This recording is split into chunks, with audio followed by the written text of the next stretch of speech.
Incoming, Book 3 in the Kaylid Chronicles series. Written by Mel Todd. Narrated by Rebecca Brokaw Sands. To Doug and Ashley for my sanity, and Howard for the best beta I've had. The question isn't, what would you do for your world?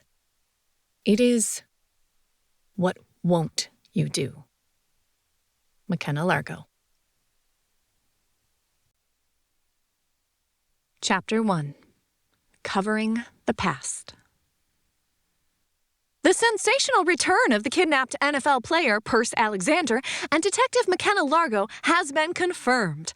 Per confidential sources, they were kidnapped, poisoned, and forced to go through something horrendous, but they made it to the Bogota embassy and have been returned to the United States, along with McKenna's partner, J.D. Davidson, as well as friends Tony Diaz and Cassandra Borden. As you'll remember, Cassandra Borden was reported missing in a separate incident, but apparently was found with them. They were met at the airport by their children, McKenna's foster child Charlie Davis, and the families of Perce Alexander and Borden. We hope to have the official story shortly. The entire ride home from the airport, Charlie didn't let go of McKenna's hand. Taking him into her home and heart had been one of her best decisions ever. He didn't say much, but the mental link glowed with relief, love, and something so primal she couldn't quite put her finger on it. When she looked, she felt the same thing between Tony and her kids. They'd offered to put off the celebration until tomorrow, but all of them needed family around, and the sooner this was out in the open, the better it would be for all of them. Funny how life works in so short a space of time. Tony and her kids are like family. JD is my brother. And Cassandra has become important to me also. Then there's Perce. No one really talked in the mindscape, though she could feel all of them. Feel their relief, their joy, and their stress at the words from We Four, her in-house alien artificial intelligence, which McKenna suspected might be more intelligent than they thought. Karina took Tony and the kids home. They'd be over in a bit. JD had come with her, while Perce wanted to stop at home, shower and change, and take some time to talk to his parents. But they'd all agreed to leave out the actual story of what happened until they were all together. Cass's sister took Cass home. They would crash there, as while Cass lived relatively close to McKenna, Helena did not. Cass needed to bathe also, put on clean clothes. Then the sisters could use the time to talk. Invaders are coming, and we are the only ones who know. The thought echoed in her mind as she showered, dressed, and sat on the deck. Charlie curled up next to her as they waited for the others. "Give it a break for a while, Kenna," JD said, as he sank down next to her. He handed her a cider, Charlie a fruit water, and had a beer in his other hand. She looked up at him, a bit startled, then gave him a rueful grin. "That obvious?" "Well, I'm fighting not to think about it, but for tonight, I want to put it off." She nodded and stared out at the land surrounding her property and tried very hard not to think about anything. "What happened to you guys? You look awful. Like you've been starved for months," Charlie asked, his voice low and quiet. She didn't need the link to be aware of his concern. McKenna wrapped her arm around his shoulder and pulled him close to her. "I don't have an issue telling you, but let's wait until everyone is here so we only have to tell it once." JD gave Charlie a look. "And at the same time, you can tell us what happened to my house?" "Oh," Charlie whispered, and sank down a bit, but he didn't move, seeming perfectly happy in McKenna's arms. "I get the feeling you might have a better story than ours there," McKenna remarked idly, moving her hand up and down on his arm. In the end, it wasn't important. Insurance would fix most of the issues with JD's house, and they were all alive. After that, nothing else really mattered. They sat in companionable silence, soaking up the normal sounds she hadn't realized she'd missed until now. They moved when they heard cars pulling up. McKenna thought she would resent having people invading her solitude, but she could feel Tony, Perce, and Cass getting close, and she hungered to see them, even though it had only been a few hours since they were last together. When they all got close enough for their mind links to light up, the stress she didn't realize had wrapped around her dissipated, and she sensed JD relax too as they moved to start greeting people. In no time, her house was full, and she formally met Perce and Cass's families. Cass introduced her to Helena, Oswald, Troy, and Layla, the kids just looking at her warily until Charlie called them over and Jess and Jamie showed up. Jamie hugged her again and showed off his bright blue cast. At some point, we'll have to get the full story of what happened while we were gone. Karina gave her a bone-breaking hug, and Captain Kirk, Lieutenant Warris, and her co-workers Guinness and Laredo also showed up, dragged in by Anne. Kirk came in and smiled at her. Good to see you back, Detective. My life might have gotten boring without you. He cast a sharp eye at her and JD as he let his gaze travel over their bodies. Both of them were wearing kilts, snugged as tight as they could, and tank tops. The amount of weight they'd lost, obvious. I'm looking forward to hearing exactly what happened. His voice dry, but the corners of his eyes were tight as he took a good look at all the participants. Perce introduced his parents, Daniel and Connie Alexander. They resembled their son with the same eyes, but more, she could sense their faith in him and each other. She envied it slightly. When everyone had drinks, and JD was grilling food for all of them, they brought every extra chair she had, plus the ones Tony had brought with her, and set them up on the deck, which luckily was just big enough. They ate and talked, everyone avoiding the elephant in the room, until even the shifters felt like they had enough food to last them for a while. They all settled back with drinks while the kids wandered, and McKenna waited. So, spill, McKenna. What happened? Anne asked, seated at the picnic table with most of the cops. And there it is. Once more into the breach, I guess. McKenna glanced at the others. How much do we say, knowing the kids will hear it? She made sure the kids weren't part of that mindscape. No reason to make them feel like they didn't trust them. Charlie and Jesse and Jamie had welcomed Troy and Layla into their world, even if they weren't shifters. But none of them was willing to stray too far away from their loved ones. Tell them. Cass was the first to reply. I already let them know I wasn't going to hide anything from them. If we are targets, the kids need to know what people are willing to do. Tony fiddled with her beer bottle. Agreed. And I think when I hear what they've done in the last week, I'm going to be pushing for the martial arts training. McKenna rubbed her face and got up to stand and look out at the Sierras. Do I tell them about we four? About the Elentrin? They're the only ones who might believe us, JD remarked softly, and the rest chimed in their agreement. With a sigh, McKenna turned around to see everyone else looking at the five of them, puzzled. Perce just smiled at his obviously confused parents, but shook his head at their raised eyebrows. Sorry, this is going to be explained at some part in the story, but for now I needed to make sure. McKenna heaved a sigh and rubbed her face. JD, keep me insider because this is going to take a bit. I'll start with those bozos kidnapping us here, with the understanding that they had already grabbed Cass and must have been holding her. She saw Helena put her hand on her sister's thigh as the two kids moved closer to their Aunt Cass. Cass, for her part, just shot McKenna a smile and a wordless pulse of confidence. Taking a deep breath, McKenna started to talk. Going over the fragmented memories and waking up in the jungle with all of them naked, she addressed the video and the orders, then commented on the poison, watching her friends, her family, their families. She swallowed and moved through them discussing it and deciding they had no choice. None of them could risk having their loved ones killed. She paused as she tried to figure out the next part. How to tell them without sounding like an idiot. The phone demonstration is always possible. No, not now.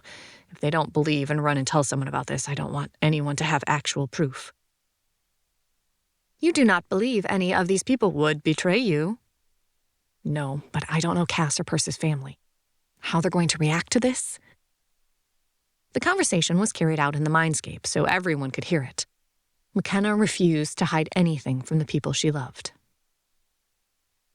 So the next part McKenna is going to tell you is going to sound crazy and more than a little insane. Honestly, if I hadn't lived through it, I'd probably think the same thing. I'm asking you to trust us, that we didn't lose it while in the jungle. Cass's voice held quiet strength as she caught her sister and brother-in-law's eyes. What she said. Perce looked at his parents as he spoke. Believe me, it's all true, and it only gets weirder from here. His father shrugged and held his wife's hand. You've never lied to us past your teenage years. I see no reason for you to start now. Perce flushed. Hey, it was one time, and I totally didn't want to admit how far I'd gotten with Julie Miles, so yeah, I lied when you caught me sneaking in. Was I supposed to say, sorry I was having sex for the first time and totally lost track of time? Connie flashed her son a smile. That would probably not have gone over well either. But trying to convince us you'd spent 2 hours trying to change a tire when you were wearing spotless white jeans proved lying would never be your forte. A round of snickers broke out on the deck, and even the kids giggled as Perce dropped his head in his hands and groaned. Fine, I rarely lied because I sucked at it. You happy? Dan chuckled and patted his shoulder. You were a good kid, and a better man. He turned his eyes, the same blue eyes as his son's, to McKenna. So, tell us that which we won't believe. Here goes nothing. McKenna talked about the AI living in her head, the nanobots all shifters had, and the ability to talk via telepathy. Though she glossed over how she obtained something sharp enough to cut everyone with so they could share blood. When she explained the warrior form, she'd provide some insight into partial transformations. As they all sat there with pole-axed expressions, she added, There's one more part that I need to share, but I'd like to save that until the end. After that, we'll answer questions, okay? Only Anne didn't look as stunned as the rest of the non-shifters, but McKenna saw Kirk shooting Anne a sharp look. But everyone agreed, and with relief, she continued. The fish, the snake, the alligators, then the compound were all discussed. By the time she reached the point in their story where they had killed the first guards and entered the compound, she'd gone through 3 sighters, and her voice felt hoarse. So, here's another part that most people don't know. Most shifters have 3 forms. The human and animal form everyone is familiar with, but there's a third called the warrior form. That's what we changed to for the next part. We've seen it. Charlie's voice almost startled her. The kids had been so quiet, listening but not making much noise as she talked. She'd known they were there, but hearing them brought it back into sharp relief. He ducked his head as everyone shifted their attention from McKenna to him. That's how she saved us when that man kidnapped us. She turned into a wolf man like a cat with fingers and claws and killed them. It terrified us, but at the same time, we knew she was there to protect us. She shifted to animal before anyone else showed up. Yes, Jessie chimed in as Jamie nodded.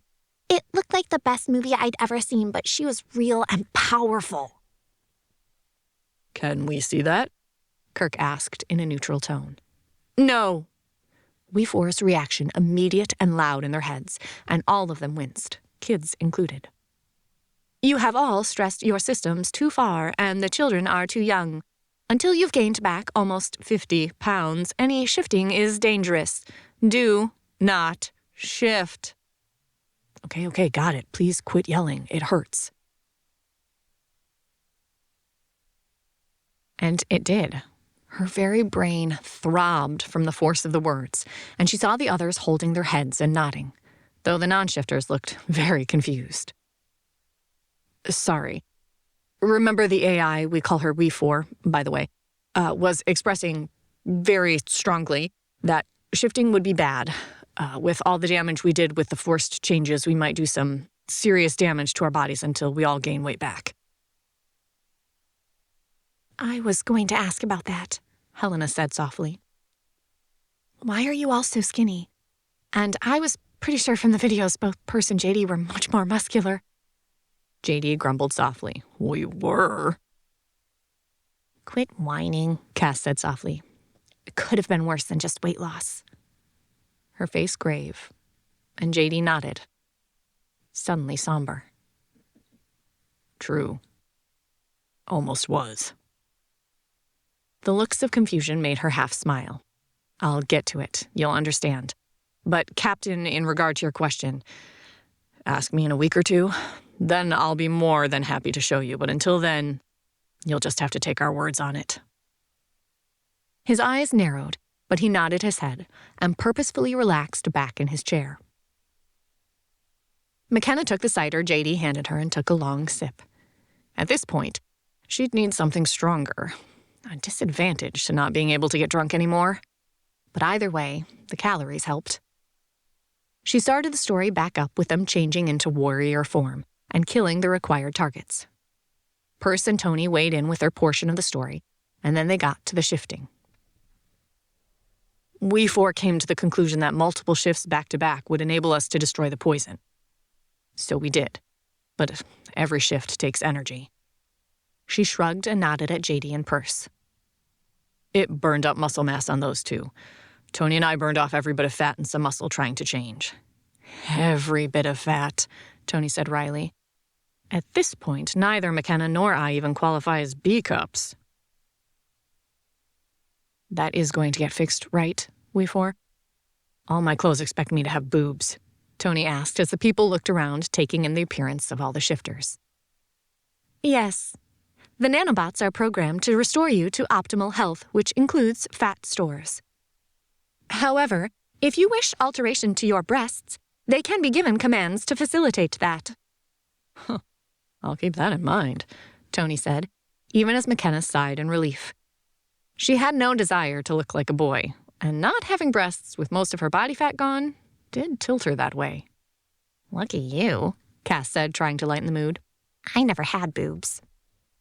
Helena didn't laugh. Her eyes narrowed. You didn't mention Cass. What about her? Cass sighed and looked at McKenna. Cass died. What?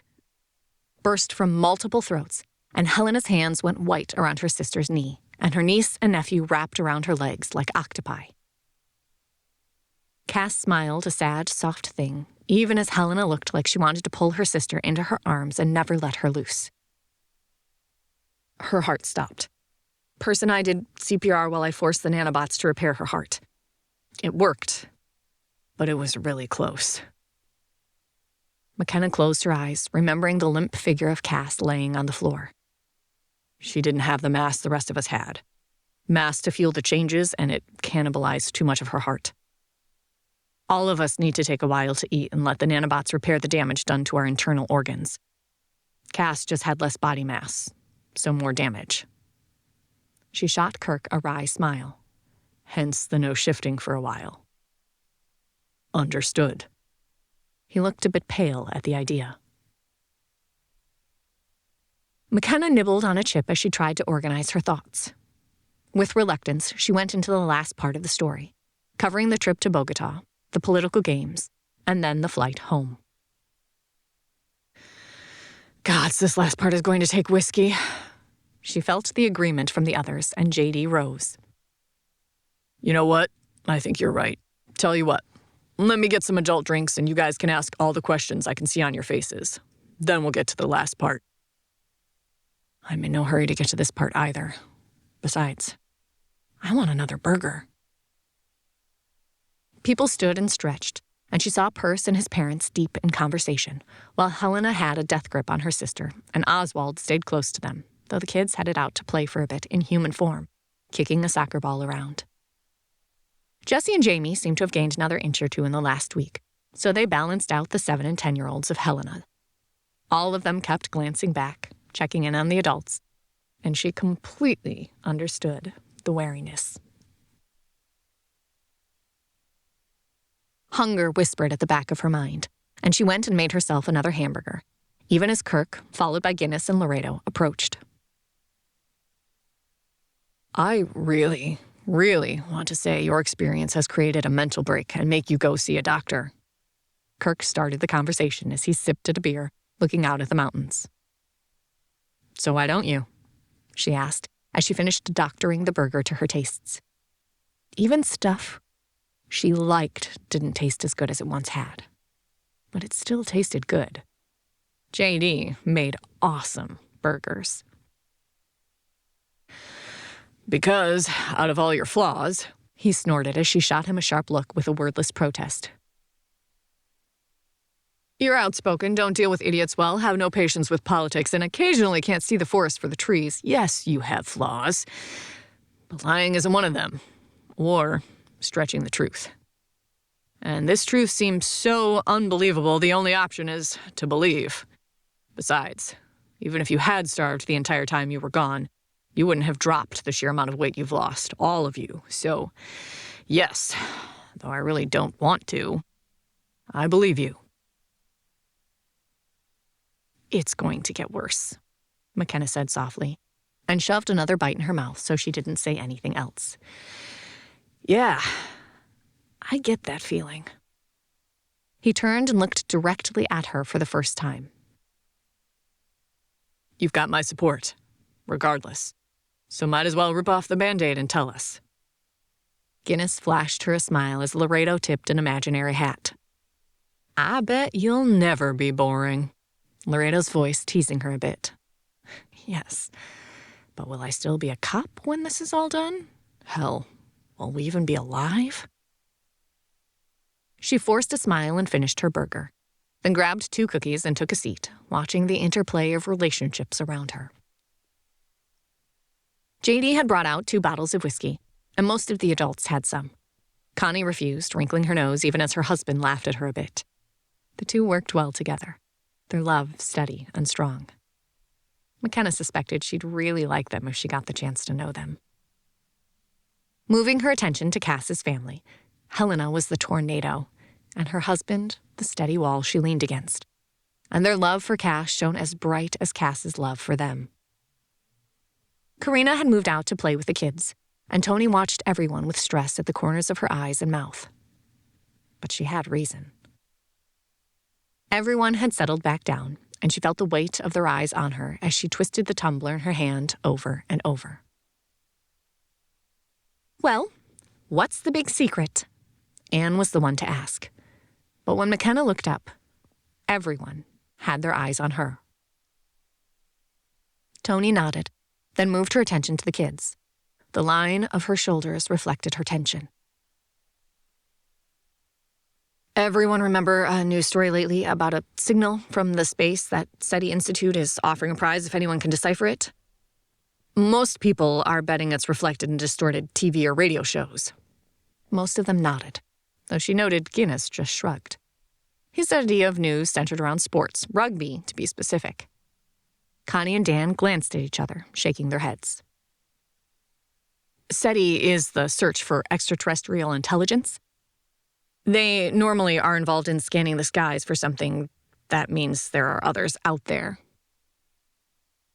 McKenna knew it wasn't exactly accurate, but close enough for now. The confusion disappeared from their faces, and she continued. It isn't. It's a signal from an Elentrin ship headed towards Earth. Per We4, they should be here in the next 30 days.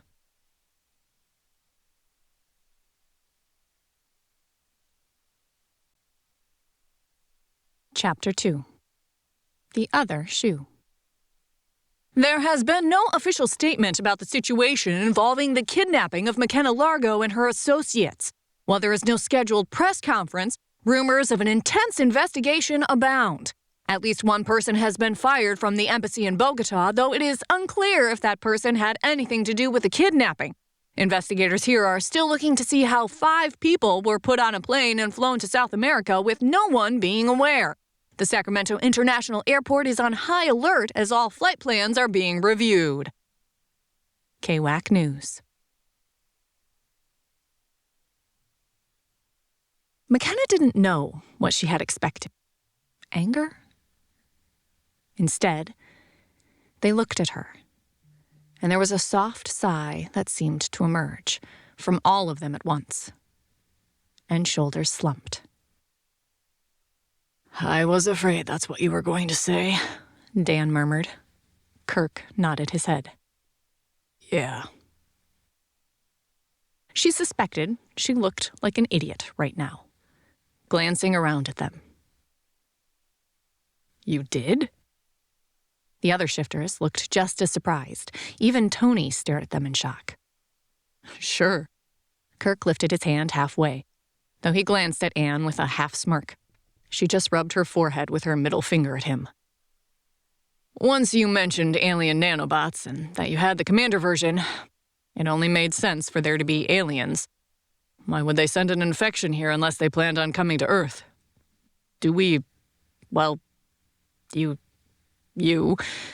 know why they wanted to have shifters here on Earth? What are their plans?"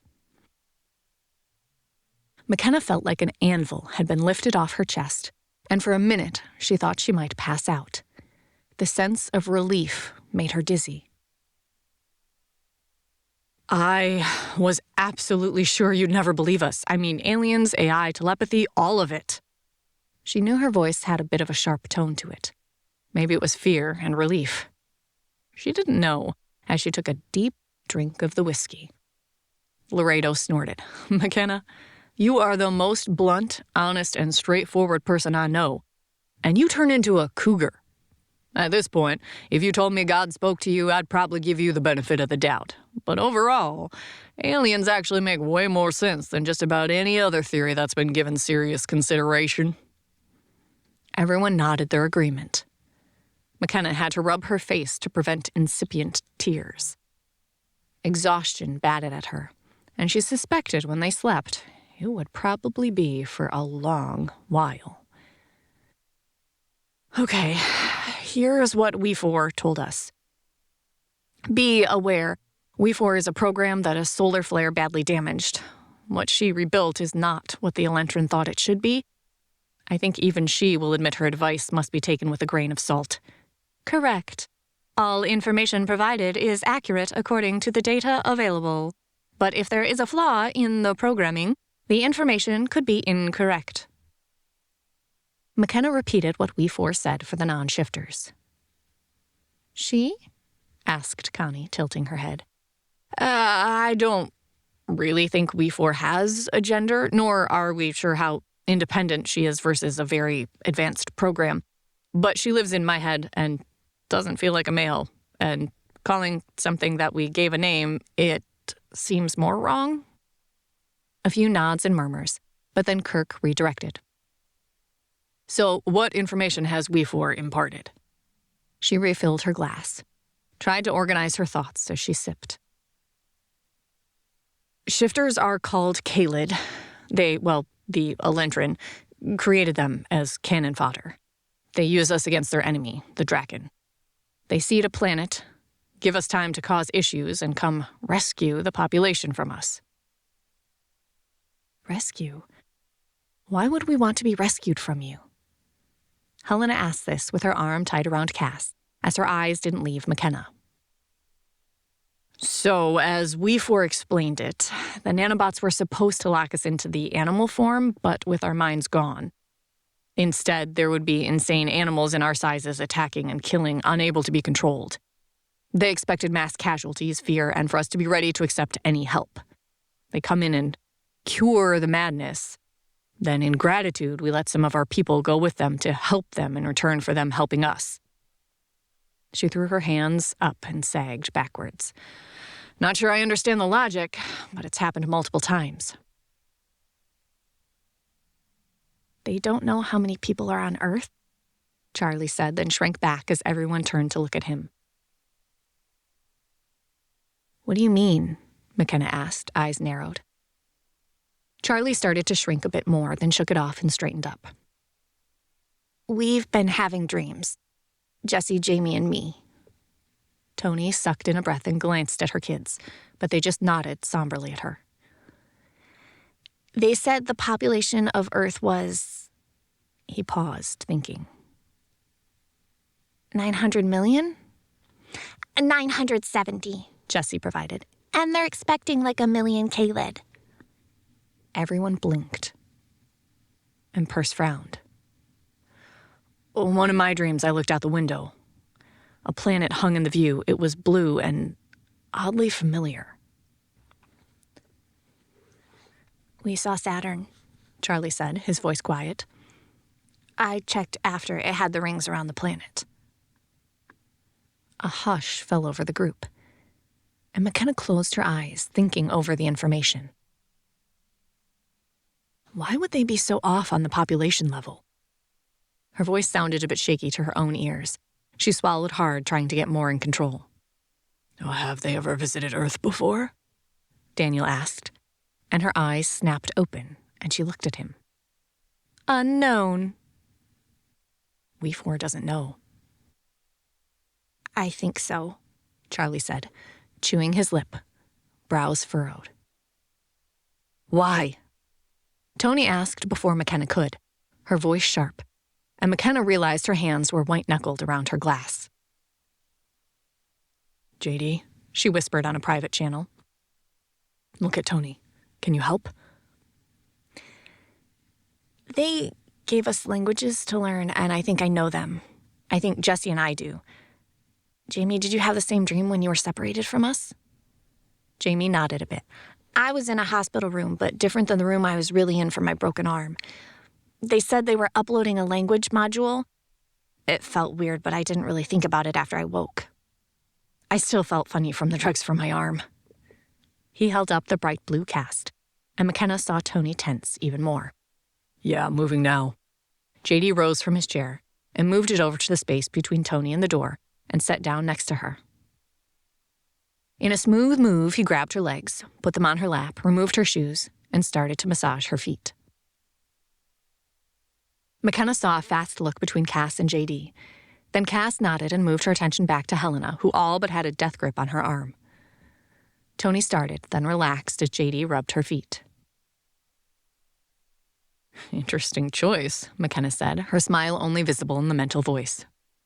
She needed to be touched, and I can't exactly cuddle in mixed company. This people will overlook. JD's voice was calm, matter of fact, and McKenna nodded. True. Wish I had realized that sooner. Thanks. She flipped her attention back to Charlie. What languages did you learn?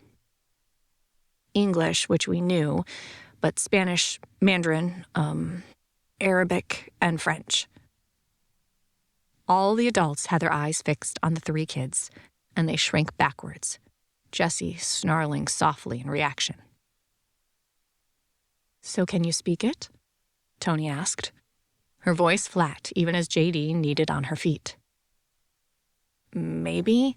I mean, not like we've had any time to play with it, and I don't know anyone that speaks Mandarin, Charlie protested. Vous aimez être capable de jouer comme loup? JD said slowly. You speak French? Rang out through the mindscape. Bad high school French, give me a break. Charlie blinked, then responded with unaccented French, but smoothly, fluid compared to how JD had been halting.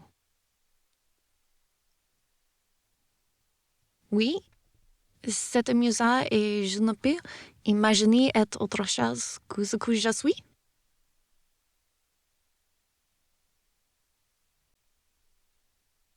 Chapter 3. Unreal Normalcy. While our missing officers are still recovering from their ordeal, more and more shifters appear in the news, and not for good reasons. In California alone, there are reports of over 15 people turning into animals and going mad. While this isn't even a fraction of all shifters, it is worrisome, especially as numbers are climbing across the globe. More and more people are being found in animal form, and they seem unable to comprehend anything or shift back. KWAC News. JD smiled at them and headed to use the bathroom. 20 minutes later, McKenna was splayed out on her bed in her but the dark links in her mind were like a sore tooth, and she couldn't quit poking at them. Missing Charlie and the twins had hurt, but this was different. Having 3 of them, plus the twins, being out of reach, created an almost physical level of dissonance in her mind. Kenna, you still awake? JD's voice tickled at the edge of her mind. Yeah. Can I come in there? It sounds stupid, but I can't sleep out here in this form. It's too empty. Her mental laugh had a tinge of bitterness to it. I understand. I miss them. Come on in, but I don't think my bed is big enough for the 3 of us. That's fine. Sleeping on the floor will work. I just can't handle the emptiness. She nodded, understanding completely. A minute later, he walked in, a couple blankets in his hands, and created a nest on the floor near her bed. He flopped down, and just having him there helped. She fell asleep, one hand on Charlie's back, the other hanging off the bed, barely brushing JD's hair. McKenna stepped off small metal step into a large area that had row upon row of beings in warrior form watching her. A voice rang out, "Attention, Commander on deck!" Oh, shit, another dream. We 4? But her thought didn't get an answer. She mentally found the links, and they were all there, but their color felt off. It took her a moment to figure out why. She felt herself turning and surveying the assembled group of beings looking at her in what she recognized as at-attention stance. She'd watched enough movies to identify it even on non-human bodies. Her body moved to attention as she poked at her links. Normally, they were green to her perception, meaning there and she could talk to the person. Gray meant they were out of reach and she couldn't communicate. Blue was when she had muted them from the general conversation, though she rarely did that anymore. Usually, she'd just open only the channel to the person she wanted. But now, they were all orange to her view, and it had a bad taste and feel in her mind. Damn it, I need those links back. Her attention was forcibly pulled from the links as the body's eyes landed on 4 familiar figures standing off to the side a bit and all at attention.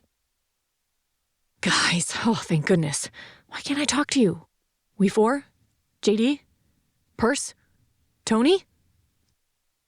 Commander, your troops have lined up for your review. Your personally selected squad has been assembled. If you have any issues with any of your team, please file your requested changes. Kids. Where are the kids? Everything felt real. The cold, metallic air in the hangar, the sounds of hundreds of people breathing and rustling slightly, the background noise of machines and computers that she couldn't place. She could feel what she wore hanging on her body registering as both odd and familiar at the same time. Where are the kids? Their links were also orange, and the body would not turn its head so she could scan more carefully as her friends and family got closer. She started to panic as the others braced for their inspection. Guys, can you hear me? Frantic worry ate at her control. They'd just gotten everyone back. She couldn't lose them now. McKenna clawed at the mental links, trying to make them turn green. She could see her pack, her family in front of her. Why couldn't she talk to them? She pushed and stretched the links. Information she didn't really understand flashed through her head.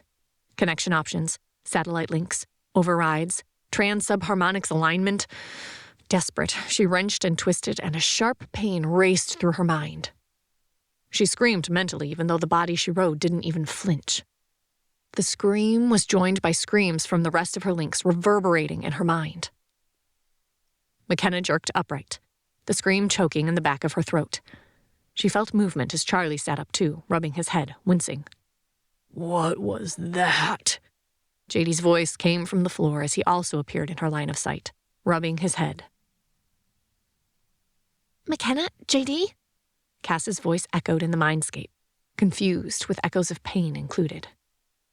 Guys, what was that? This time, Perce's voice joined the mixture, and McKenna sensed Tony and the kids filter in as well.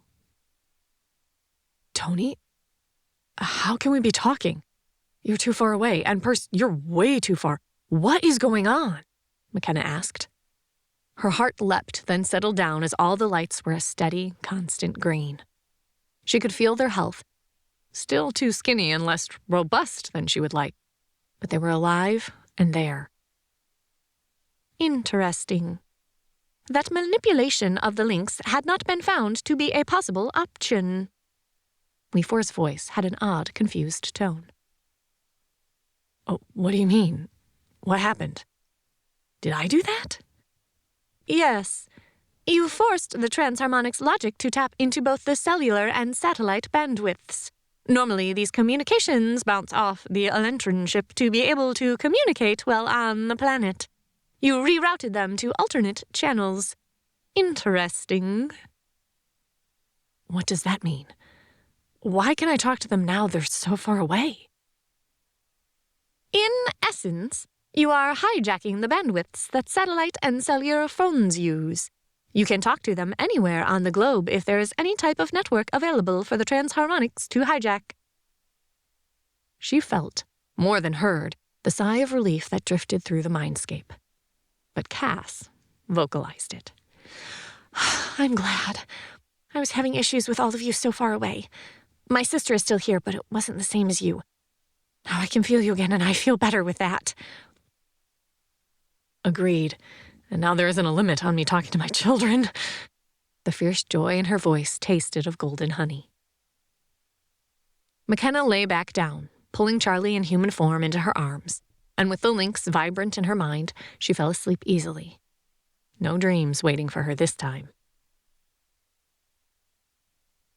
JD joined McKenna in the kitchen the next morning, and she pushed the cup of coffee at him. She showered, but only pulled her hair back into a ponytail. A quick frittata was in the oven, cooking, mostly leftovers thrown into the eggs. Feels odd to be home. Her voice low. Charlie still slept, and she didn't want to wake him up. He nodded and picked up the cup. Yeah. He drank some, eyes closed, then looked at her. I guess we need to deal with the elephant now. Don't wanna, McKenna muttered into her coffee cup. She felt Perce wake up, and the twins. Tony and Cass were still asleep. The amount of information the links now shared would have terrified her a month ago. But now, it simply made her feel better having an awareness of them. Discuss it in an hour or so when everyone is awake? Sounds good to me. I'm going to go call insurance and deal with that. His phone had been left here, under a pile of clothes. McKenna snorted. At some point, we need to pull that story out of the kids. Yeah, but really, in the scheme of things, my house isn't that big of a deal. It'll be dealt with. Yeah, impending alien invasion does put things in perspective. Or getting kidnapped, poisoned, drug dealers, forced assassination, he replied dryly. Compared to that, the house is just an annoyance. McKenna grinned at him and threw some biscuits in the oven. She felt Charlie stir and poured a glass of juice. It and the biscuits waited for Charlie by the time he wandered out. The morning went by with strange normalcy. McKenna and JD had 2 weeks leave from the department, as did Tony. Having her work for the same organization helped. Perce, of course, was retired, but Cass had to be back to work Monday. Every instinct McKenna had grumbled at that. But at least now, distance wasn't an issue. JD got the wheels of insurance moving and ran over to his place to survey the damage and get a few things. When he got back, he reported the kitchen and most of the living room were a total loss, but the rest of the house was fine. Insurance adjusters had already been there, and cops had been patrolling regularly to make sure no one decided to loot it. He tossed some of his clothes in the wash, and overall, didn't seem too worried about it. He'll talk if he wants. An odd glimmer in her mind caught her attention, and she realized there was a link between JD and Cass. Huh. Go JD. Cass will be good for you. Closing her eyes, she paid more attention and saw a triangle of links between the kids. It was like watching light pulse back and forth. She couldn't hear what they said, really didn't want to, but she could tell they were communicating. With that, she focused on laundry and finding something to eat that she could stand. They still all needed to gain weight, but had almost started hating food. Fried chicken. That sounds good. The only problem, she'd never made fried chicken before. McKenna shrugged, pulled out chicken to start thawing, and looked up a recipe on the web. So, we need to get together and talk. Or do it this way, since McKenna ripped open the links. Perce's voice filtered into the mind space. And do we include the kids? Tony asked. McKenna paused in her research efforts. I think we should. The fact that they're being pulled into the dreams as it is means we can't exclude them. And personally, after the last week, I'd rather have them with me than not. Agreed. I have a ton of stuff to do today. Laundry and hugging children. How about we just talk and research? Works for me. I'm trying to find clothes that will fit for work tomorrow and convince Helena that I'm okay to be left alone. Cass's voice was filled with amused love. Ditto. My parents are offering to move out here, but I think we're fine, and at this point, I think I'd rather not have them at my ground zero. Perce's rumble reminded her of a cat's purr, and McKenna grinned. So let's start brainstorming, but plan on meeting here next weekend regardless? McKenna asked. While she waited for a response, she found a decent-looking recipe. Deal, JD agreed. And I've been thinking about it. First, I think you, McKenna, should call SETI and give them the translation. That might get someone's notice. And then we need to call Homeland. They have a local office in Sacramento, so if nothing else, maybe with Perce and me for bodyguards, we can get someone to talk to us. The mind space filled with an aura of thought as she went about getting things ready. She could hear JD in the kitchen and feel the others, their moods, their overall well-being, but nothing else. Not enough to make her uncomfortable. I can do that. I'll let you know what the result is. A chorus of agreement, and everyone kind of faded. She could feel the distance, but their lights were as strong as if they had been in the same room. All her ingredients were there, but she frowned. JD? Yeah? I want mashed potatoes. Those actually sound good. Feel like running to the store while I deal with SETI? Sure. I needed to run by the house and take a few more pictures anyhow. Charlie? He raised his voice a bit. Want to come with me? Charlie walked into the kitchen, looking at McKenna. You okay with that? She looked at him and smiled. Yes, but up to you. All I'm going to do is call boring people and try to convince them I'm not insane. Good luck with that. I'm pretty sure we are. JD grinned at her, and she mimicked throwing something at them. She turned back to her preparations as she avoided the next step. Chapter 4. Best Laid Plans. So far, SETI says it has received over 3,000 entries of people taking a stab at decoding the odd message from the stars. SETI says they're going through the entries as fast as they can, but right now they figure it will take them 3 weeks to finish going through what they have, and that doesn't even address the new entries coming in every day. The big question remains, could this be a message from another species, or just a reflection of all the chatter we put out into space? TNN Science News. When she couldn't avoid any more, McKenna grabbed her phone and went over to the computer again. But no matter what, she couldn't find a phone number for SETI. Did you translate the message? Enter your transcription here now. This is a waste of time. I don't even get to talk to anyone, she sent out frustrated. Do they have a full transcription to listen to? McKenna clicked around on the website until she found it. Yes, here. She pushed play, and the strange, distorted sounds came out of the computer speakers. While we four listened to the message, McKenna could feel the others existing, doing things. Nothing specific, but it helped with the pain of being alone. We four? She kept the message private just between her and the AI that lived in her mind. Yes? Why is being alone causing me anxiety? I've never had that issue before, and I suspect the others are agitated as well by being alone.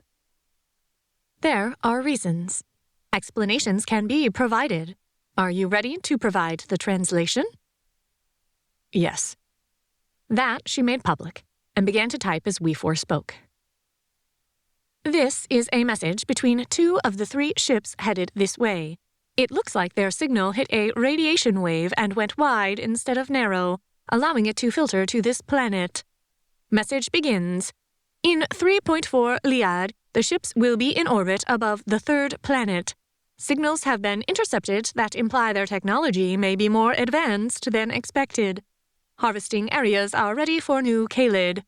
If the numbers are higher than expected, we can take the best, leaving those not as suitable. Expect full loads and low resistance. No records of any other widespread interaction from other species. They should be... Message cuts off at that point. McKenna tried to lay it all out in the form. She provided her contact information and hit submit. Cheery message thanking her for her submission appeared, and she sighed. Step 1 done. Next, I'll see if I can set up a meeting for the 3 of us at Homeland Security. Perse, how early can you be here? A brief pause, then his mental voice came across. 8 work? Perfect. I'll try to make it about 10 or 11. Traffic can suck that time of day. An amused sense of agreement, and she reopened the private channel. So talk, we 4. Why the need to be with these people, have them here? Kaylid are designed to be social and work in groups. It is coded into their very nature. With your being a commander, it is worse. You are expected to be surrounded by your command team at all times. You work and live together. This isolated nature humans follow is not normal for Kaylid. In many ways, all of you would share the same living space. Even the children would be here in a more communal situation. McKenna blinked and realized her mouth had gone dry. She got up to get water as she processed the information. Do they share sexual partners? Is it open bedmates? That idea freaked her out. She kind of liked Perse, but Tony and JD were just friends. She'd never been interested in women, didn't have an issue, just no attraction for her. Not unless their culture supports it. Normally there is some pairing off. For Kaylid kept awake for long periods, sexual partners keep them happier and more stable, though normally all Kaylid are sterilized upon retrieval, both male and female. Children are distracting and normally are not allowed. The information both made her feel better and freaked her out at the same time. Kenna, you okay? Perse's voice on a private channel startled her. She double-checked the conversation with we 4 had been private. Sure, why? You felt upset? No, that isn't the right word. Worried? Stressed? His voice, and the uncertainty in it, made her smile a bit. Nah, just found out some stuff from we 4. Doesn't really apply, but reinforces that we really don't want them to gather us. Okay, if you're sure, I'll see you in the morning. Yep. Drinking more water, she set the chicken in to marinate in the buttermilk, then went back to the computer. Next task, talking to Homeland. That number, at least she found easily. She dialed it and got a phone tree and an automated message that told her the office would be open again at 7:30 Monday morning. It rattled off the general stuff that she should hang up and dial 911 if it was an emergency. She sighed and hung up. Guys, we'll just have to drive down and see what we can convince them of. I'm not about to leave a message. Warning, though, it's in the same building as the Sacramento Police Department and the Capitol. There's the possibility of getting a lot of attention. Meh, if anything, half of them would be on our side.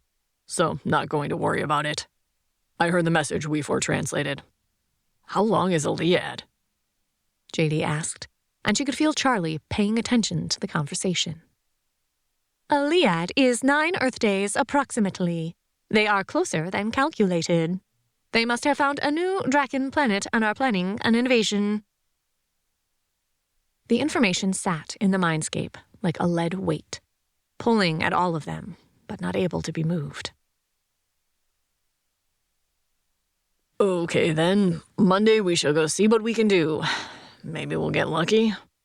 JD's voice had false cheer in it. Sounds good to me. You almost home?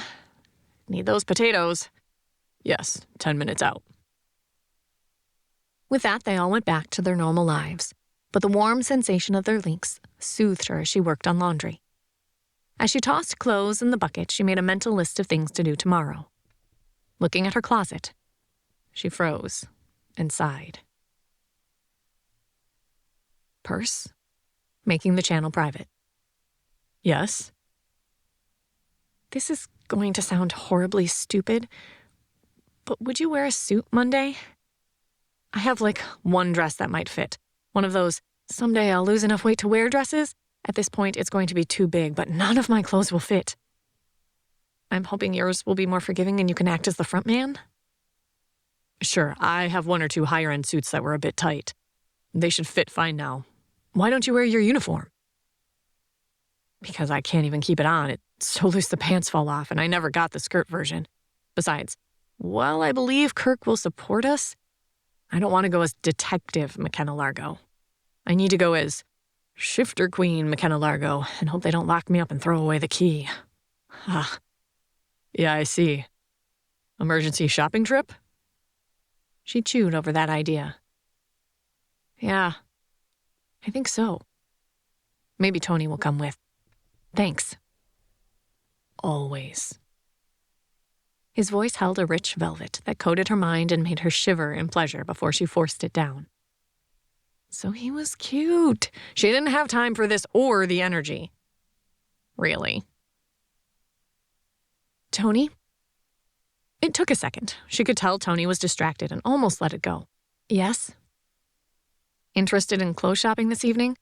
I need something to wear Monday, plus I need groceries and other stuff. Though this no-period stuff is the best part about being a shifter. A burst of laughter echoed down the bond. I so agree with that. Yes, I don't have anything that will stay on, though I just want to go to Walmart and get something that will fit. Mind if Jessie comes? She's changing too fast, and I'd like to get her a cheap outfit or two. Actually, speaking of that, we 4? Yes, Tony? Is there any possibility my kids are entering puberty? I swear they look and act like 10-year-olds, not 7, almost 8-year-olds. An odd pause from we 4, then a slow response. There is the possibility they have linked with Charlie and are accelerating their growth to match his maturity, so all of them will be equals. Is that a good or a bad thing? Tony had a hint of worry in her voice. Neither. It means they are forming a squad and will be much as you and the others are. But no, they should not enter puberty for another 4 to 5 years, though when Charlie does, they will probably follow in about 6 months. Joy. I have no idea if I'm happy about this or not. Yeah, I'll see you in a few hours. Kids are chafing at no Charlie about as badly as I'm chafing at no you. Yeah, it's an odd feeling. I'll explain tonight. McKenna heard the garage opening and headed out to help them. The idea of mashed potatoes almost making her salivate, with lots of cheddar cheese, bacon, and sour cream. Your courageous warriors return home with stuff from my house and food for the woman of the house, JD declared as he got out of his Hummer. Woman of the house? McKenna asked, her voice flat, though she knew he'd sensed her amusement in the mindscape. Hey, your house, you're a woman, so yes. Woman of the house. JD grinned at her, and she made a face at him. Charlie came over and hugged her, a quick, brief hug she barely had time to return before he went to help carry in a garbage bag full of objects, and JD grabbed 3 grocery bags. Minutes later, she stood in the kitchen chopping up the potatoes to start boiling them. Then she'd start on frying the chicken. It currently sat in a marinade of milk and egg whites as the breadcrumbs and spices had already been mixed. McKenna? Charlie kept his voice low, and she noted he'd locked off the mindscape so the other kids wouldn't get much from him. How in the world did he learn to do that? We really do need to hear their story. Maybe tomorrow after Homeland? I can plan a barbecue. The need to have Tony and the kids there eclipsed everything. She wanted Perce and Cass, but JD, Tony, and the twins were paramount. Another odd side effect of the pack feelings. Yep. Want to help me by putting the potatoes in the pot? Sure. He grabbed a step stool and washed his hands and started to put the cut-up potatoes in the water. What's up? You doing okay? So, are Jesse and Jamie coming over today? What about the others? Yep. Tony and I are going to run out and go grocery shopping and get some clothes for us. This weight loss means I don't have much that fits me. Then next weekend we'll have a barbecue and talk about our options. He nodded, not looking at her. You mind if I invite over another person for the barbecue? McKenna shot him a sideways look. Who? Nam? I think she needs to be here. It took McKenna only a few seconds. The image of a tiny girl turning into an adorable tiger cub filled her mind. Nam Bara? The girl who turned into a tiger? Yeah, her. No, I don't mind. Though we probably need to check with her parents, but why? What brought this up? He stayed silent, so long she almost prodded him mentally. But finally, he spoke. I think she's our fourth. She's the one Jamie needs. And he bit his lip, not looking at her. I think something is wrong.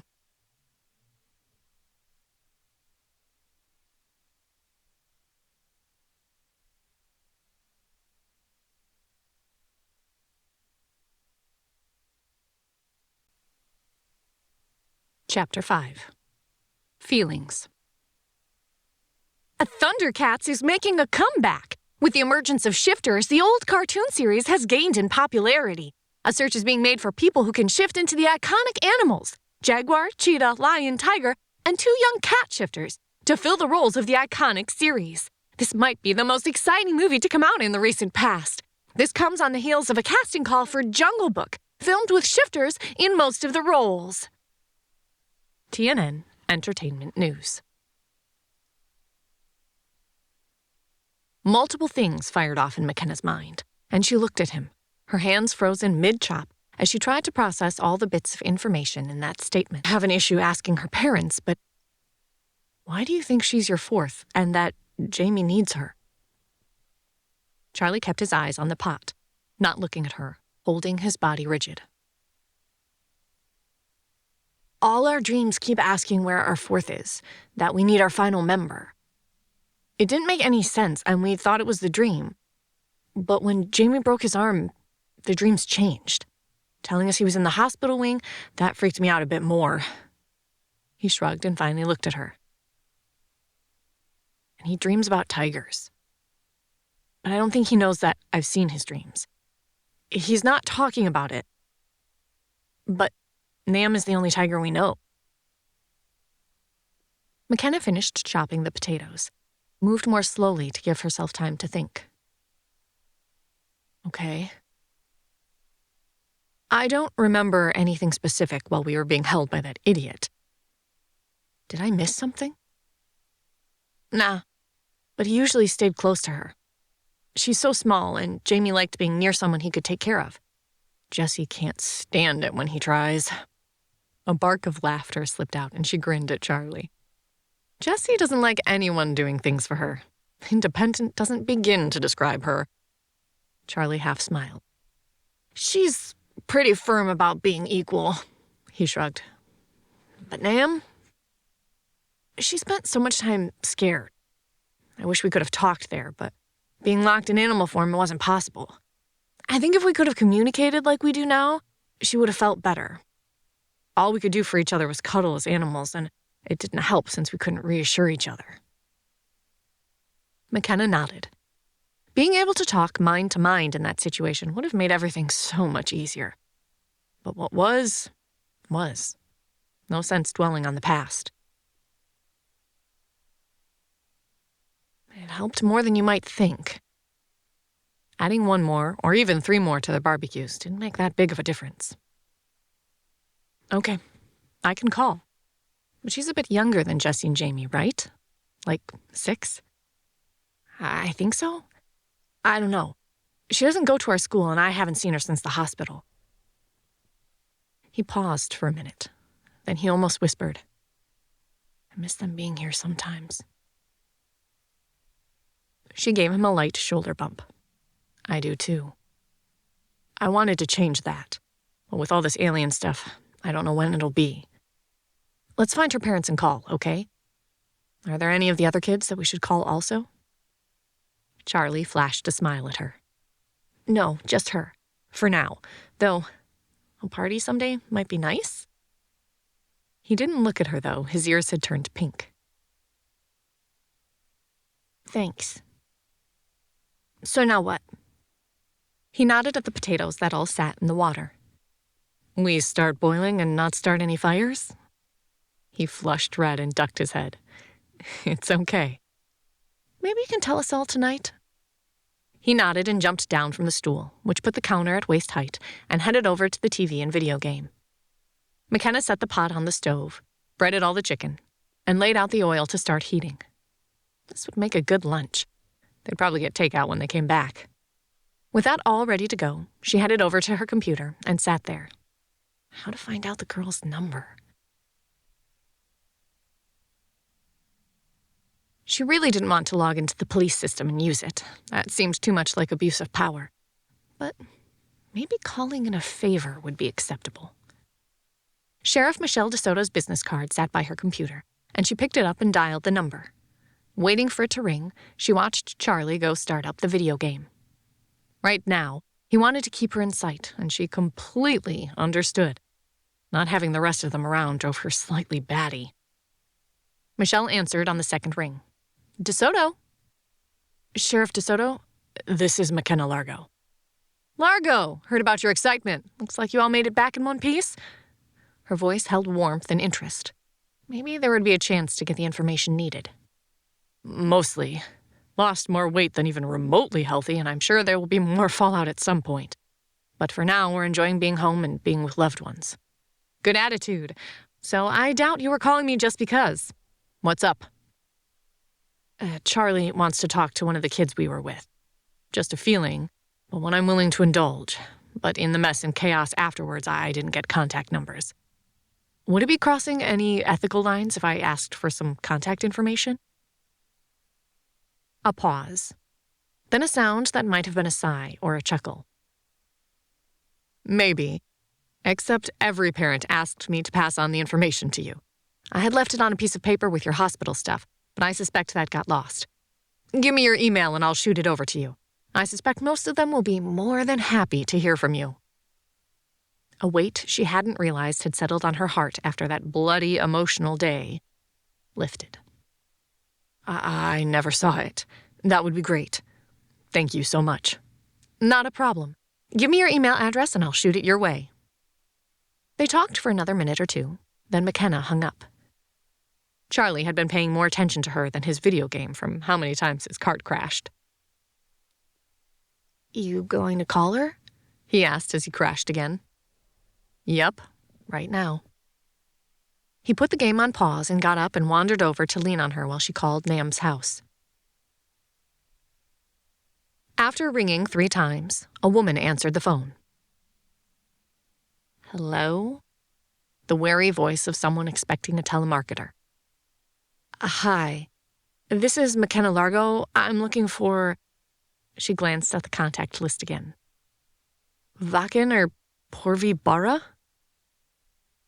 This is Porvi? Her voice had gone from wary to tense. You are the officer that took care of the children when they were taken? Yes, that's me. McKenna swallowed and continued when the woman didn't say anything. Charlie, one of the kids that was there, I took him in as a foster kid. He asked about Nam, and we wondered if she'd like to come over for a barbecue next Saturday. Jessie and Jamie, who are about her age, will be here also. They were there and they miss her. You and your husband are welcome to join us.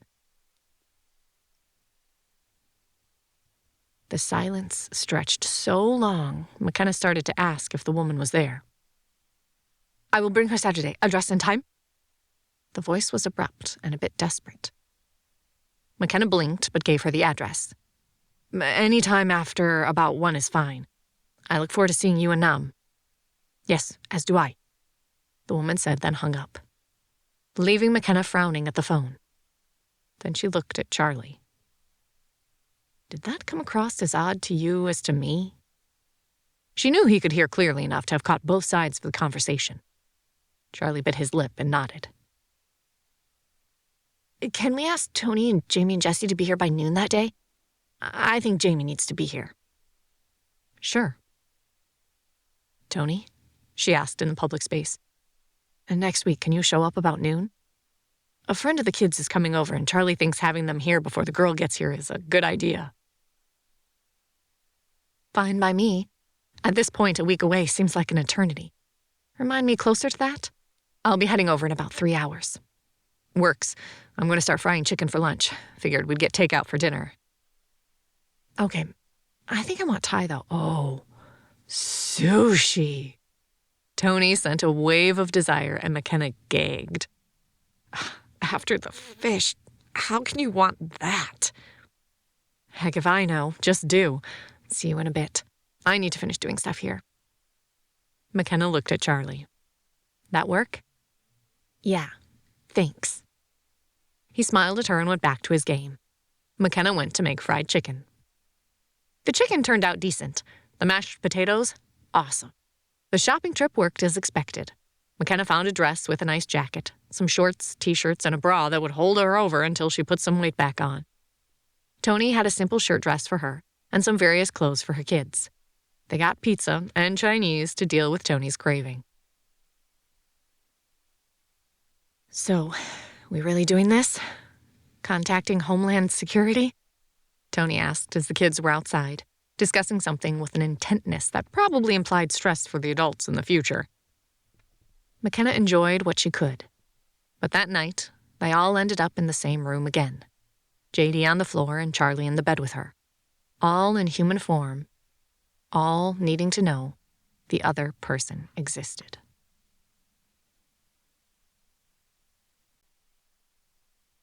Chapter 6. Invasions. You have to understand that anyone is capable of killing. Humans by nature are predators, and we are fiercely protective of our children. Even the most pacifistic tiny woman will kill someone threatening her child. We as a species find children worth protecting, and no one even blinks at the idea of running into a burning house to save a child. Now, I want you to think about the ferocity of a wolf or a lion when their cubs are threatened. Can you imagine what a mother would do who could shift if her child was threatened? Attention all squads, deploy and spread through the city. All Draken are to be eliminated. Avoid structure damage. The words came out of McKenna's mouth, but she had no control of them. We four? Silence greeted her query, and she focused her attention to what her host's body saw. The city lay out before her as she stood on the ramp of a ship of some sort. Shuttle seemed right. It had a sleekness that implied atmosphere interaction. All around her, Kaylid streamed out. She kept trying to turn her head to look at them. She wanted to focus on what they looked like, get an idea of what they could be dealing with. But all she could grab were impressions. Colors ranging from coal black to all pure white. Stripes, spots, solids, even a hint of scales and feathers, but never long enough for her to pay attention and try to guess at animals. Why so many? Are there that many settled planets? Are there that many people we could approach out there in space? Why do they do this? The questions rattled around in her head, even as she focused on the mental control board in her mind. Where her normal one had a few connections and a few chat rooms, for a lack of a better word, this seemed complex and overwhelming. A grid filled the mind space, each one with at least 50 lights, with a single bright one in the middle. There were at least 100, maybe more, boxes. The sheer amount of beings that meant boggled her mind. McKenna could feel the mind that controlled this body tapping on the bright one occasionally and getting reports while it strode out of the ship. Around her, the Kaylid in various states of dress. It seemed more for comfort and what their body shape supported, rather than any type of uniform. She glimpsed lots of kilt-like items and tails peeking out from beneath them. But what she really wanted to see were the weapons they all held. They came across like Nerf guns instead of rifles, even the powerful ones like ARs. They were bulky and thick. But she didn't see anything on the Kaylid that might imply bullets or anything were needed. They carried them easily as they trotted out of the ship, moving with a level of efficiency she couldn't help but admire. Out of the bottom of her eyes, she caught that this body carried one too, but at the side instead of up and ready to use like the rest. Grid 2-3 orange, move to the right. There's a concentration of life forms that direction. Remember to not eliminate livestock. They will be repurposed. The voice rang through the mindscape, and McKenna instinctively looked at what grid that was. How in the world did I know that? It took her a minute, but she realized it was a 3-dimensional grid, not a flat table, but a cube. It rotated in her mind to the correct section, which glowed with an orange outline. I'll have to remember that if I ever get that many people in my head. Giving up on trying to see any more than what she already had, she tried to locate JD, Perse, Tony, any of them really. But as much as she tried to manipulate the grid, she couldn't see if her friends were there. Maybe that's good. Maybe it isn't. Okay, I need to pay attention, see what I can learn from this. This isn't on a ship, so maybe this is one of those training sessions that we forementioned. This might give me a bit of information about what to expect. Trying to pretend it was a really intense movie, she paid attention to what lay in front of her. Her mind seized up as she looked at what lay beyond the clearing the ship had landed in. To her left and right, more shuttles had landed and were disgorging what must have been thousands of Kaylid. But while she remained peripherally aware of that, she couldn't take her attention from what lay in front of them. It wasn't a fairy tale city, but it looked like a utopia. Tall, clean spires that didn't go much above 2 or 3 stories. Houses were laid out in a pattern the Elentrin used to their advantage as they attacked.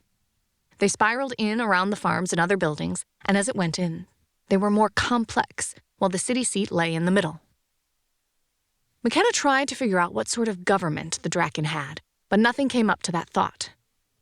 Just the efficiency to eliminate everything as they worked their way in, setting up everything for the Elentrin to use this as another staging area.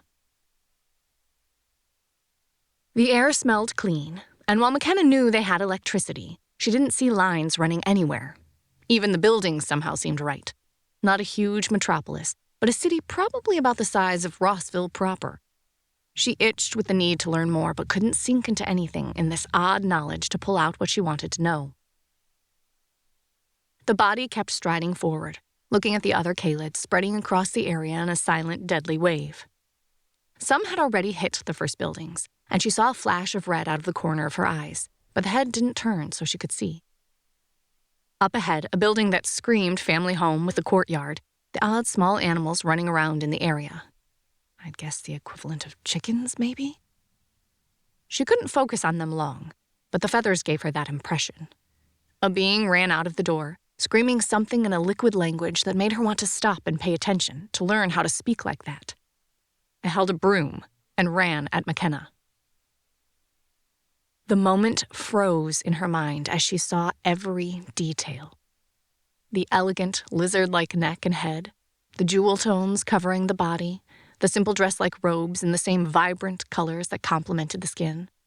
Fine scales so small she didn't know how she saw them. Long, delicate hands wrapped around the broom shaft so hard that white coated the knuckles. Large eyes that seemed to swirl with blacks and reds, as a scream that seemed primal in origin rippled out of the throat.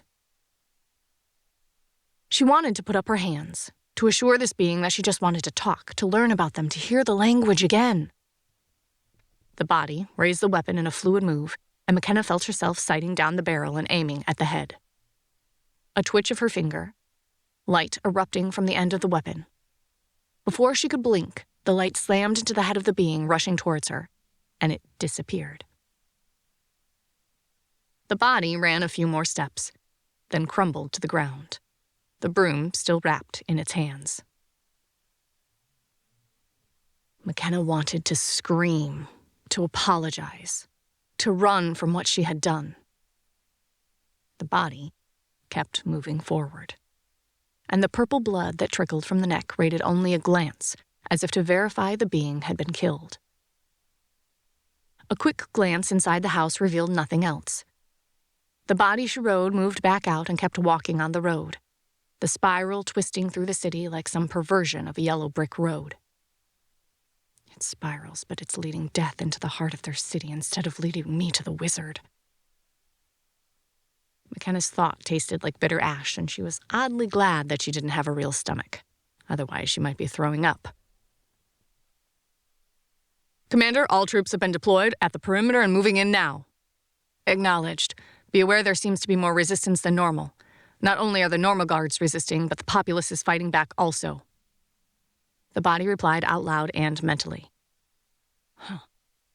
Wonder if she has a microphone or communicator as well as the mental speech? Wait.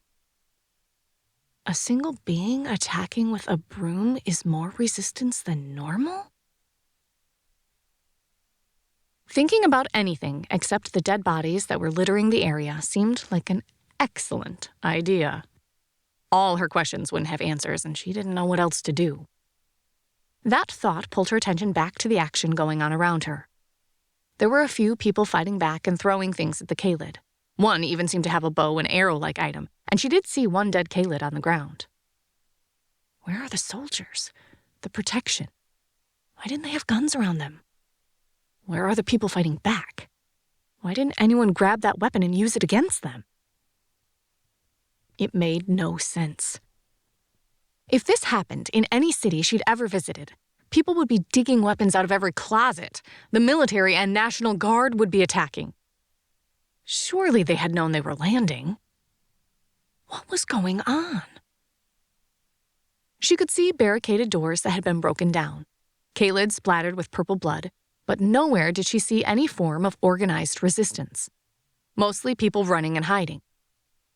Made no sense. From what we four had said, this feud had been going on for centuries, if not millennia.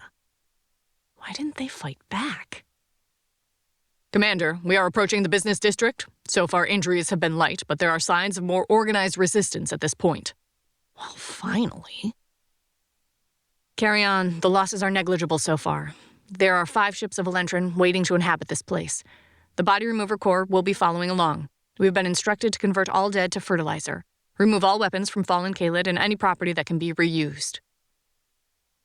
The voice never blinked or even flinched, but McKenna wanted to scream. They don't even allow them to be buried or mourned or anything? They aren't people. They're tools, disposed of when broken. The absolute reality of that sank in, and McKenna started trying harder to wake up, to get away from this hell. But she couldn't. An invisible observer as the Kaylid continued to sweep through the city in a pattern that didn't waver even as the buildings got bigger. The body count just increased. McKenna had tried to focus on the weapons. They seemed best at short range. She'd seen a few try to shoot the Draken that stood on roofs throwing things at them, and while the beam might hit them, the roofs weren't very high. They would stumble back, body smoking, but they would still be alive. They had reached a large market area that looked like a tornado had swept through, or a horde of soldiers. Commander, a worm has been spotted. It is incoming, and it looks like 3 of them.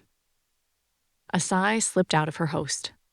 The first sign of any emotion McKenna had sensed from the body, and it bowed its head. Very well. Retreat to the shuttles. Double time. Lure it to that area and get out the heavy weapons. I'll let the officers know we have one incoming. The casualties will be high, but we need to eliminate it, then finish clearing the city. Yes, Commander. As if given a command, every Kaylid she could see pivoted, and at a ground-eating lope, they poured out of the area. The commander stood there for another moment, surveying everything, then turned and tore out of the area. What in the hell? Does this mean they can be stopped? The first bit of hope McKenna had felt leapt up in her chest, moving her attention to the shuttles as they approached, though she did note how fast they could cover ground. We need to be working out more in warrior form. I suspect we're a lot more capable in that form than what I've been assuming. The shuttles came into view, and she saw Kaylid pulling out big tripods with another Nerf gun-like thing on top, just about double the size of what they had been carrying. They were maneuvering them and pointing towards the city. Her host moved up one of the ramps, then turned to survey the city. There, in the distance, what must have been a strange plane approached the city. As it grew closer, McKenna realized it had to be huge, way bigger than most airplanes, and it moved funny, in an up-and-down motion. McKenna fought to focus on the creature. She could swear the wings moved. All weapons are in place, Commander. Acknowledged. Don't fire until it lands. Concentrate on the head and underbelly. Head? Underbelly? You mean this is a living creature coming towards us? It must be huge. McKenna fought to turn the head to look again, but the body had its head down looking at the weapon held in two furry hands. Incoming, Commander. The body looked up, and McKenna got a glimpse of gold wings, massive size, and a loud noise blaring in her ears. She lifted her hands trying to protect her ears and ended up smacking herself on her head. Blinking, sleep-gummed eyes, she looked at the ceiling, the alarm still blaring. Fine, I'll shut it off. JD grumbled as he sat up and hit the stop button on her clock. She rolled over to look at him, and he had the same sleep-dazed look she did. You won't believe the dream I just had, they both said at the same time.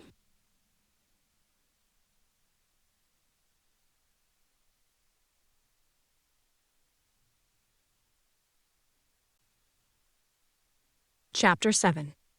Dream Analysis.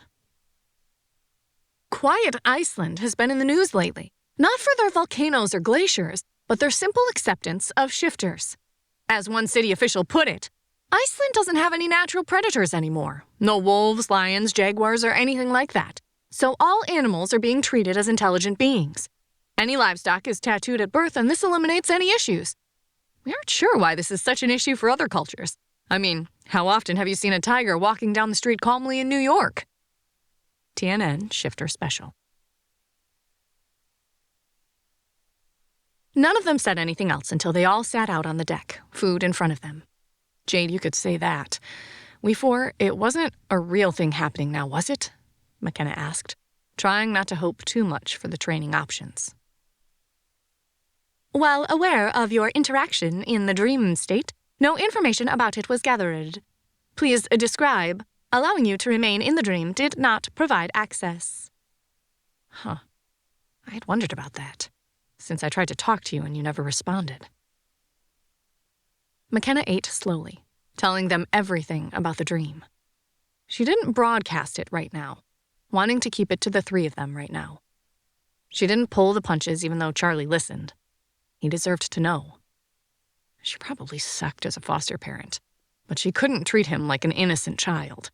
She didn't think he had any innocence left, and she wouldn't put him at risk by not having information he might need. They both listened intently, not making any comments until she had finished. Sounds like the same attack I moved through. I cleared out homes and businesses. Frankly, I didn't want to do anything, but nothing I did could affect what the body I watched through did. They killed beings hiding from them, and I can tell you these people lay eggs and then tend to them. I watched as they stomped through what must have been a nursery and destroyed all the eggs that were there. Even the smallest that must have just been laid. I couldn't understand what the Draken were saying, but I didn't need to know what they meant. They pleaded for their lives, for their children. And the Kaylid I rode never even flinched. In many ways, riding a machine would have been easier. I can't swear, but I think maybe the being had feelings, but they had been switched off. JD rubbed his chin thoughtfully. I saw these beautiful, elegant creatures get mowed down like they had no idea how to fight back. That, McKenna pointed her finger at him. Being attacked with a broom seemed to surprise my host, or at least seemed unusual enough to be remarked on. I don't get that. Yet they almost freaked out when this worm started incoming. But I couldn't get a good look at it. Neither could I. My host was focused on setting up those big guns, and I could only get a glimpse of something big with wings, nothing else. Yeah, that's about what I could get, McKenna said, sighing. I really wanted to see what would scare them. There's so much I think we don't know. We four, can you tell me anything about the Draken culture? Not really. They don't have space travel as they have never needed it, but there is no information as to why. They are technologically advanced, but in ways different from the Elentrin. There is no information in the databases with details. Do you know why the Elentrin hate them so much? McKenna asked. That information is not present. McKenna sighed. I really think there's too much that doesn't make sense. We four, were you able to determine if this was real or a training session? From the information you have provided and the fact that the ships are in your solar system, this seems to be a training session, testing to make sure the Kaylid could handle the needs. Some do break. The nanobots are instructed to kill them at that point if they have no ability to handle what is expected. The matter-of-fact way the AI said it made McKenna shudder. To think of killing someone, anyone, because they were in the way, horrified her. And it was clear from their actions they had no issue with slaughtering innocents. She turned and looked at Charlie, who watched them with a serious look on his face. Part of her wished he looked horrified, but instead he looked thoughtful. Is that better or worse that the child in my care is so world-wise?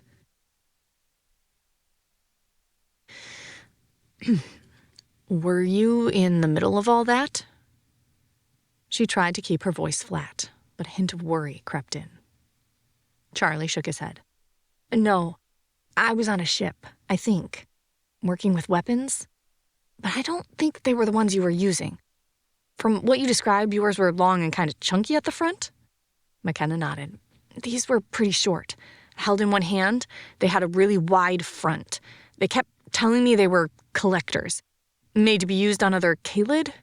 They kept mentioning something about collecting. Charlie frowned, taking another bite, his pale eyebrows furrowed in concentration. We were supposed to practice shooting them. We all had to shoot each other, but this time I didn't see Jesse or Jamie. It was just other Kaylid all in warrior form. Charlie looked up, wrinkling his nose. Getting shot with it felt really odd. Like a static shock over your entire body, then you just fold up. It didn't hurt so much as like when your foot goes to sleep and you need to wake it up, but everywhere. You can see but can't move or do anything. I mean, I could breathe and blink but not move my fingers. He shook as if in wolf form, trying to shake water off of him. Didn't like it. McKenna looked at him. You okay? He avoided her gaze by paying very close attention to his pancakes. But they did say that was setting 1. The higher ones knock you out. I want to say the highest put you in a coma-like state. After we all tested on each other, we were given these tags to attach to them. They kind of reminded me of what you see on cows sometimes. He glanced up at McKenna, and she nodded. Cattle in the area often had plastic tags affixed to their ears, usually showing vaccinations, age, or other information important to the owner. Well, we were supposed to put the gender on it. There were 5 options, so that didn't make much sense to me. Then height and weight. The hand scanner that created the tags would provide that part. And then it was a quick clip onto the ear, and we were supposed to move on. He stared out at the field, avoiding her and JD.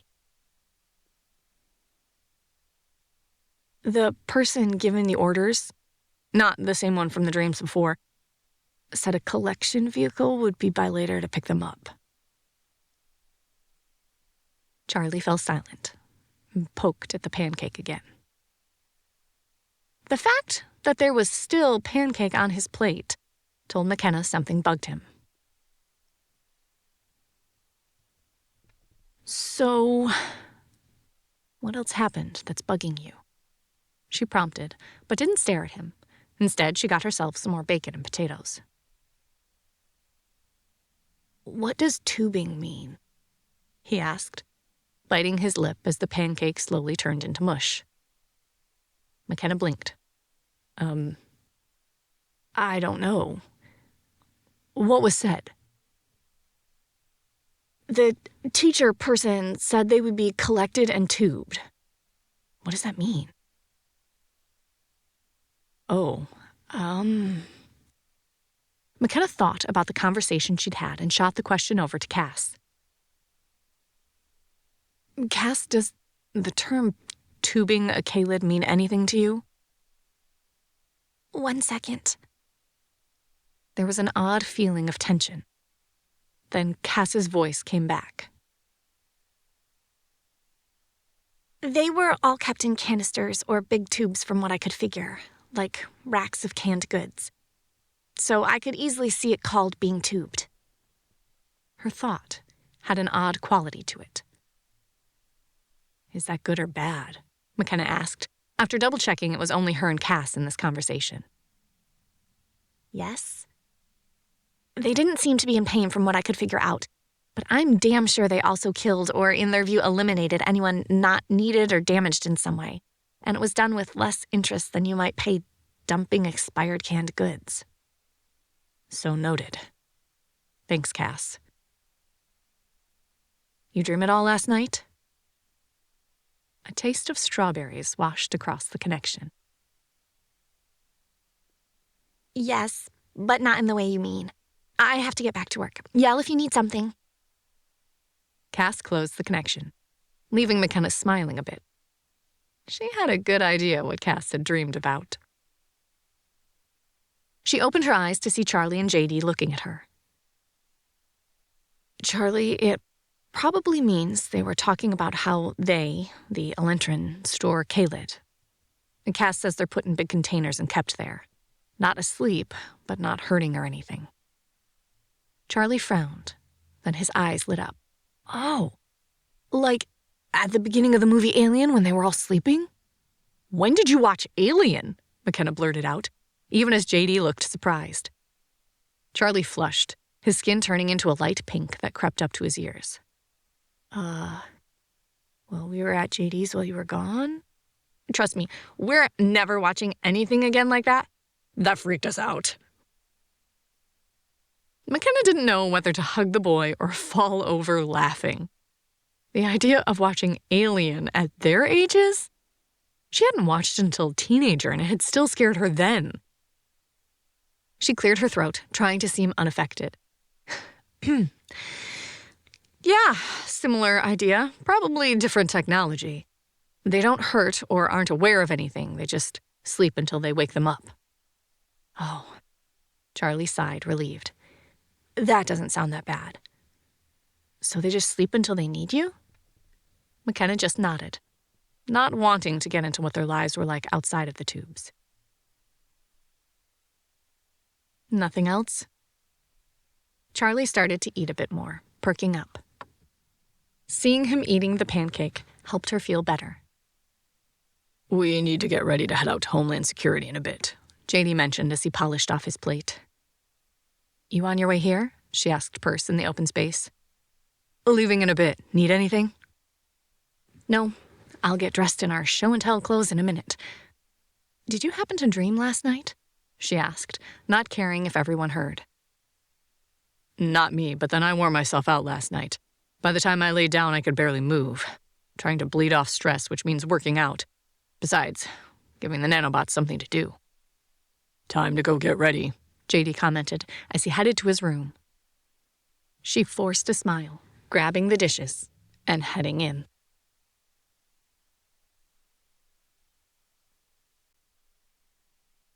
Chapter 8. Bluffs Called. 3 months into the change that Shifters brought to us, the world has seen the lowest incident of wars in almost a century. Even the always contentious Middle East is currently dealing with a religious crisis that has precluded any new offensives. But the actions of North Korea and China are creating concerns in the international community, and Australia has increased patrols in the Indian Ocean. Is a new storm brewing? Op-ed piece. After the dishes were done, she dressed in a simple sheath dress with a matching jacket. McKenna waited for Perce to show up. JD had pulled out an old suit from when he first started on the force. What had barely fit him then, heels, though part of her wanted to show up in a kilt and combat boots. This felt like the wrong type of armor. This does not make sense. Contact the authority for your global defense system and let them know of the incoming threat. The ships should be visible on any defense systems at this point. We don't have defense systems. I think some people have seen it with telescopes, but unless a camera or telescope is looking for it, we don't have that level of technology. That seems highly unwise. How will you know when you are being attacked? Remember, you're the first alien for the most part we've ever been aware of. As of right now, there is no global acknowledgement of any other species besides ours. She swore she felt Weefor huff in disgust.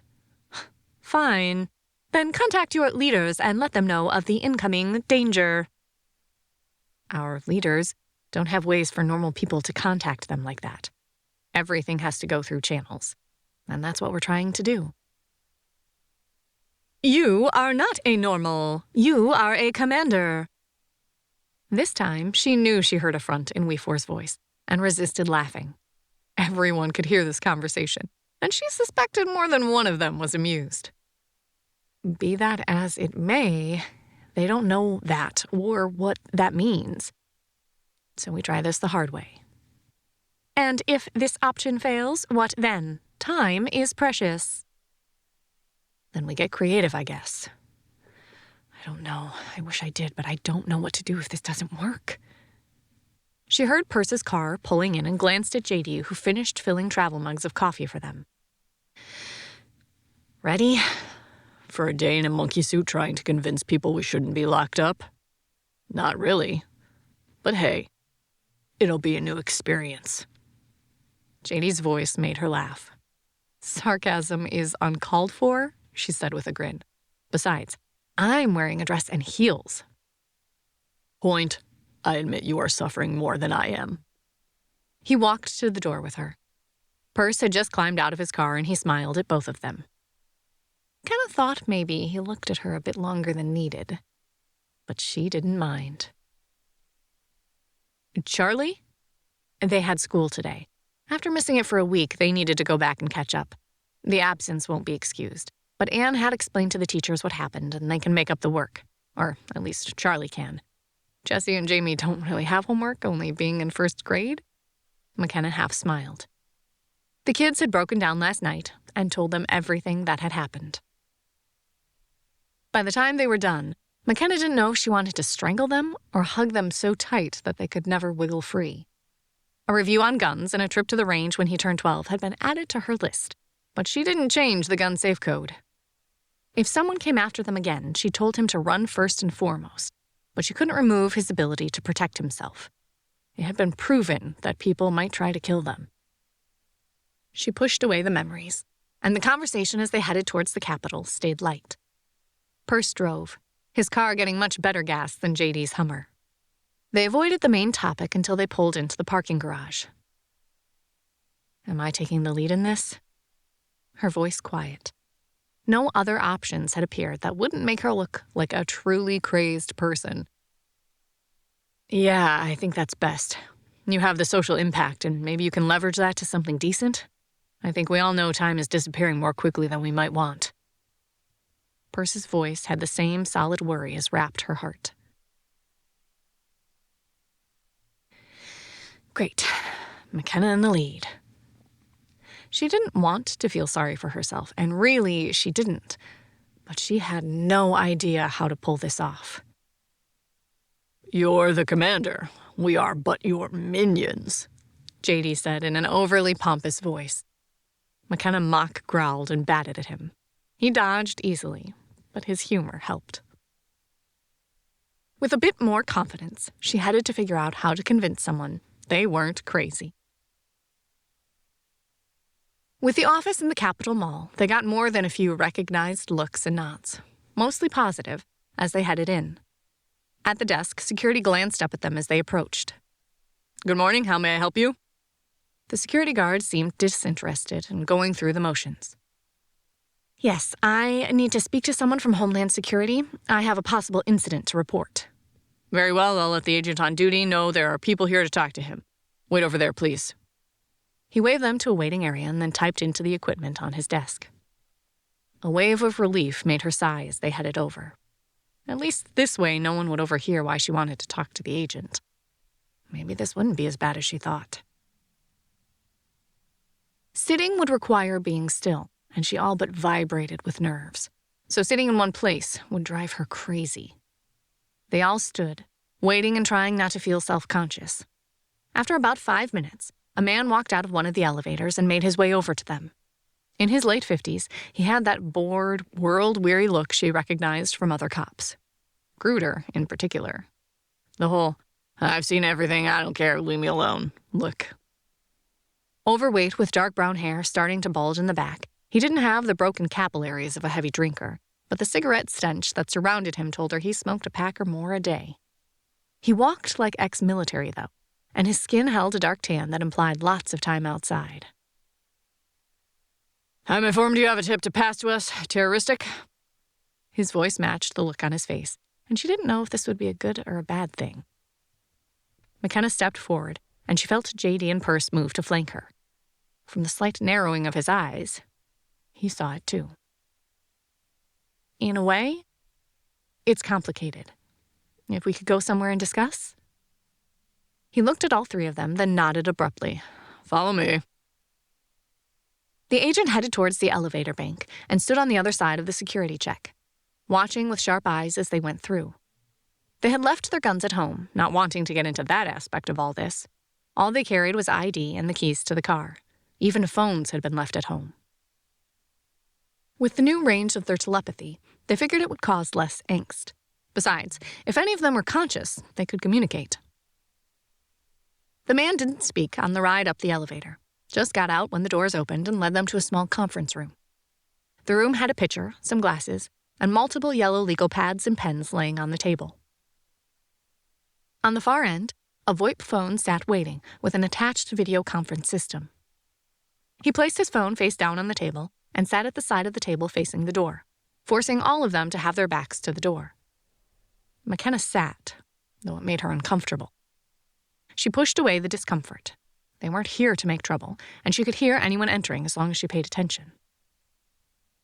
"I'm Special Agent John Smith," he said, his voice devoid of any humor as he pulled the legal pad and a pen towards him. "Please identify yourself and what you have to report."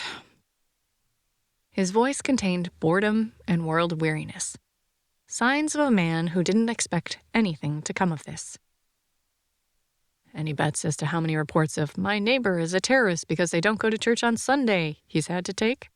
McKenna commented wryly in the mindscape. Chuckles met her humor as she took a deep breath and went for it. "I'm Detective McKenna Largo. I'm a narcotics detective for the Rossville Police Department, as is my partner, Detective J.D. Davidson." She nodded at J.D. as she said that. "Percival Alexander has volunteered to come with us to help explain our concerns and see if you can help us get in contact with the right people."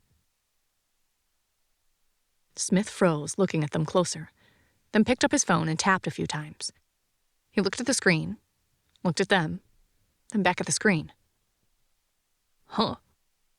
So you are." He put down the pen and looked at them, the boredom dropping away from his face. "So why is the shifter queen and her 2 harem boys here bugging me?"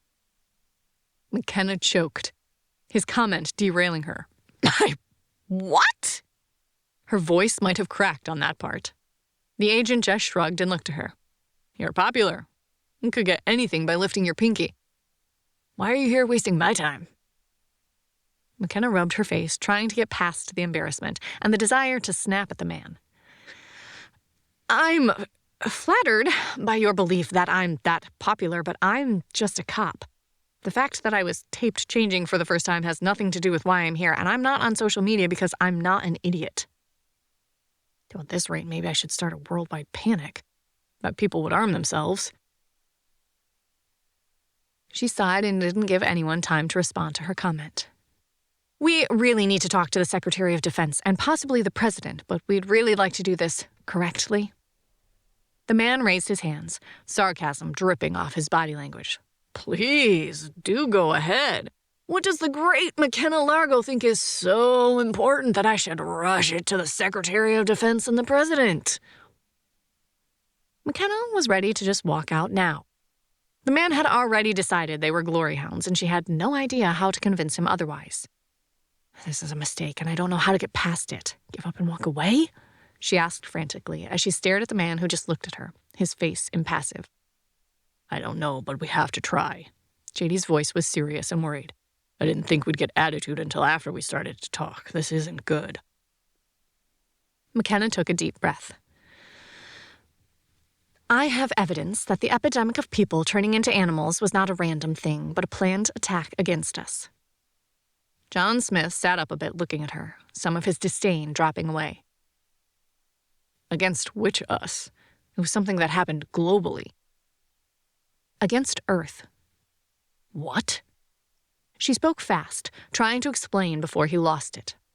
The changes were caused by alien nanobots structured to turn a percentage of humans into animals, and the ones that created these nanobots are on their way here. All interest and the start of taking them seriously disappeared, and the man pushed back the legal pad with an exclamation of disgust. Really? Aliens are on their way here. What, you got caught up in the SETI crap and decided you needed to be more famous? What is it with you social media addicts? Why do you need to be in the public's eye at all times? You were fading from the public view, so you thought this would be your next option? McKenna quit being embarrassed at this point and got annoyed. Yes, because coming quietly, not carrying our weapons, not announcing who we are and asking for an agent is totally how I'm going to get more public attention. If I wanted that, I could have just done a press conference or video to let people know. Because you know, starting a worldwide panic is exactly what I need to do. Hey, I have the governor knowing my name. Why don't I call him and tell him that aliens are coming? Smith just crossed his arms and sneered at her. I have no idea why you're wasting my time, because I don't have time for prima donna freaks. Ah! She stood with a violent movement. I don't know how to make anyone believe me. I wish I could just call the Secretary of State again. Maybe he'd believe me. He's already seen us do something that should have been impossible. Call him if it will help. We4's voice startled her, and by the sudden tensing from JD and Perse, she knew they hadn't expected it either. Not like I have any idea what the number is. Oh, yes, like the Secretary's just going to know who you are on a first-name basis. Smith stood to. Get out of here. I don't have time to waste on stupid attention whores. The number is... We4 rattled off a long string of numbers while Smith talked. It was dialed twice on speakerphone, so the tones were played. Remembering that is not difficult. Fuck it. We've got nothing to lose because the next option is going viral, and that would be bad. Even as she thought that, she moved over to the phone. Fine, let's see what he has to say. Please let this work. See what who has to say? Smith demanded as his hand drifted to his waist. I wouldn't, rumbled JD, as he and Perse rose also, their bulk still intimidating, even after their weight losses. McKenna hit the speakerphone and hit 9. She'd been there enough to know she needed that to dial out. Then she dialed the long number We4 provided her. You sure? That was more than 10 digits. Before We4 could respond, the phone rang and the video screen lit up. A second later, the surprised face of the Secretary of State filled the screen. Miss Largo, he said, his brows furrowing. Not that I'm complaining about being able to speak with you again, but how exactly did you get this number? And he glanced down, then looked back up. Why are you calling from a Homeland Security extension? Sir, I am so sorry, sir. I'll take care of this. I am so sorry. The agent babbled as he stared at the screen in horror. Mr. Secretary, I apologize, but I need someone to listen to me, and you are my last-ditch effort. Please, if I may have a few minutes of your time? He blinked at them and the frantic agent. One moment. The screen blinked, and McKenna hoped that didn't mean he'd hung up. But before any of them could figure out what to do, he came back on. You have 10 minutes. Please go ahead. Her mouth felt like she had swallowed sand, but she spoke anyhow. Sir, this is going to be hard to believe, but people like me who can shift can do so because of alien nanobots. The reason I knew your number is that I have an alien artificial intelligence that's part of me now. She ignored the sputtering of the agent, who couldn't get past Perce or JD. It memorized the sounds when the phone dialed and fed them back to me.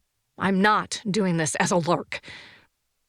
The message that SETI is offering a reward for is a stray transmission from the ships headed this way, from the race that created these virus nanobots. I provided the translation via their website, but it might take weeks. Sir, we have about 25 days before they're in orbit above our planet. If we aren't ready, the consequences will be very bad. As she spoke, as fast as she could without stumbling over the words, the pleasant, amused expression had faded, and the sharp eyes and assessing look had snapped into place. He looked at Perce and JD. You two believe this? Sir, we know it. We have proof in more ways than one, and we need to prepare. Perce spoke as JD still kept the agent. Why haven't you said anything before? McKenna waved at this scenario. Who is going to believe us? I'm telling you, aliens are coming. I don't believe myself sometimes, and I know they're coming. Sir, I don't want to go to other options, but they are coming, and I know what they want.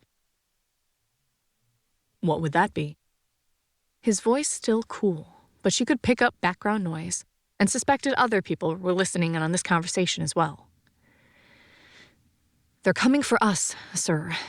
The Kaylid, that is what they call us. They want us as disposable soldiers for their war. We were supposed to be trapped as crazed animals. We are their foot soldiers, disposable and easily replaceable.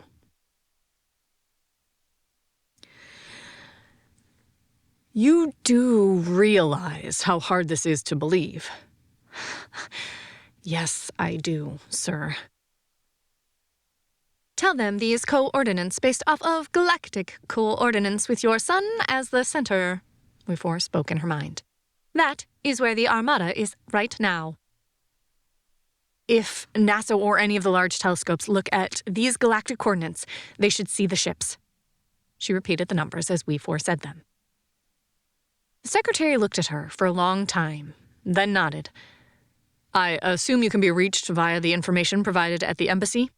Yes, she said, her head bobbing like one of those silly dolls. Give me a few days. I'll be in touch. With that, the screen went black, and McKenna sagged.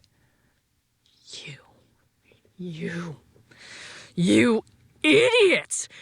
How could you do that? How could you even get his number? Get out of here now before I have you arrested. I'll be filing reports with your captain and chief about this. I'll have your jobs for this. Now get out! Smith had turned red and pointed at the door, all but yelling. Thank you, McKenna managed, and headed to the door, feeling lightheaded. I can't believe I just did that, she muttered in her head.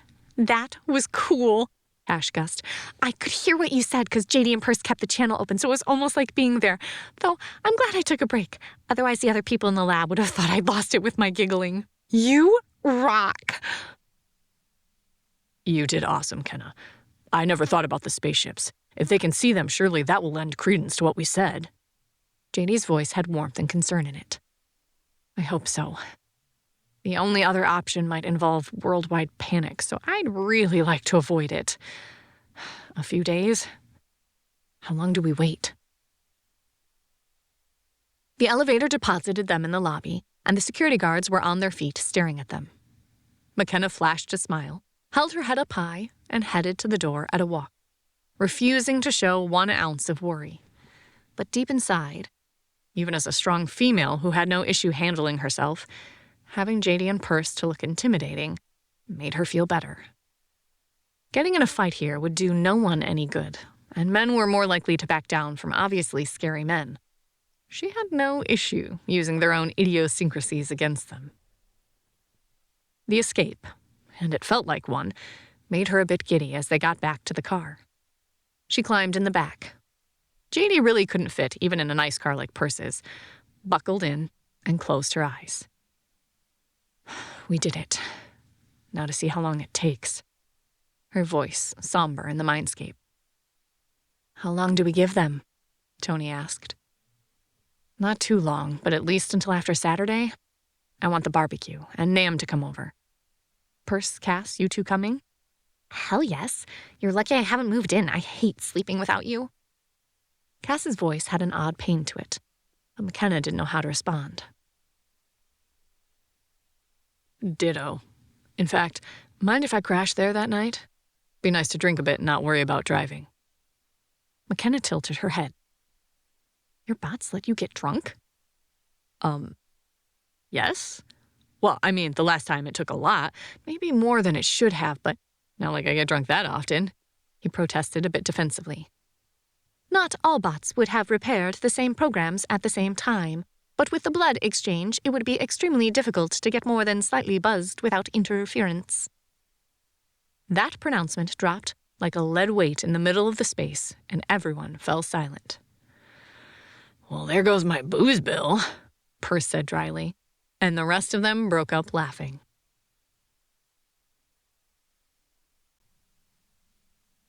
Chapter 9. Additions. There have been more late-night meetings in the Capitol for the last week, and not even insiders have mentioned what's being discussed. But the cabinet has been pulled into closed-door meetings, and the National Science Advisor hasn't left the White House for the last few days. Meetings have been canceled, and yet there is nothing leaking out of the Capitol. The most interesting is that they've asked ambassadors from the United Kingdom, Russia, and Canada to come and meet later this week. What is going on at the White House? TNN political pundit. The rest of the week crawled by, with McKenna jumping every time the phone rang, or the one time someone declined. But none of those calls was anything to do with the information passed on to the secretary. Saturday showed up, and she sighed in relief.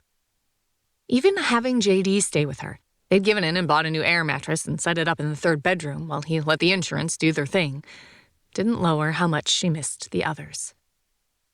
Tony had been by once or twice, but she'd been trying to get things set up legally for the kids and make sure Karina had full rights if anything happened to her. McKenna spent her own time with a lawyer getting life insurance and beneficiaries created to make sure Charlie would be safe. Kirk and the others had checked in on her to see if they had any ideas or plans, but all they could do was wait. If it continued like this, by Monday her temper and stress level would push her to the nuclear option. We four had her searching the web, and they kept updated on where the ships were. Though, if a person didn't know what he was looking at, it wouldn't have meant much. Some technology that made them hard to see, not a shield, more just a distortion that looked like reflected space junk or something like that. Either way, they had enough information, and the ships would be close enough that they'd be able to tell people where to look and see the incoming ships. And start a worldwide panic. That thought made her sick, and she shook her head. JD and Charlie were outside setting up stuff to grill, and Charlie had some games he wanted to try with the twins. They had spent all week after school creating an obstacle course and made her promise to not come out and snoop. But the two males had been very excited about it. Today, she'd get to see. You two are coming, right? She hated feeling anxious, but Cass had worked all week and Perce had to wrap up a bunch of stuff with the lawyers about the lawsuit he'd brought against the various sports organizations. On my way, another 20 minutes, tops. Perce's voice sounded shared in their mind space, and she could feel the others pay more attention. Probably another 40 for me. Need to stop and grab some stuff. Having a chocolate craving. But yes, I'll be there. I've missed you guys. Cass's voice helped ease the ache that had nagged her all week, and McKenna's mood lifted. Be there in 5. Kids are driving me crazy. You'd think they didn't talk to Charlie all the time. A wave of laughter with childlike flavor filled the space even as McKenna felt the adults' humor. The kids rarely spoke in the shared adult mind space, and she could lock them out if she needed. But normally she didn't need to. Though, with the reach they all had, it might have to change. When she changed her connections to everyone, it had trickled down to the kids, too. They were ecstatic about the ability to talk regardless of distance, though they tried to hide it. Okay, I'll see everyone shortly. All she could do was think about having the rest of them here. With a sigh, she locked down the communication. We four? Is this normal? The need to be with others of your squad? Need? I don't understand why it almost feels like I'm longing for a loved one. I love them, but I'm not in love with any of them. Why this pining feeling like part of me is missing? In a real way, part of you is. The squads tend to work as gestalt beings. With the establishment of the planet-wide communications, you intensified this feeling. Your bots work better in proximity to each other, using shared resources. You calculate faster and are able to make better decisions. Commanders need their teams to be able to lead the Kaylid into battle and bring victories. That did and didn't help. Though knowing her vague unease didn't mean she was going crazy, added a bit of relief. The mound of meat needed for a house full of shifters took up the bottom part of her fridge. Cutting back on other expenses had given her more money for food, but at this rate, she would need to start buying protein in wholesale amounts. Incoming, Tony warned, seconds before the door flew open. The two kids hugged her and let go before she had time to dry her hands and hug them back. What is their issue? She asked Tony, as she walked over to help her with a bag of potatoes. Heck if I know. They've been bouncing oddly for the last 2 days. Been about to strangle them or drug them.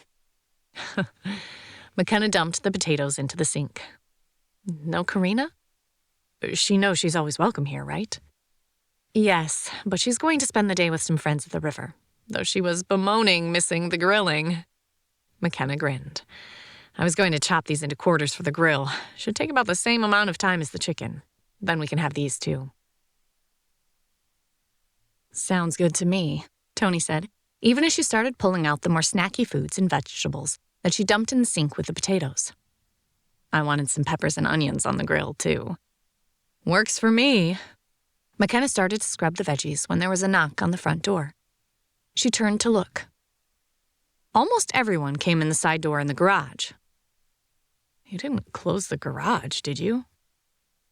No. Open for person Cass. Tony frowned, staring at the front door. Huh. McKenna dried her hands and headed over to the front door, even as she glanced to see where JD was. He stood on the deck talking to the kids who hadn't shifted yet but were all but vibrating with excitement. She pulled open the door and blinked as a woman and a small girl stood there. The woman was dressed in loose trousers and a tunic shirt that hid her mid-thigh in matching gray, and a shawl around her in dark blue. Her face serious, and something in her eyes made McKenna's heart ache. But it was the girl who grabbed her. The tiny girl, she seemed even tinier than McKenna remembered, looked up at her with big eyes and a level of sadness no one that young should ever know. Her dark hair curled loosely around her shoulders, though it seemed lank and heavy. Nam! McKenna's heart both leapt and cracked as she recognized the girl. Before she thought, she dropped to her knees and pulled the girl into a fierce hug. I'm so glad to see you. The arms that wrapped around her had a certain death grip quality, and she found herself unwilling, unable to let the girl loose. When she realized the dampness on her shirt was from silent tears the girl cried, she rose, the girl still tight in her arms. Mrs. Bara? Porvi? What's going on? The woman's face had paled, but it also held relief as she dropped 2 large duffel bags on the front step. She will be safe here. I can't protect her. Protect my daughter as you once did. I beg of you and will pray for your soul to Allah. She kissed her fingers, touched the back of her daughter's head, and whirled, all but running to the car. Struck dumb, McKenna watched her leave as she held the tiny girl in her arms, silent sobs racking her body. What just happened? Tony asked behind her. McKenna was perversely glad Tony sounded just as confused as she felt. I have absolutely no idea. Would you grab those bags for me? I suspect they're Nam's belongings. As she said the girl's name, her arms tightened around McKenna's neck, though she still didn't make a sound. Sure. Put them where? What the heck do I do? JD is in the spare room, Charlie has his, and putting Nam with him doesn't work. Mine for now. I think I still have a small dresser in storage I can pull out. She can sleep with me for now. Got it. Tony moved by carrying both duffels, which looked way too small to contain a girl's life. McKenna headed to the living room. Charlie, can you guys come in here? Nam is here. She sent that as she sat on the couch, still holding the girl who trembled in her arms. The sliding door opened, and 3 kids raced towards her, smiles on their faces. They all froze and looked at the back of the girl in her arms. What's wrong? Is she hurt? Charlie asked, a desperate anger to his tone. I don't think so, physically at least. But her mom just dumped her here, left stuff and ran, telling me to take her. Do you have any idea what's going on? No, I just... He trailed off, and she saw and felt his shrug. Nam, darling, it's okay. Will you look at me? She weighs so little. The twins are heavy and solid. I'm scared if I hug her too tight, I'll break something, McKenna said into the mindscape.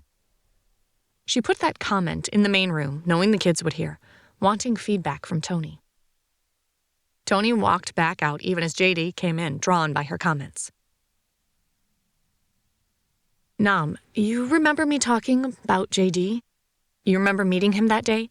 He's here, as are Charlie and Jesse and Jamie. Want to turn and see them? There was a sudden tightening of arms. Then the arms fell away, and the girl pushed back and looked at McKenna. Her eyes were swollen and red, making her dark brown eyes look black and bottomless. Are you going to get rid of me too?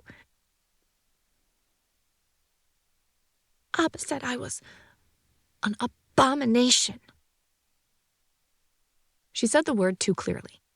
So sharp, McKenna knew she'd heard it too many times. And that I should be put out for the elements to devour. Her voice vibrated, thin and stressed. Nam didn't look at any of them. Instead, focused on her hands. McKenna choked as the girl talked and looked up to see the wild looks of panic on the kids' faces. No, I'm not getting rid of you. But I'm a bit confused as to why your mom left you here. Abba. Is that your father? Nam nodded miserably, curling up a bit, refusing to look at anyone. Kenna, we need to let her feel us. She's ours, but locked up in herself, she'll never believe us. Look at her. Charlie's tone held panic, and she could feel the others holding themselves back with an effort. Jamie all but radiated something she didn't understand. Not love, not fear, but a type of deep protectiveness that matched the others in richness and depth, but his shone brighter, almost about to combust. Nam, look at me. Please? McKenna coaxed the girl, and she lifted her head. Dark circles under her eyes, and her thin frame carried so much information that she wanted to scream. How often do you change? Nam flinched and shrank into herself even more. Never. It is an abomination. Again, that word. And McKenna wanted to snarl, but that would not help this situation. Nam, you remember me, right? Her head nodded rapidly, but she didn't look up. Her body radiated an awareness of the people around her, but she didn't look at any of them, just hunched, like expecting a blow. That posture, McKenna knew all too well. Do you trust me? That I'd never do anything to hurt you. Charlie and the twins would never do anything to hurt you. Nam looked up at her, eyes dark, and McKenna had serious thoughts of murder on her mind at the fear in her eyes. The expectation that people would hurt her. The child had been 5 or 6 at the time of the kidnapping, so best case, barely 7.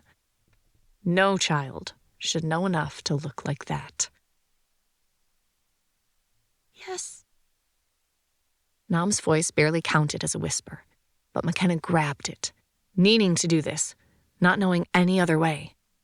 The need from the kids and the encouragement from we four, silent though strong, drove her as much as the desire to protect this child. McKenna glanced at JD, but he already stood next to her, his Gerber out. Nam paled and her body shook. Nam, trust me, please. With careful movements, McKenna cut a nick on the fleshy part of her palm. Nothing big, only enough for blood to well up.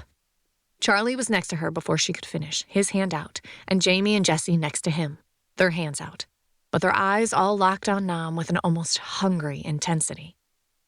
She felt Tony's approval even as she glanced up at her, then made the same small cuts on their hands. Will you let me? McKenna kept her voice calm as she looked at Nam, holding her hand out silently asking for her palm, even as she held the knife in the other. Nam swallowed, but didn't pull away. With a trembling hand, she placed her palm in McKenna's. The wound McKenna made bled a bit, and she squeezed it to make it bleed a bit more. Nam didn't flinch, just watched with her wide, dark eyes. I'm going to drip some of your blood into Charlie's wound, then his blood into yours, okay? Then with Jessie and Jamie. I know it sounds weird, but may I do this? McKenna knew too well the frustration of adults never asking, so she tried to move slow to give the girl time to adjust. Nam nodded, her eyes never leaving McKenna's face. I am so going to hurt someone for doing this to this little girl. McKenna squeezed Nam's hand and dripped blood into Charlie's bleeding wound. She didn't flinch as Charlie and the twins exchanged blood with her, though her face remained tight, drawn. Nam, I'm going to do the same thing. I promise it will make sense in a few minutes, okay? McKenna felt desperate to wipe the fear and pain off the tiny girl's face, but right now, she did what she could. Nam nodded silently, and McKenna made the exchange. We four, push this one as fast as you can, please. Tony, can you grab something for us to eat in here while we wait? Tony didn't even reply, just turned and went into the kitchen. Later, when things were better, she'd talk the child into linking with the other adults, but right now, she and the kids were needed to give her the emotional support she needed. Working. Her body is severely depleted of nourishments, and she has not shifted in much too long. She needs to shift and restore her energy levels. What is it with you humans and never having enough nutrients? Weefor's voice held an edge of stress, and part of McKenna wanted to laugh, given how many people struggled to eat less to lose weight. They all struggled to eat more to put on weight. She'd managed to gain 10 pounds in the last week, but she still needed about another 30. JD had managed to put on 15, but he could stand the ration bars with their 5,000 calories. She couldn't. Tony returned with chunks of cheese, chips, dip, and a pile of lunch meat slices on a tray. She set it down next to McKenna on the couch. The kids were crouched around her, watching Nam with unnerving intensity. Nam, you need to eat. Here, take something and eat. The little girl bit her lip, then asked in a quiet voice. Is it pork? McKenna glanced at Tony, but she was already replying. No, chicken and beef. Okay. With a hand that shook too much, Nam reached out and took one of the pieces of meat. She gobbled it quickly, then started to reach for another and froze. Nam, eat it all if you want. We have lots of food and you need to eat, McKenna urged. Eat, Nam. You need to get strong for us. Charlie's voice filled the mind space, and McKenna realized the link to Nam had lit up. The girl jerked, tears welling in her eyes as she looked around, her whole body starting to shake again. Nam, listen, this is why we needed to share the blood. It lets us talk in our minds. Look, Charlie, Jessie, and Jamie are here.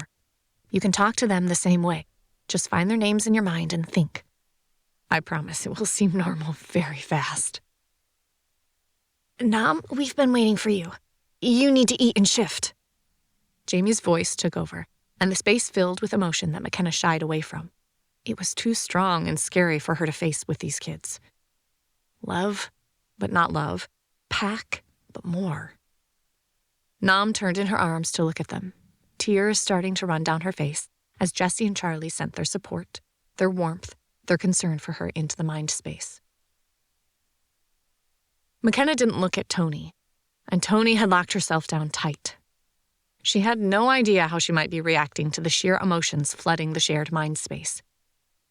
While the adults would hear Nam and McKenna's mind space, they wouldn't be able to talk privately to her until they shared blood. But for now, this would work. Nam, do you feel better? She said this out loud, knowing the kids would keep reassuring her and pull her into their private mind space. Already, the four of them felt different in a way that she didn't have time to analyze. Nam nodded and took a piece of cheese, but her eyes kept darting back and forth between the kids and McKenna. Good. Listen to me. I'll figure out what's going on, but you aren't going anywhere. I want you to eat. Eat all you can. We're making some more food here in a few minutes. Then, would you like to shift and go play? Yes, you need to come play with us, Nam. We have the best things set up, Charlie said. None of them had touched her physically yet, but their emotions had helped her a bit. She didn't tremble anymore, and her tears had dried. We four, is it okay for her to shift? McKenna asked, making sure all of them could hear. She needs to eat in her animal form and after she shifts out of it. But yes, it is more unwise for her to not shift. Nam flinched and looked back at McKenna, her eyes dilated. That is we four, a friend of sorts. We'll explain later. JD, can you get some chicken grilled up that they can eat after they shift? Sure, I'll go get it started now. He said the words out loud, smiled at Nam, who nodded a bit, then headed to the kitchen. I can shift into my tiger? Nam asked, her voice small. Yes, we want you to. When was the last time you shifted? McKenna held her firmly, but paid attention to make sure she let go the second the girl started to squirm. The day you rescued us, she mumbled around a mouthful of cheese and meat. McKenna cringed. That was over a month ago, almost 2. That did not sound good at all.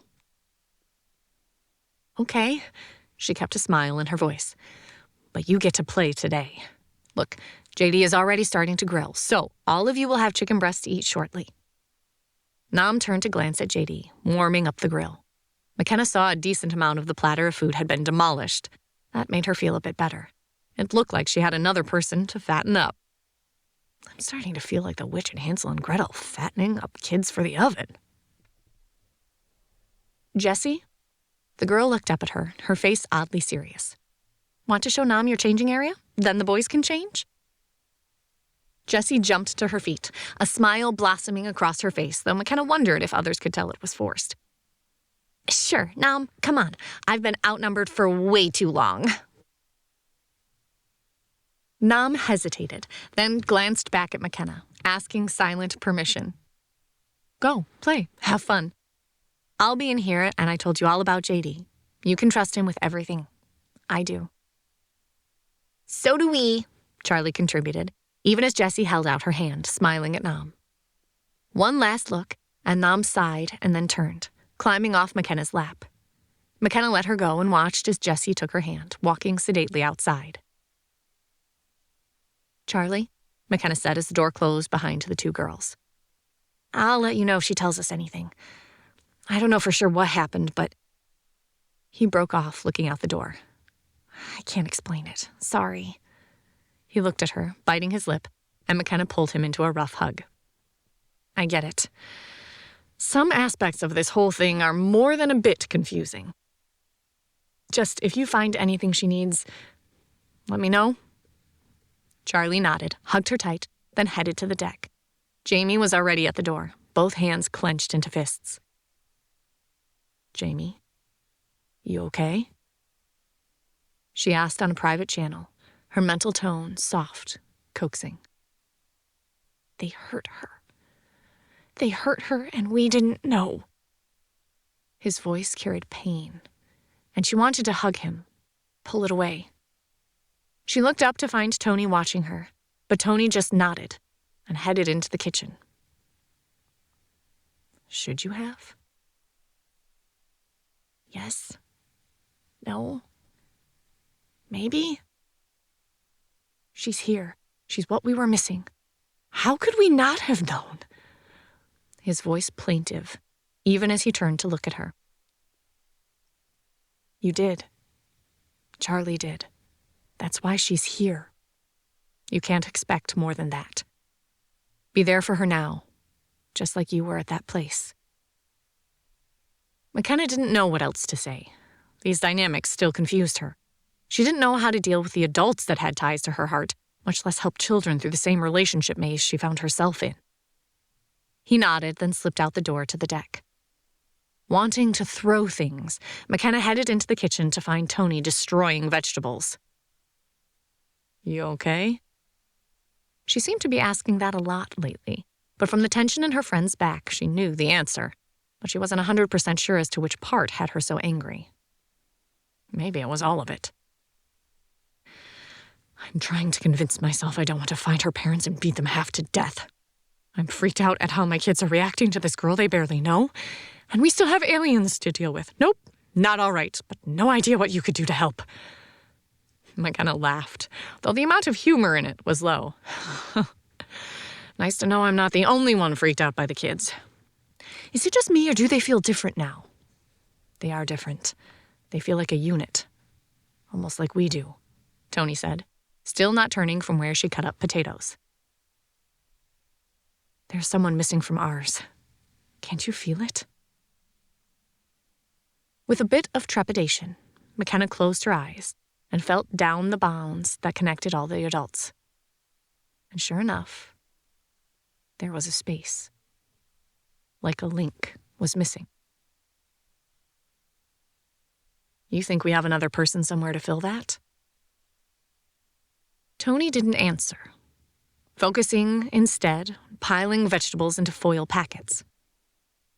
McKenna thought she might have said something, but a ping in her mind sidetracked her.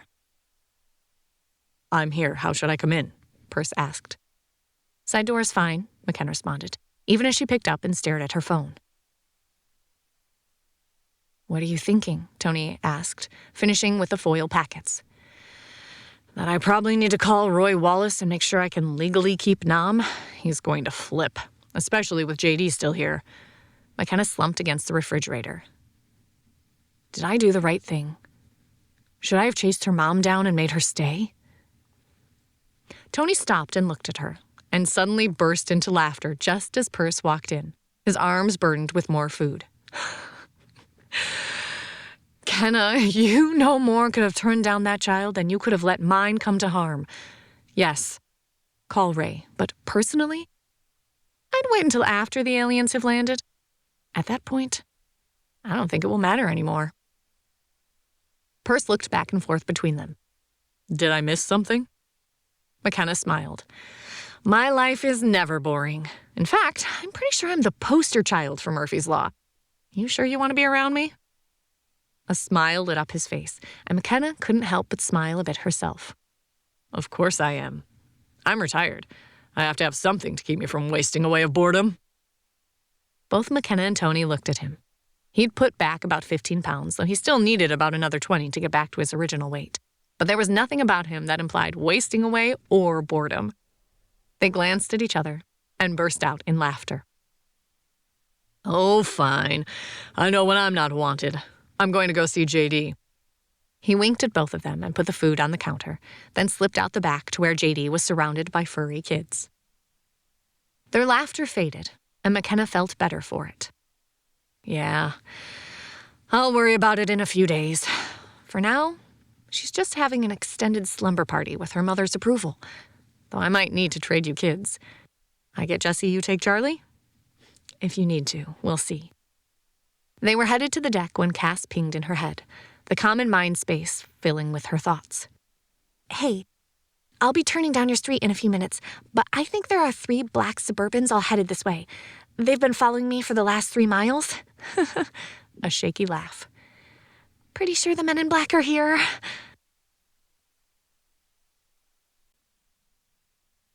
Chapter 10. Mib. Chatter on the amateur astronomer forums has exploded in the last week. Some of the major telescopes have been redirected from their scheduled areas. The complaints are stemming from people who had scheduled time to inspect those areas of space. No word has come out as why there has been this change. What is setting off some of the conspiracy theorists are the armed guards preventing entry to the centers where the information from the telescopes are being collated. TNN News article.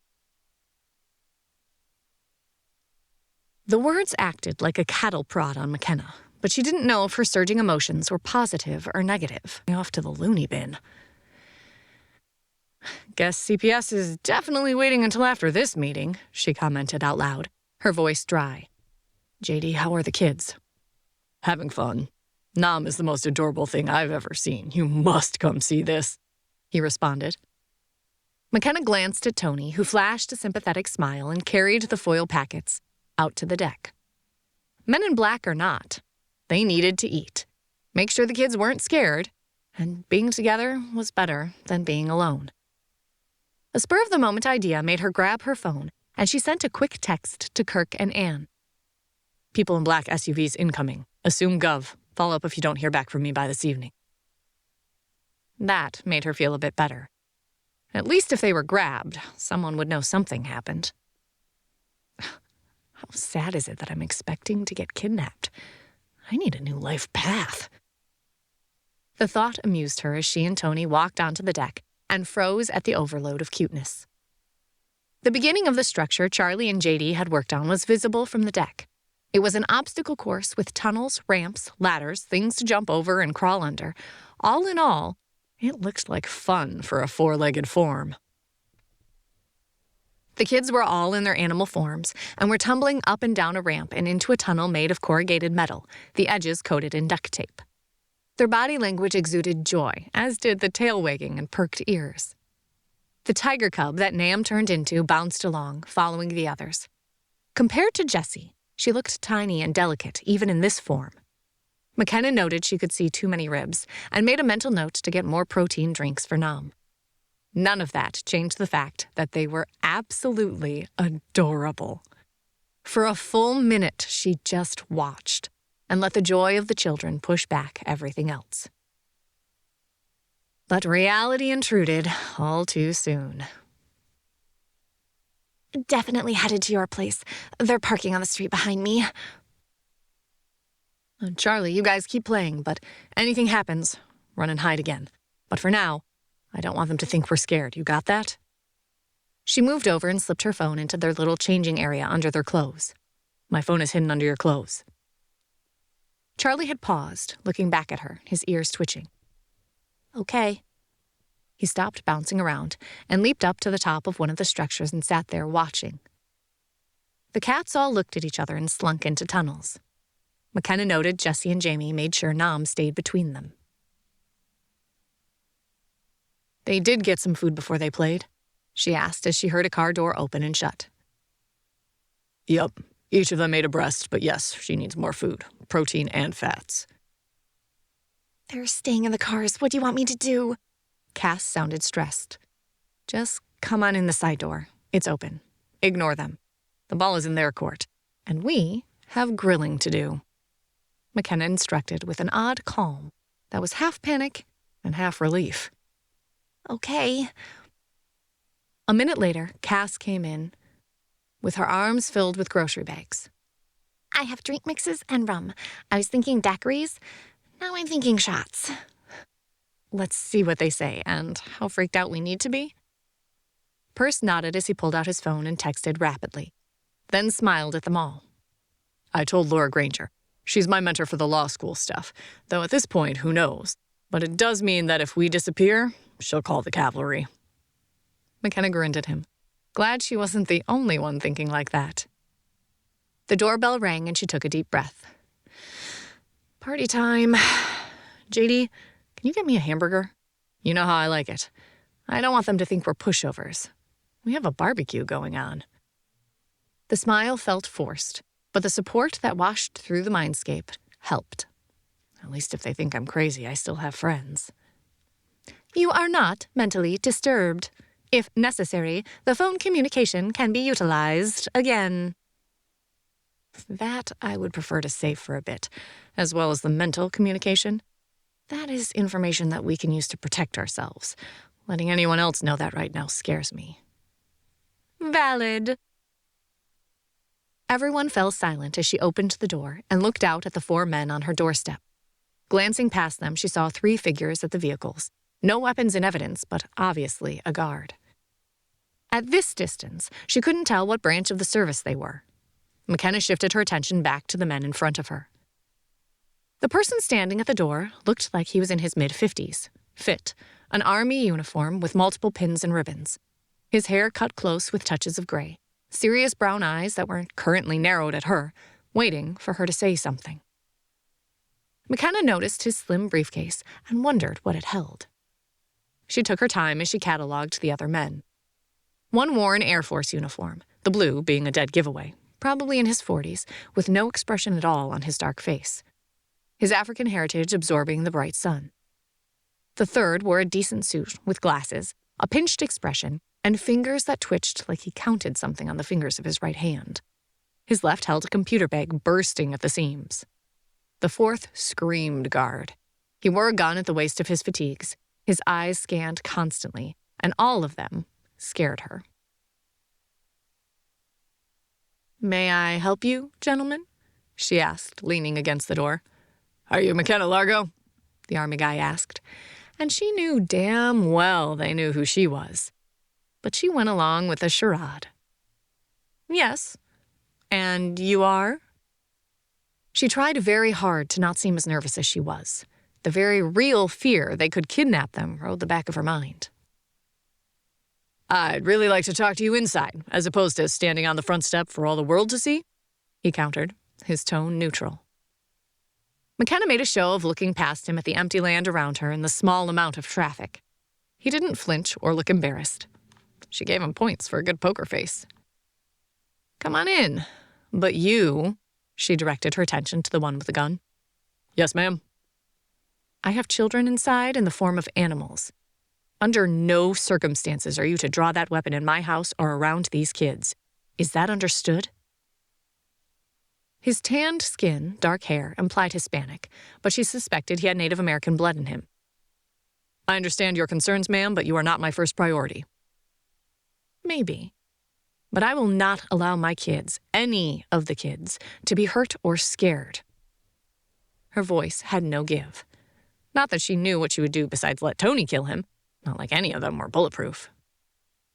"That would be exceedingly difficult to do. The best might be to make you more resistant to puncture wounds, but normally the Elentrin use energy bursts, so that would not be effective against them." McKenna tried not to stumble as she thought about being bulletproof. "Later. We will talk later," she promised as she led them to the back. "Gentlemen, everyone is out here. Please take a seat." As she'd gone to the door, someone had grabbed a couple of the folding stadium chairs and set them up. JD still stood at the grill, but Tony and Perce had arranged their chairs, so anyone headed towards the kids would have to go through them. Cass still had the grocery bags in her hands and smiled at them all as they walked out. "Hey, I'm about to go make some daiquiris. Would you guys like any?" "One for me, please, Cass," McKenna said as she sat in the chair next to Tony. From here, she could see the kids, the grill, and the table and chairs they had left for the government men. The lead man looked around, his eyes narrowing even more. "We would prefer to speak to you alone, Miss Largo." "Oh, Miss Largo. Not even officer or detective? Ouch." McKenna sighed and let the fake sarcasm drop. "Gentlemen, everyone here is a shifter. We all know about the aliens, much more than you do, and frankly, some of them can explain this better than I can.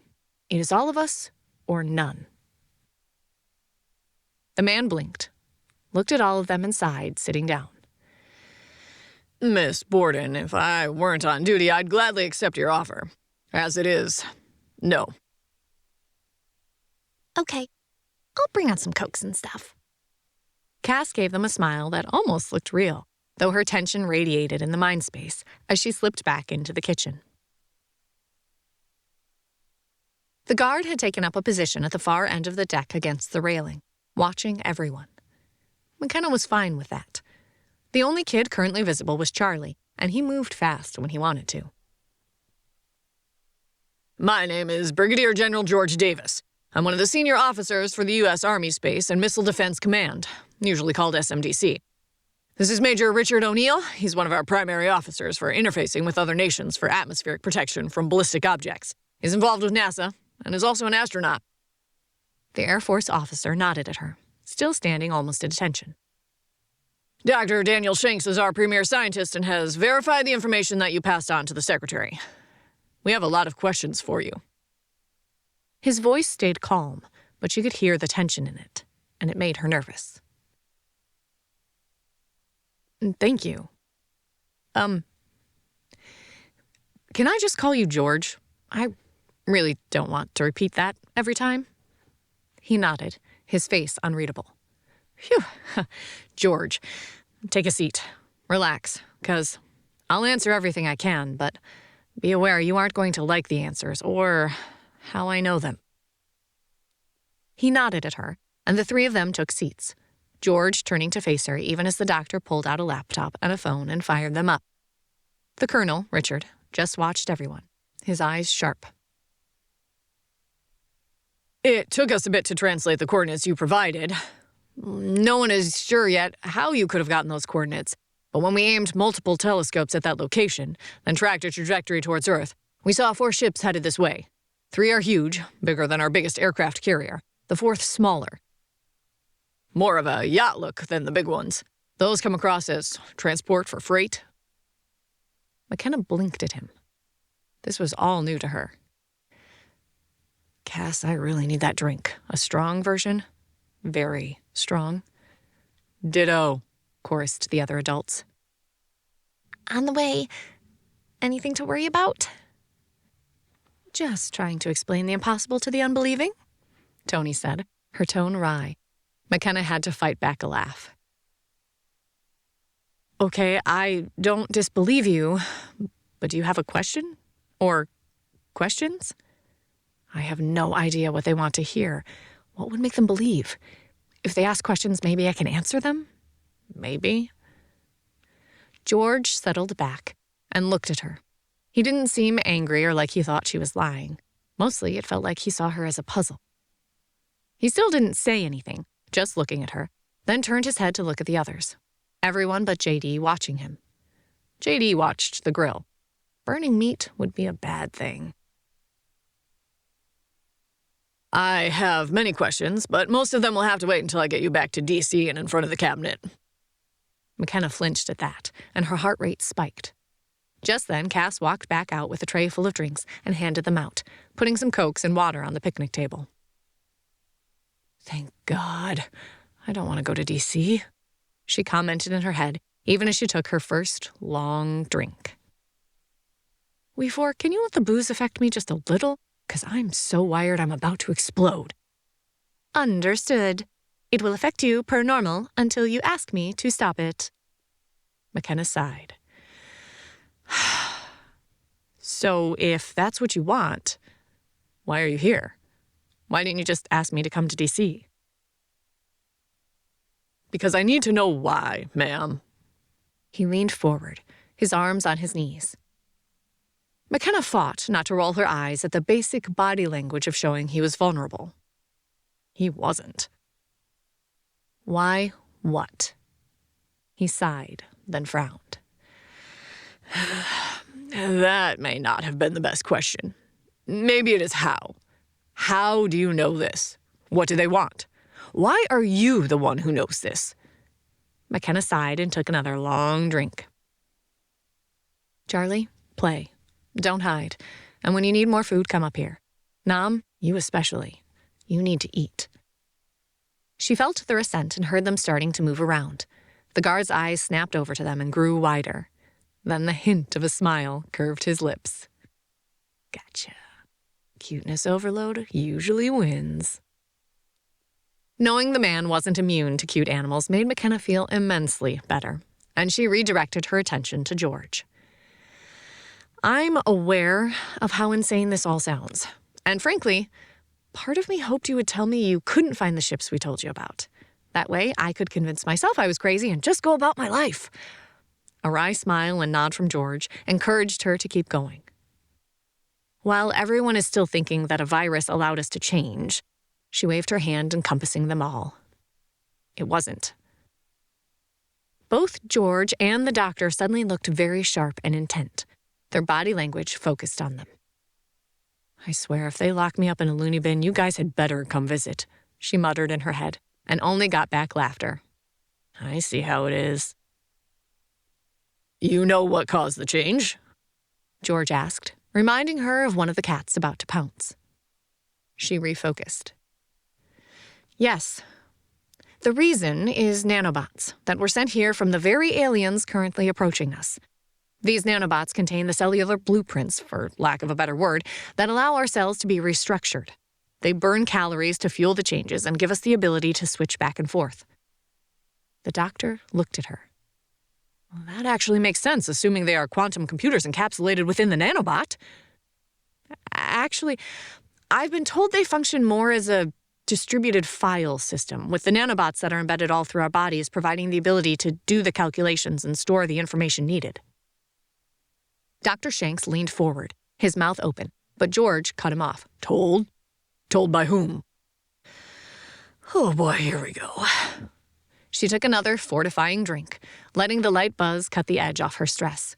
Her eyes had closed as she did so, and she opened them to see the four men all looking at her, wariness in every line of their bodies. Because I got an upgraded version of the nanobot, one that comes with a functional AI, and it told me all of this, as well as the location of the ships, and exactly why the Elentrin are coming here. Before anyone could say anything, she continued. They're coming to collect the Kaylid, us, to use in their war against the Draken.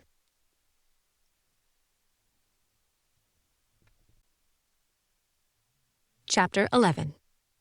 Show your cards. Our new restaurant is opening in Sacramento this week. We cater to shifters in animal form. Do you want to eat your steak rare while in wolf form? Or chew on a bone that can resist your teeth? If so, come down to Rarest and order a meal. They have shifting rooms so you can strip and change into your other form and experience food as nature intended. Ad on KWAC. George blinked. His mouth opened and closed. Then opened and closed again. The doctor was just as bad, his eyes blinking and mouth moving. The Air Force officer, Richard, just after a long moment, during which the mind space echoed with giggles, though McKenna worried they'd storm out, George cleared his throat. Am I to understand? You have an artificial intelligence inside you that is providing you information? His words came out slowly and carefully, as if he needed to taste each word. Yes. How? Wait, what? He sighed and closed his eyes. Is there any way you can prove this? McKenna made a face and shrugged. I have no idea. I can share what has been told to me, and at this point, everything I've been told has proved to be the truth. And it is definitely information and skills I have no way of knowing, such as the celestial coordinates I gave you? George turned and glanced at the doctor. The doctor nodded and glanced at his computer. It says here you have a degree in criminal justice with a minor in sociology? Yes. I always wanted to be a cop, so I got my degree to support that. I suppose then advanced physics or stellar cartography is not a skill set you have? No. I do good to handle my own finances and deal with my phone, McKenna frowned.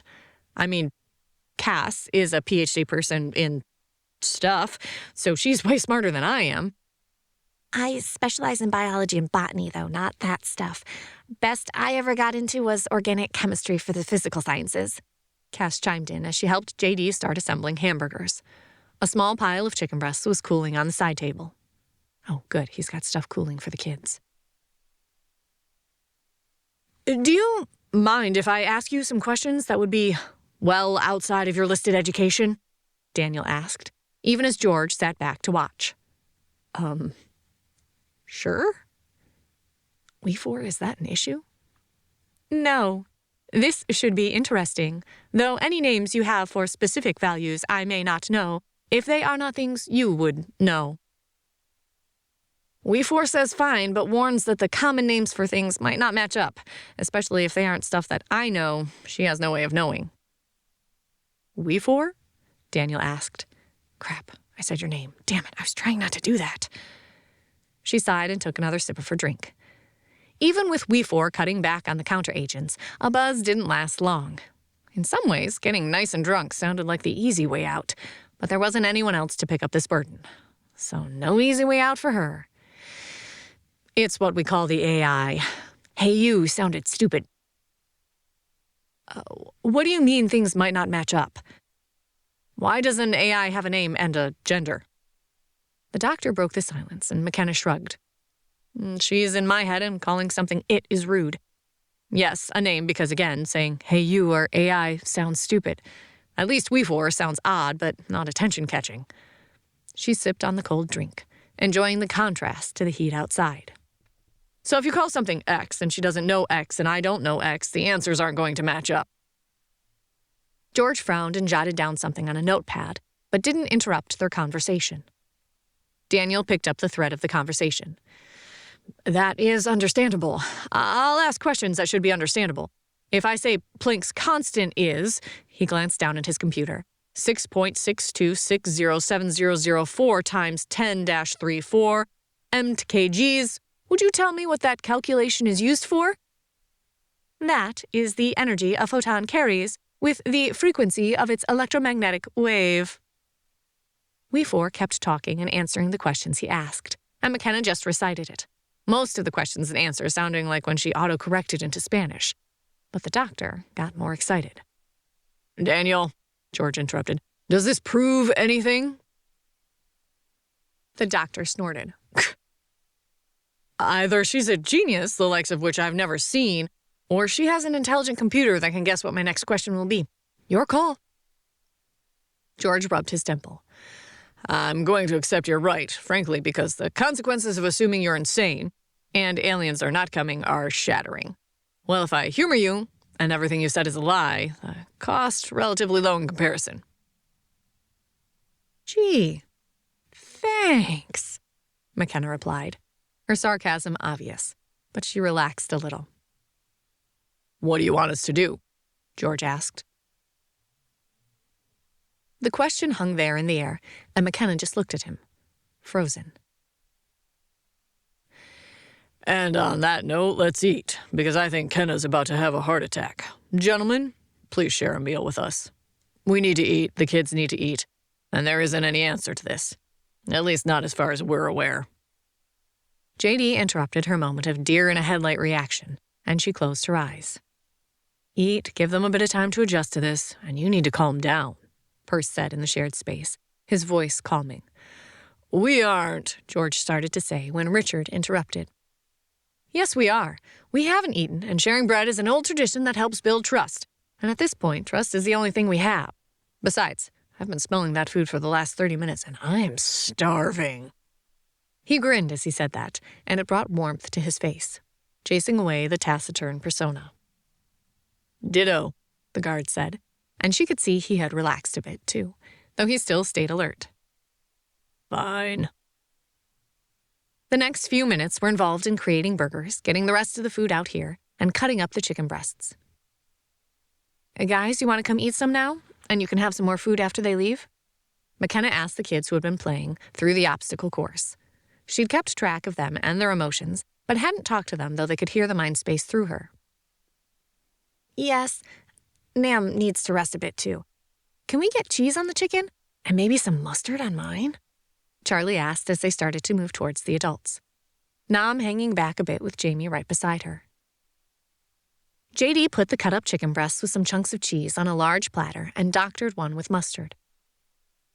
How can you eat that? Don't get any on mine. It will make it gross. Jessie protested, even as they came up on the deck, their movements cautious as they kept eyes and ears on the strangers. Do they always eat in animal form? Richard asked, watching them. No, rarely in fact, but we don't trust you, and they can protect themselves better in this form. And they need the calories. Shifting burns them, and right now the tiger, Nam, needs to gain some weight. Tony replied, her voice flat and hard, her body tense even as she kept an eye on her kids and the military men. Is something wrong? Daniel asked, frowning. Long story and not important right now, McKenna replied. Then she took a big bite of her hamburger. Excellent, as always. They all spent the next few minutes focused on food. McKenna ate 2 hamburgers, refilled her drink, and made a chips and salsa pile for her to munch on. By the time everyone had finished, she almost felt able to handle the questions that would occur. George? Her voice calmer than she felt. He immediately looked over at her, a pensive look on his face. You asked what I want you to do. I have no idea. What we know from the information we've provided is that a solar wave hit the nanobots as they were impacting Earth. This caused damage to the programming for all the nanobots, and that damage is the only reason we are even having this discussion. George tilted his head and poked at a chip on his plate. What do you mean by that? The original programming would have locked us all in animal form, mindless, unable to access our human intelligence or shift back to human.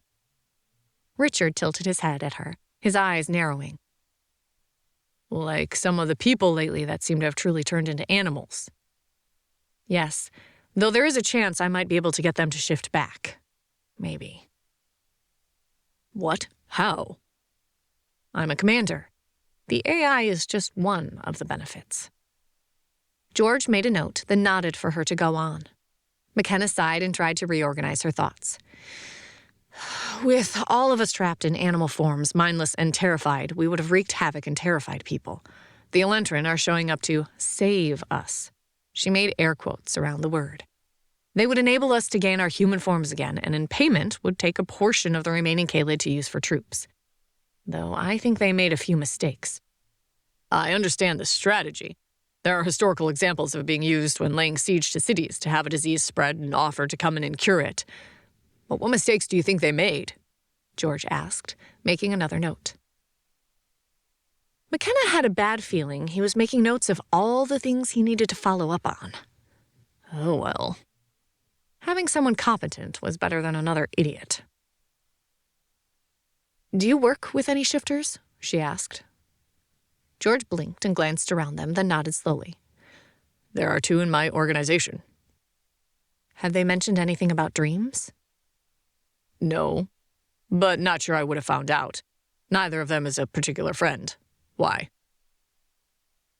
We seem to tap into training programs to learn skills. Some of them are part of the nanobot storage systems, but as the ships are getting closer, we seem to be linking into what's going on at the ship. Most probable answer is transharmonics that intersect the planet boosted by the ships, and we're intercepting them. But either way, information, some of which we've been able to validate, is being passed to us.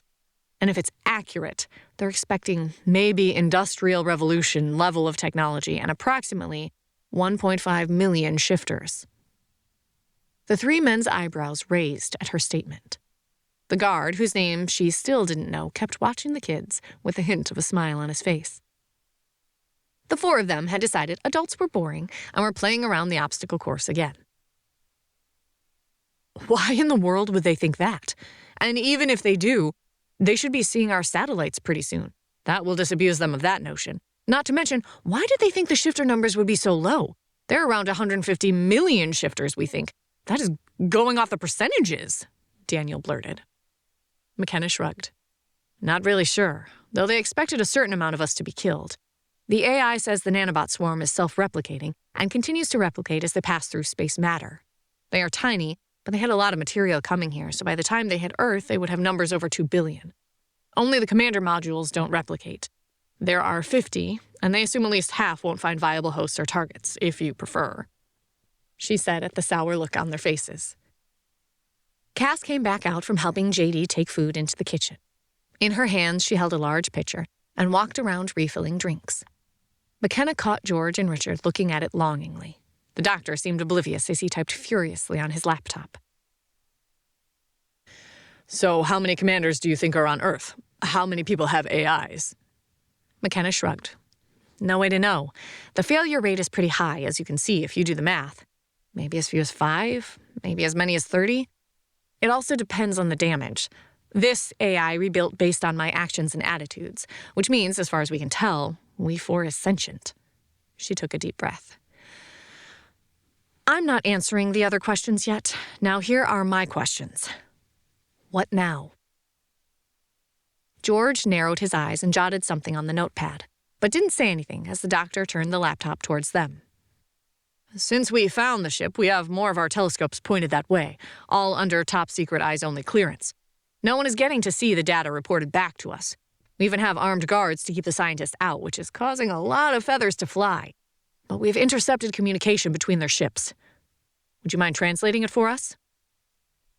This is probably a test. They would have received enough information from what we already provided to decipher most of it. That doesn't matter. It might prove our point. But I still don't know what we do now. You did say they don't have weapons on their ships. Not like how your movies portray. Having We4 watch Star Wars had been entertaining, yet made the movie much less fun as she pointed out all the things that were not possible. However, kinetic weapons are always possible via tractor beams, which are used to help ships dock with each other and the rare space station.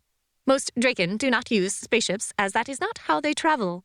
From the data available, all other planets that have been used for Kaylid harvesting, none had achieved anything past chemical power projectiles.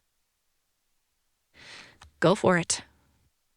The doctor pressed a key on the computer, and noise spilled out of it. He let it play all the way through, then stopped it and looked at her expectantly. We4 fed her the information as she spoke. We are 21 Terran out of the planet. However, anomalies have been picked up. Please have your science officer verify the presence of artificial satellites around the planet. If this is accurate, estimation of planet technology is not current. McKenna paused, her head tilting the slightest bit. The next part is on a different day. She cleared her throat and spoke again, reciting what We4 said in her head. Please inform the Admir that satellites have been confirmed. Further information is coming in that spaceflight has been achieved.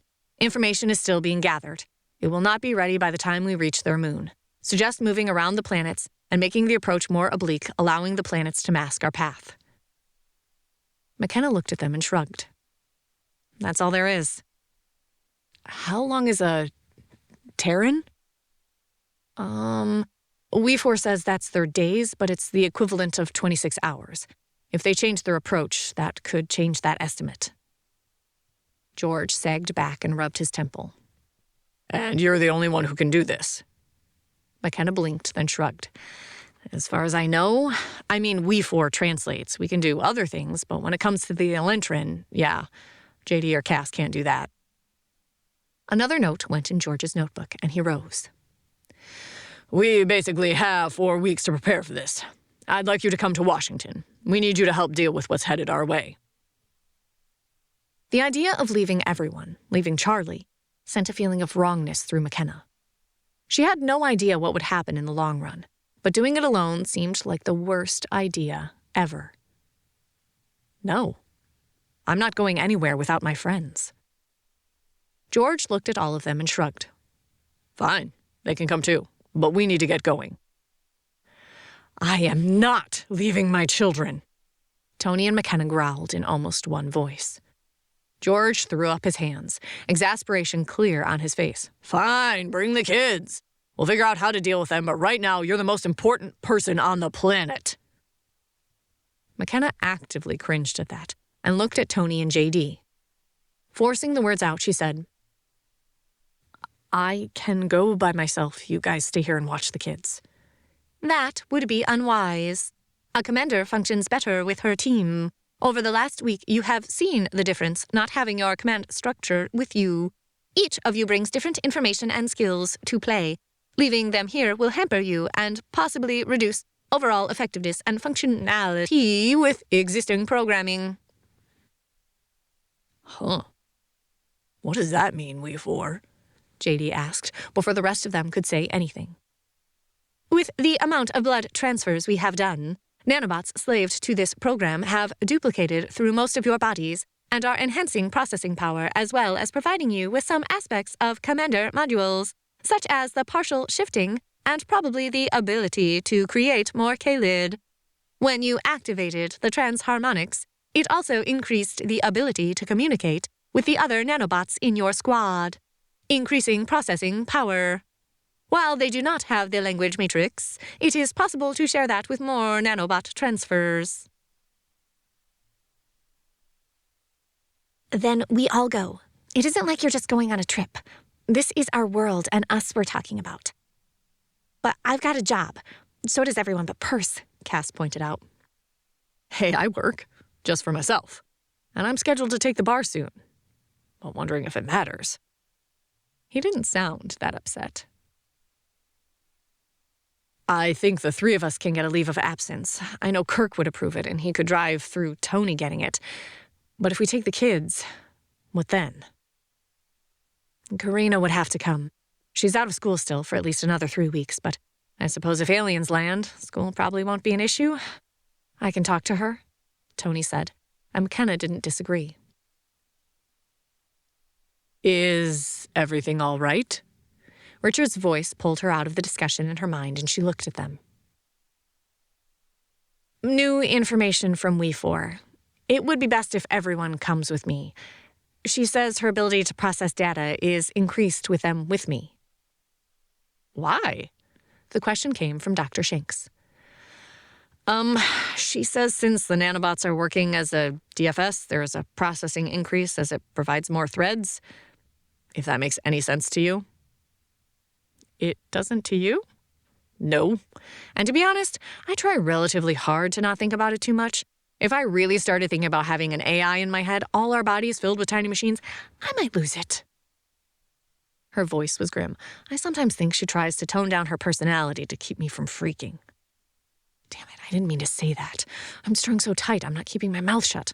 Apparently I get stressed out at alien invasions. Good to know. You noticed? Yes, you slip occasionally. You've become fully sentient, haven't you? She felt everyone waiting for the answer. Maybe. We four said nothing else, and McKenna directed her attention back to the men. Sorry. So, yes, we need to go together, but that's 4 kids and 6 adults, she pointed out. It isn't like we can just up and leave. Who's the 6th adult? George asked, looking at them, suspicion written on his face.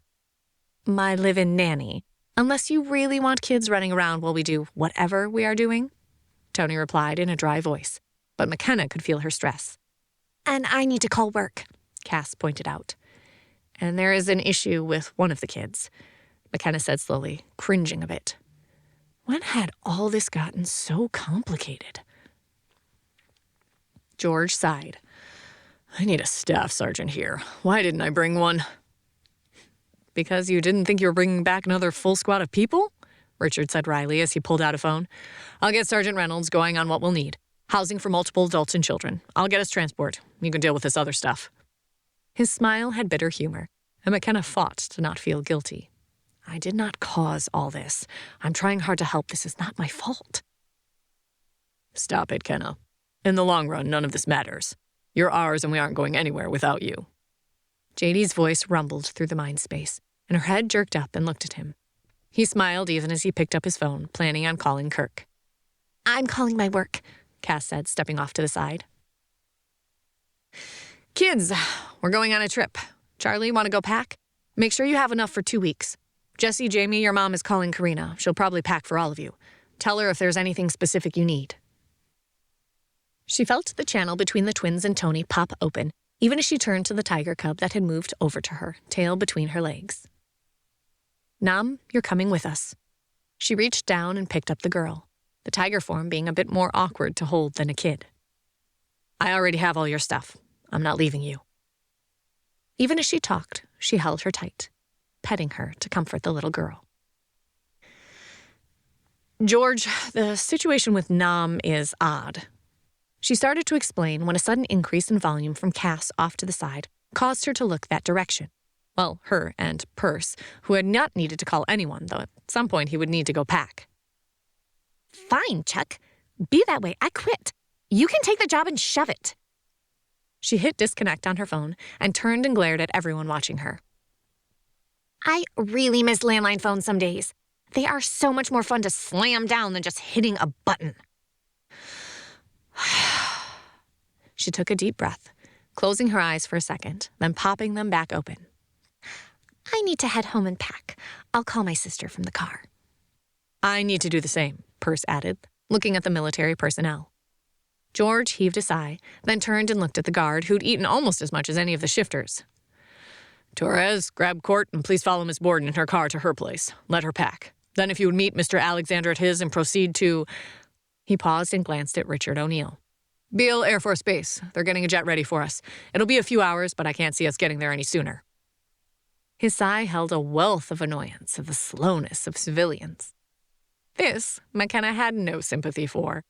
If they had wanted them ready, calling ahead would have been nice.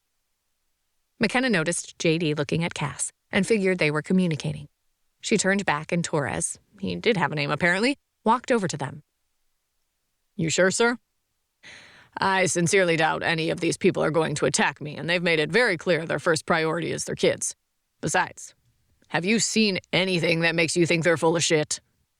Torres shook his head. I wish I could say I had, sir. It might help with the panic attack my brain is having at the moment. His rock-steady posture and calm demeanor did not back up his words. Damn, I was hopeful for a minute there. Take off. I'll deal with the people here. Glad we brought 2 vans. Yes, sir. Torres saluted, then looked at Cass and Perce. If you'll provide your address, sir, we'll head to your place once we've allowed the young lady to get what she'll need. You okay with this, Cass? McKenna shot her way. Yeah, you can hear me scream from the other side of the planet, and with the neat little trick I developed of letting my claws out even in human form, I'm not worried. Besides, all of these guys, while not believing us, haven't said a single disparaging thing or sexist comment. I'm almost a bit worried. Or they're very, very serious. McKenna thought about it and realized they hadn't. Oh, they'd questioned and challenged, but nothing that could have been regarded as demeaning at all. Okay, yell if you need anything. I'd pack professional clothes.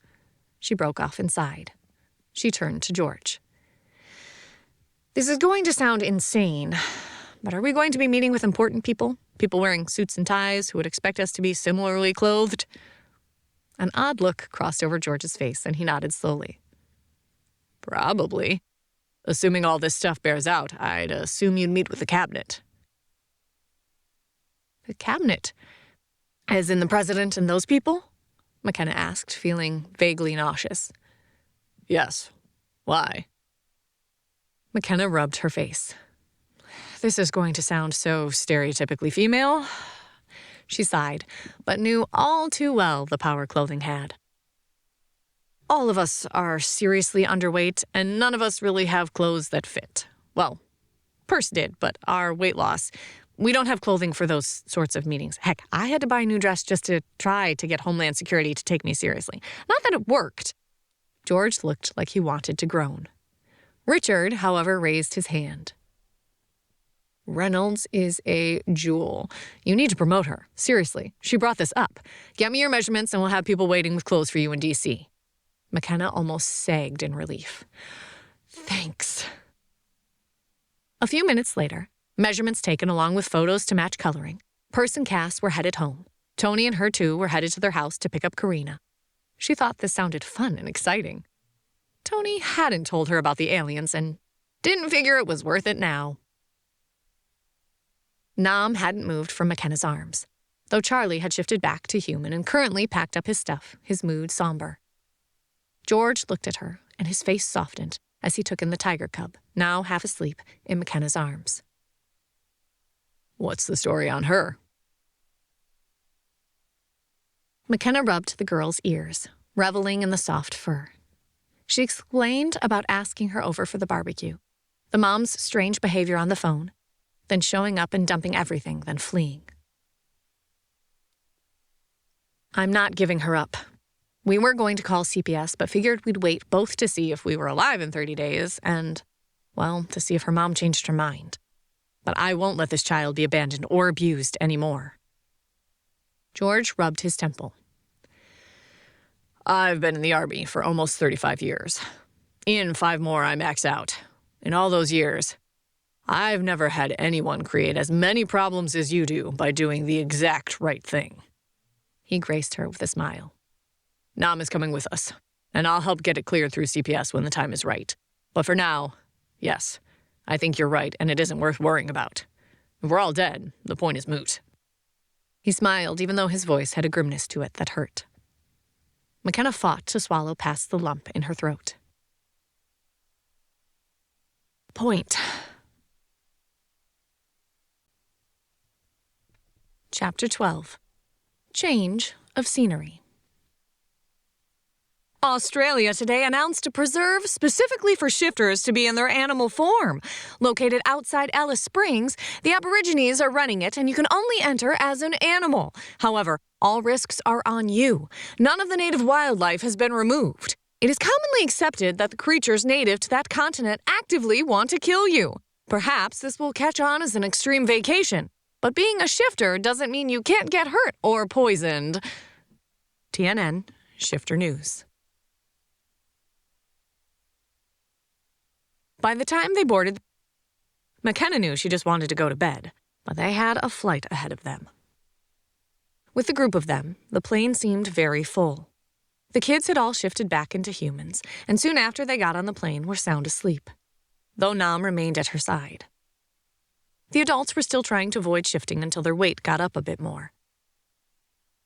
They were aware that some displays of shifting would be required, so they were forcing down nutrient drinks. How sad is it I'm already missing that soup stuff the ladies in Colombia were making for us? Cass said glumly as she finished off the shake. Oh, me too. Compared to this stuff, that tasted awesome, Perce muttered, even as they opened another one and started sipping. All of their bots were converting the nutrients to muscle and trying to get them back to their previous weights. But we 4 had told them they had more nanobots than most Kaylid. Partially her fault, and partially that they had needed to multiply to support McKenna's demands. While each nanobot didn't even use a single calorie, each of them had thousands of them in their bodies. Do you guys always eat like this? Non-stop? Torres asked. Brigadier General George Davis and Colonel Richard O'Neill were up at the front coordinating everything for when they arrived. Apparently, a house had been rented for them, and they were trying to arrange meetings for the next morning. Not normally, but we're all still trying to replace muscle loss from our earlier adventures. And with needing to do some show and tell, we're preloading, JD told him, munching on some jerky in between sips. This should stabilize in a week or so, but right now we're trying to bulk up. But shifting burns energy regardless. Let's just say our food bills match our mortgage of late. Tony snorted. Try feeding 2 more with mouths like them. I don't know what I'm going to do when they turn into teenagers. Take out a second mortgage?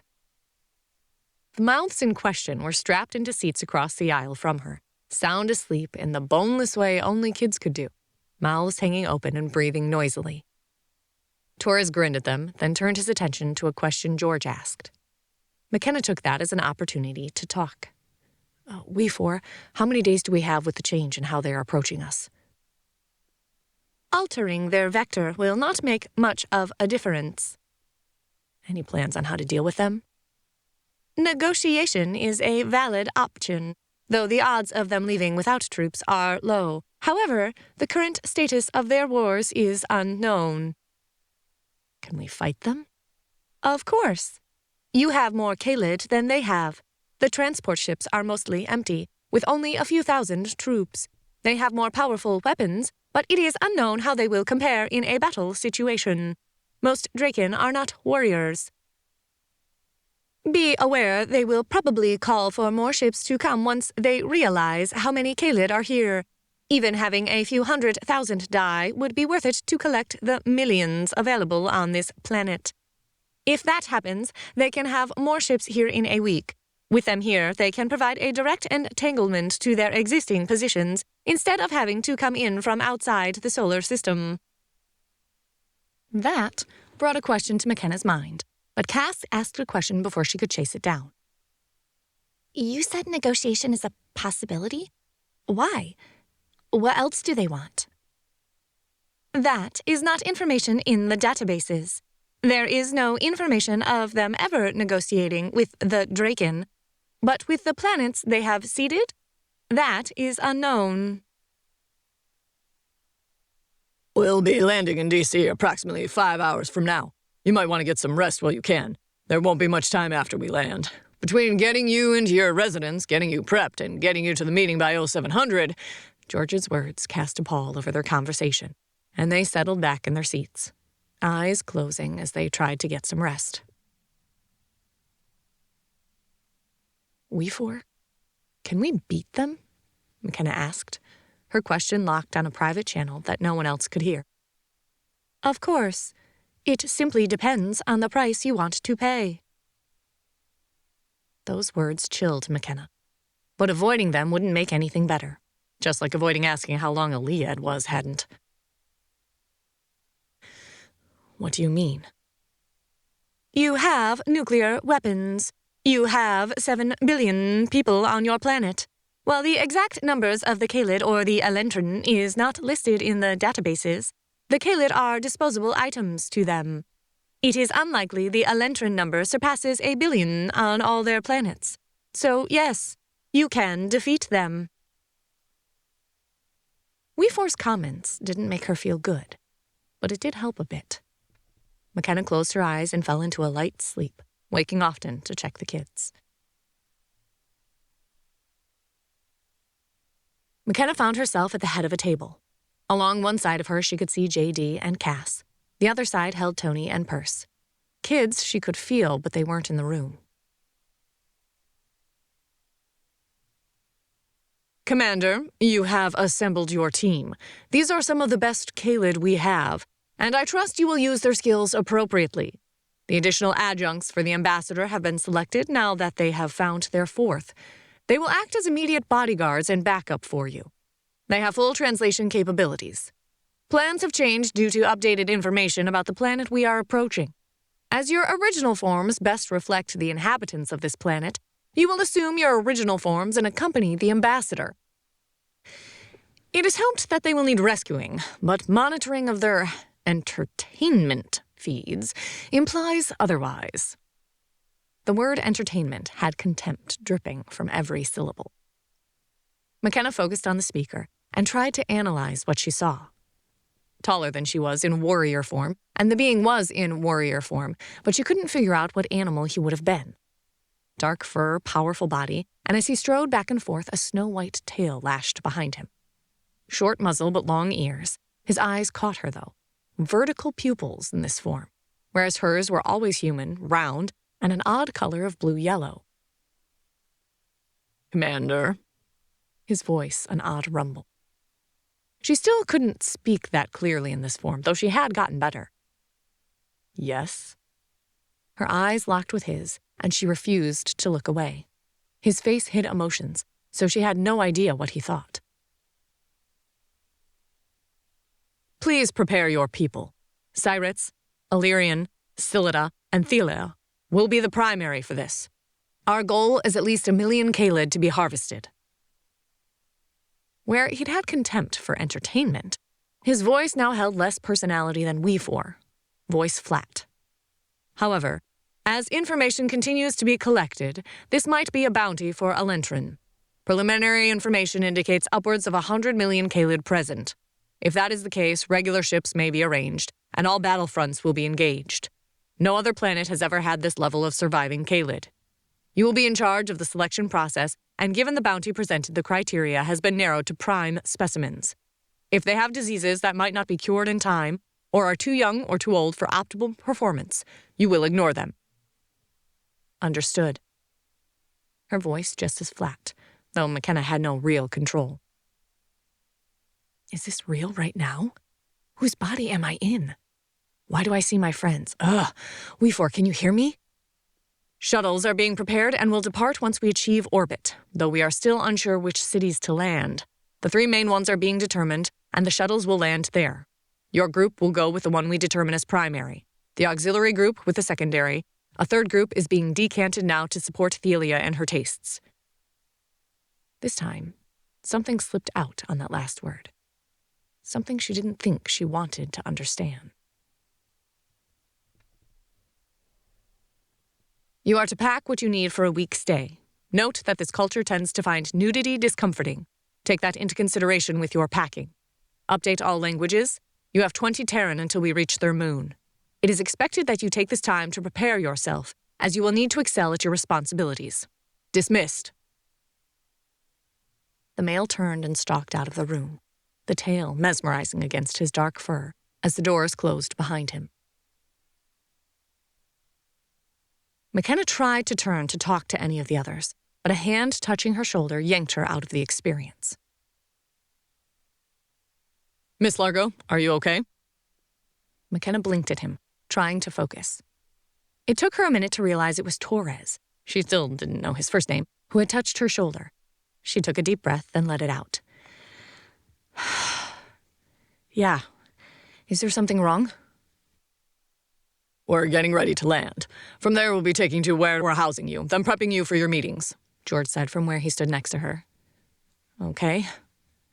She watched everyone else wake up. Nam grabbed her hand tight from the seat next to her, and McKenna squeezed back. You going to be okay staying with Charlie, Jamie, and Jesse to play? Their friend Karina will watch you guys. Nam nodded slowly. I like them. They think my tiger form is neat. Even in a mental whisper, her tone held wariness and a touch of fear.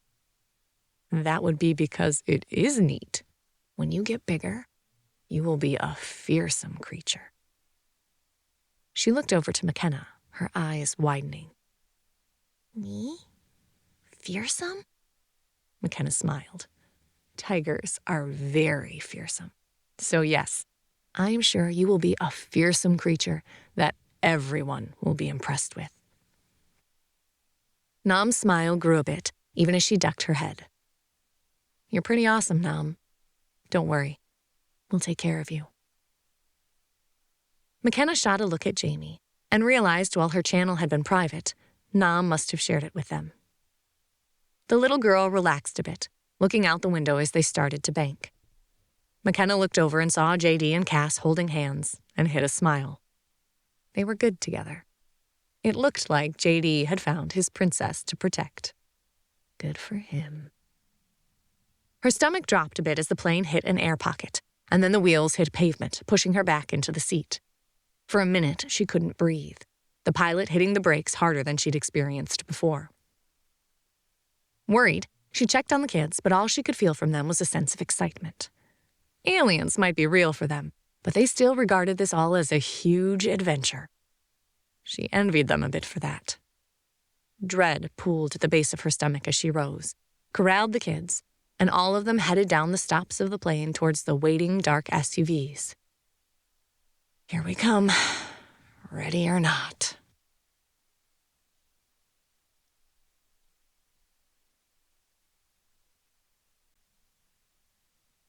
Chapter 13. Self-Important People.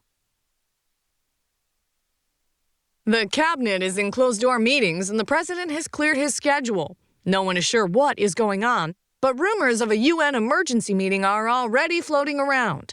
There are strange rumors of China and Russia adjusting their satellites and telescopes, but no one is sure why. What is going on? And why doesn't anyone know anything? Shouldn't there be press conferences? Are we going to war? TNN Talking Head. The whirlwind of the next 2 hours left McKenna glad someone else ran this show. Between getting them to the house in the early morning hours, McKenna fought to not feel overwhelmed. Everyone treated them well, if distantly. Food waited for them, and only we four reminding her she may need to shift allowed her to force food down her throat. All of them felt tense in the mind space, and they didn't talk much, trying to remember to speak out loud for the non-linked around them. Before she could really get freaked out, she found all of them in a long limo headed towards the Capitol. They left the kids eating breakfast and planning on playing in the huge backyard.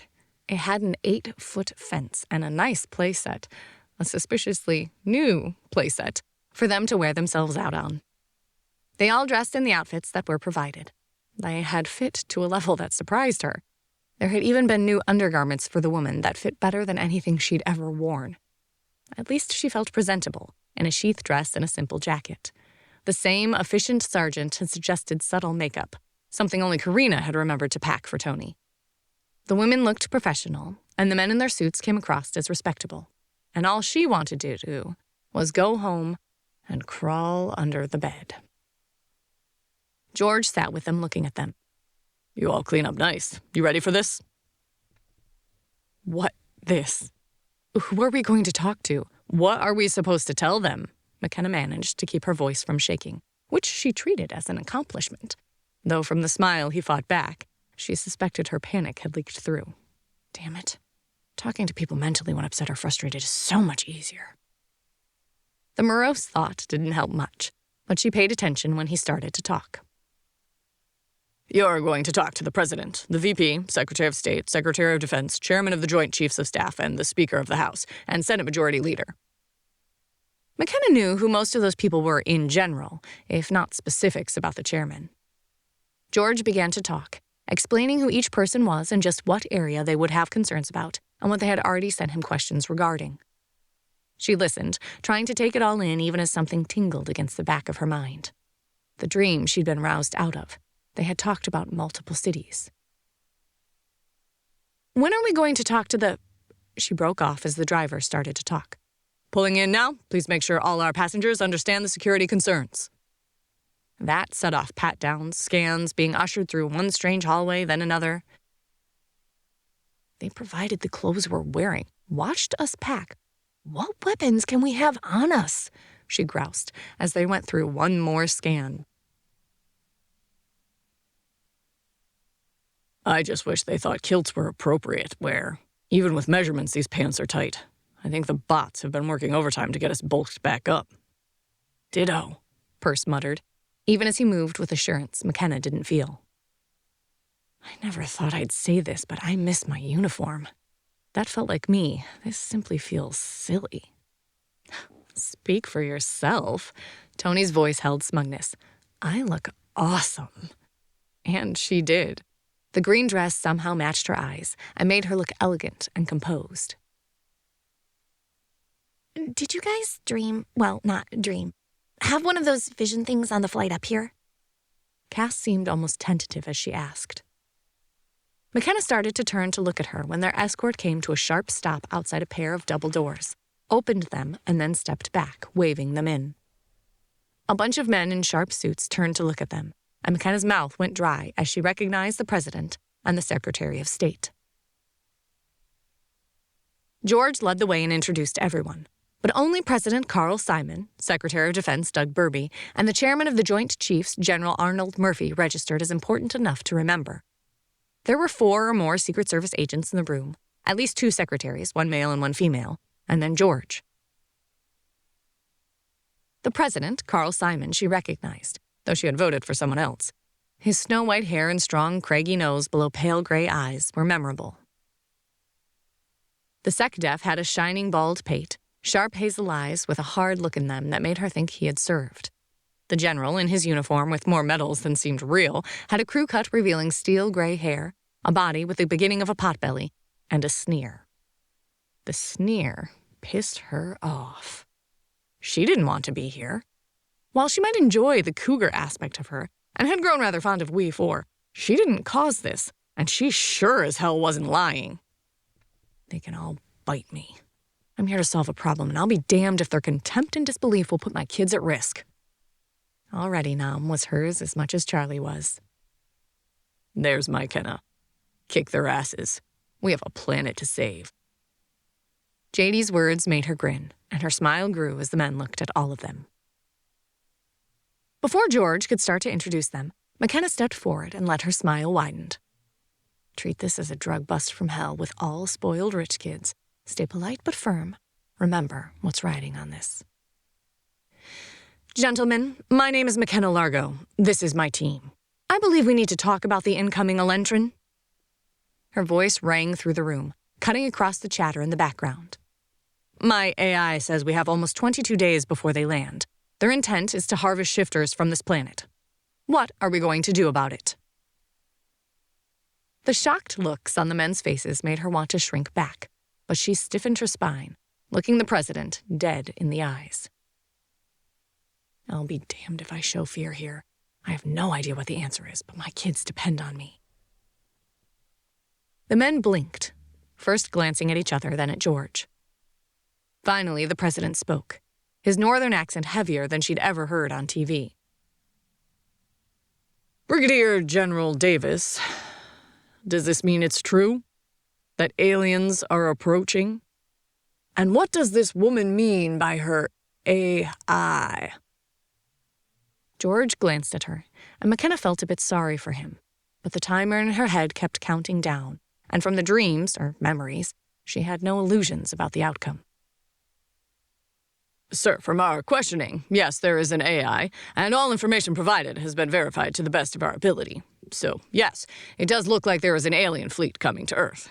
And nothing she has said indicates good intentions. George didn't look intimidated, but neither did he look happy at her opening volley. What about the AI? The SecDef added. He didn't sound antagonistic, but more wary. Wary she could handle. Hadn't you better ask me that? She lives in my head, McKenna interrupted, and he turned his cool eyes on her. Only you? None of the others? Only me. Well, my team here has abilities that are not the norm among Kaylid. The AI is only in me, though there may be others that have AIs also, although what their programming would tell them to do is unknown. Half the room sharpened at that. Programming? McKenna, if I may, George interrupted, and a screen dropped at the far side of the room. He tapped on his phone, and a PowerPoint presentation popped up.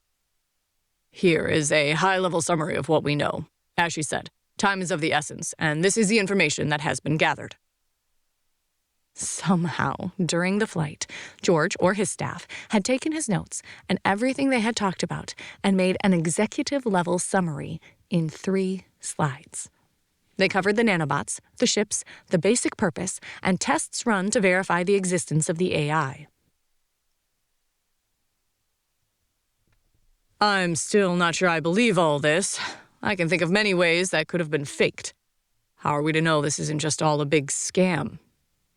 Besides the alien fleet coming in? JD asked dryly from where he'd been leaning against the wall. He, Cass, and Tony were all back against the wall, watching people watching them, while Perce had taken up a flanking position behind her, guarding her back. It had the added advantage of making her not feel so alone. It's a relatively small fleet. They may be here to establish trade. We don't have any space-based weapons. Any Earth-based missiles lose most of their effectiveness once they leave the atmosphere. If we can establish peaceful negotiations with them, it would be best. General Arnold Murphy said, a bitter tone to his words. You can't. Well, maybe you can, but I'm not sure Earth will like the terms, McKenna replied, even as she tried to figure out how much to tell them. She turned and looked at her team, falling silent as she talked to them. Do we tell them about the dreams? About the warrior form? Did you have the dream where they talked about the multiple cities and landing? Yes, I was going to ask you about that. It was odd. Who was that being talking to us?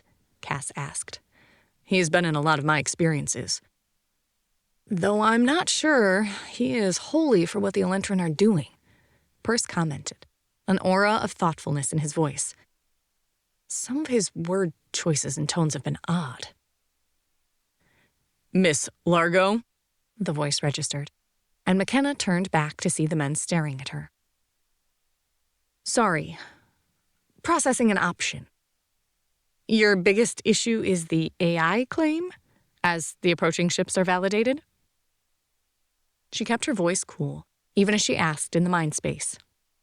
Anyone have issues with me doing the phone trick? I can't think of anything else we can do. Go for it. What phone trick? Came from Perce, Cass, and Tony. Oh. Yeah. You'll find this interesting. Yes, we accept that there is a fleet of ships coming here. We just don't know how to handle your claims of an AI. And I cannot believe I just admitted to the fact that aliens are approaching Earth. SecDef Doug Burby shook his head and sat down. When this gets out, there's going to be worldwide panic. Why do you think I didn't go online? She said, a bit exasperated. Enough people would have believed me that there would have been a panic. But they are coming.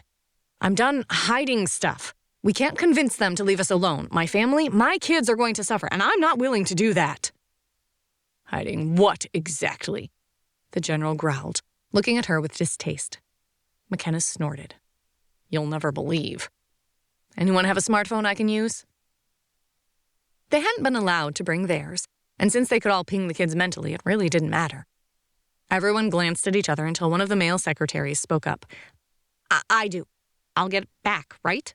Yes, and I promised it won't even be damaged. He arched an eyebrow, but handed over a nice smartphone about a year old. McKenna took it, and with her annoyance and fear driving her, she let one of the claws from her warrior form slide out of her left index finger. Collectively, people in the room took in a sharp breath, and she could hear their heartbeats rise, and the Secret Service agents all stiffened. She pricked the pad of her thumb, letting blood seep up, and dropped 3 large drops in front of the data port of the phone. A half moan reached her ears, probably from the guy who'd let her use his phone. The room went still, not even remembering to breathe, as the blood moved into the port and disappeared. Less than 3 seconds later, the phone lit up, and We4's distinctive cadence came through. Connection established. Interface should be stable for 2 to 3 hours. Battery life not yet determined. Everyone, may I introduce the AI, We4. Feel free to ask her your questions. The uproar that followed, and the questions and answers that flew over the next 2 hours had the 5 Kaylid very glad We4 dealt with them. Welcome to politics, We4. I'll let you deal with them until the battery dies. That work? Yes, though I suspect they want to find a reason to disbelieve the information you have provided. They do realize they will not get that from me, right? Hope springs eternal. Enjoy. They got coffee from the carafes against the back wall and watched the feeding frenzy. Chapter 14. Options. Warno, flash to all commands. All leaves and passes are rescinded effective immediately. All commands to report 100% accountability and combat posture status within 48 hours.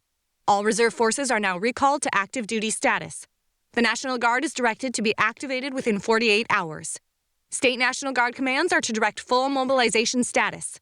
Mobilization orders and annexes pending in next 12 hours. All units will equip with full personnel and unit systems basic loads from local armories.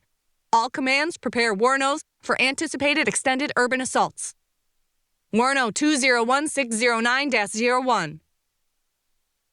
The phone died after almost 3 hours of shouting, questioning, and demands. By the end, We4 had started being almost snippy. The phone is dying for the best. Nothing is being accomplished. Her voice filled the mind space as the phone went dark. Get another phone. We have more questions. The general demanded, though he had asked the more useless ones. The president and SecDef had each only asked a few, both sharp, insightful questions, and took notes while the rest of the room had wasted time. Time they really didn't have. No, McKenna said, even as people were fumbling for devices. This isn't getting us anywhere, and there are other things you need to know. During the mad questioning of We4, people had ignored the 5 shifters more and more, and some of them looked startled as she spoke. No? What do you mean, no? The general rose to his feet, a good 4 inches taller than she, and started striding her way. McKenna grinned. This, she knew how to deal with. You want backup? JD asked, stirring behind her. She could feel assent from Perse. Nah, I got this. Assholes I'm used to handling. Her mental voice had laughter in it, We need to ask more questions, figure out what to do, he said, stopping in front of her, looming a bit. McKenna smiled. What? Ask for the 6th time what they want? That has been answered multiple times, and asking it again doesn't change the answer. We4 is an AI, and she's answered all your questions, literally. But there are other things that have me here. She didn't take her eyes off his, meeting him and not backing down at all. I have the commander module. It's why I have the AI and the others don't have one in their head. She waved at the others who had all dropped their casual poses, though Cass looked very nervous. It also gives me other abilities. The general sneered at her, crossing his arms over his chest. Such as? I can communicate mentally with my team, force the change in any Kaylid, speak any language after a few minutes, and I, like my team, have the warrior form. She didn't feel like mentioning all Kaylid could gain this form once they knew it existed, and I'm the only person you have right now who speaks Elentrin. She saw certain people snap their heads up at the languages. The general, however, only latched onto the warrior form. Warrior form? What exactly is that? Have I eaten enough, We4? Yes, though you still are underweight. You need to keep up your protein intake. Having someone tell me to gain weight is just such a weird thing. I'm sure someone took a picture of what happened outside the embassy. She shot a look at the Secretary of State. He shook his head. No, there were some rumors of one of the shifters doing an odd partial shift, but it happened where the cameras missed most of it, and the few places where it might have been visible, people were blocking the view. Which means no. I'm not sure anyone knows what happened. The military refused to go into detail, and frankly, I've been too busy due to the hot potato someone dropped in my lap. His voice didn't hold anger, but vague, amused wariness. An odd combination, but one she understood. Huh. I never thought it would stay contained that well. What do you know? Social media didn't let this secret slip. Her voice thoughtful. Quit stalling and give us access to the AI again, the general growled. Or he tried to. After all, the animals in the various forms she had dealt with, it didn't even come close. General Arnold, if you are going to growl at a Kaylid, you better learn how to growl. He blinked at her, then drew his brows down in a fierce frown. And what exactly is that supposed to mean? It means... She reached for the warrior form and it sprang towards her. The change smoother and easier than it had ever been. The same rush of heat, but her form flowed and merged into the powerful warrior form in a way that felt like coming home. She let all her frustration out in the sound that emerged. That you need to learn what a real growl sounds like. Her words rumbled with bass, and half the room took a step back, and all the Secret Service agents drew weapons as they pulled the president behind them, their eyes wide as they realized her party stood in front of the door, the main exit. General Arnold Murphy paled, but stood his ground, though she could smell his fear. Is this a threat? Gentlemen, McKenna said, letting her exasperation slide into her voice. Why would we threaten you? They are coming for us, for our children. All we want is help, and for you to get your collective heads out of your asses. This is what they will be sending here. Hundreds of thousands of Kaylid, all armed with weapons that are better than anything we have. She took a deep breath, turning her face to look at everyone, the muzzle, ears, and fangs clearly visible. And they aren't just coming here. They're planning on sending ambassadors to at least 3 major cities. She did air quotes around the word ambassadors, which probably looked odd with clawed hands. Though they haven't chosen which ones yet. You need to quit trying to prove I'm lying and get ready to deal with aliens that want to take a portion of our population and turn them into slaves or worse. Her tone had risen to almost a yell by the end, and the entire room had gone silent looking at her.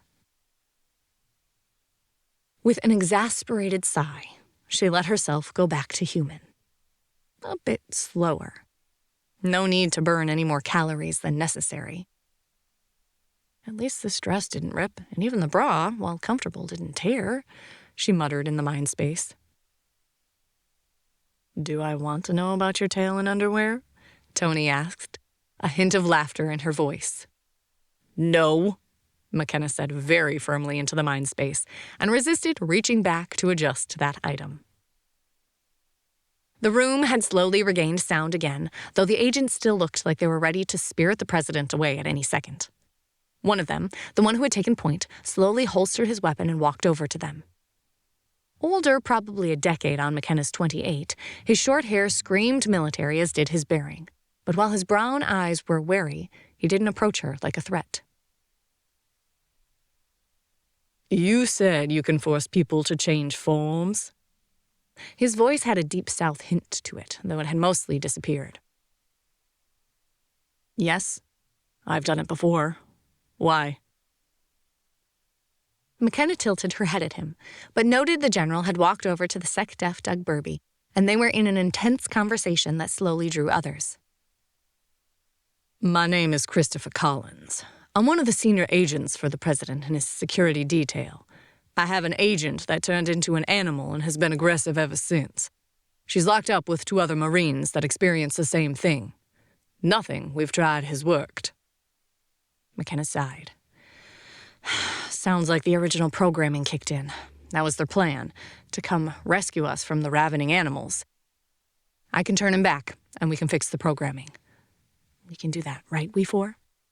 Blood or saliva will need to be exchanged to override the existing programming, but yes. A look of relief flashed across his face, then disappeared, replaced by a mask of control. When you have time, it would be appreciated. Now is fine. I'm starving after that little show, and they need to think. The clock is ticking, and if a global response isn't reached, it'll be every Kaylid for themselves. A moment, please. The man stepped away, talking into his communicator, and George walked over, an odd look on his face. Yes? McKenna asked, looking at him. You were much more forceful than I experienced you being at your house, he commented, his tone very neutral. She sighed. When you showed up, I'd already had 2 experiences with kidnapping. Military personnel were at my door. I had a child that wasn't mine, and I was going to try to prove to you that I had an AI in my head and that aliens were really coming. I was nervous, scared, and trying desperately to not freak out after a week of waiting for the other shoe to fall. She tilted her head at the men, all in serious conversation. They pissed me off. And it reminded me that I have nothing to lose. If they come, if they take us, I lose everything anyhow. And I'll do anything to protect my kids. We all will. Perce's voice sounded behind her, and she leaned back a bit, lightheaded suddenly as her body began to scream for calories. We're a family in a way that can't be explained anymore. She felt more than heard the other's agreement, even as she blinked her eyes. Okay, I need food, now. George looked at her, concerned, then nodded as the other man came over. Christopher, she needs food. Can you take them to the kitchens? I'll call down so they'll have something for them by the time you get them there. Christopher glanced at her, then back at George and nodded. Will do, if you'll follow me. Perce stayed at her side, and she was oddly glad. We 4. What's wrong with me? I've never been dizzy before. Energy expenditure. Your reserves are still low, and the bots lowered your blood sugar badly to avoid dipping into muscle. You still don't have any fat to fuel them. The explanation made her feel a bit better. They followed the agent through a series of halls and down 3 floors, and ended up in a large kitchen. True to George's word on the counter, a large tray of sandwiches waited them. Fruit cups, petit fours, and meat and cheese rolls. McKenna inhaled them while the others nibbled. The fruit cup and petit fours she hit first. The sugar helped. In a few minutes, she lost the dizzy feeling. They plowed through the food until we foretold her any more would make her sick. I'm ready now. Thanks. Christopher narrowed his eyes at her, but nodded. He spoke into his comm for a minute, and she didn't even try to listen in. Though from Tony's thoughtful expression, she did. The cars are waiting for us. This way. Another winding route through the building and into a tunnel. Then they were ushered into another black SUV, half in one, half in the other, and they shot out into the city. The unfamiliar landscape with buildings she recognized from pictures, places she'd always wanted to see, and it hurt to whip through it and not get to explore. She leaned against Tony, who sat next to her, the melancholy mood affecting all of them as they looked at the iconic Washington, D.C., and wondered what would be left a month from now.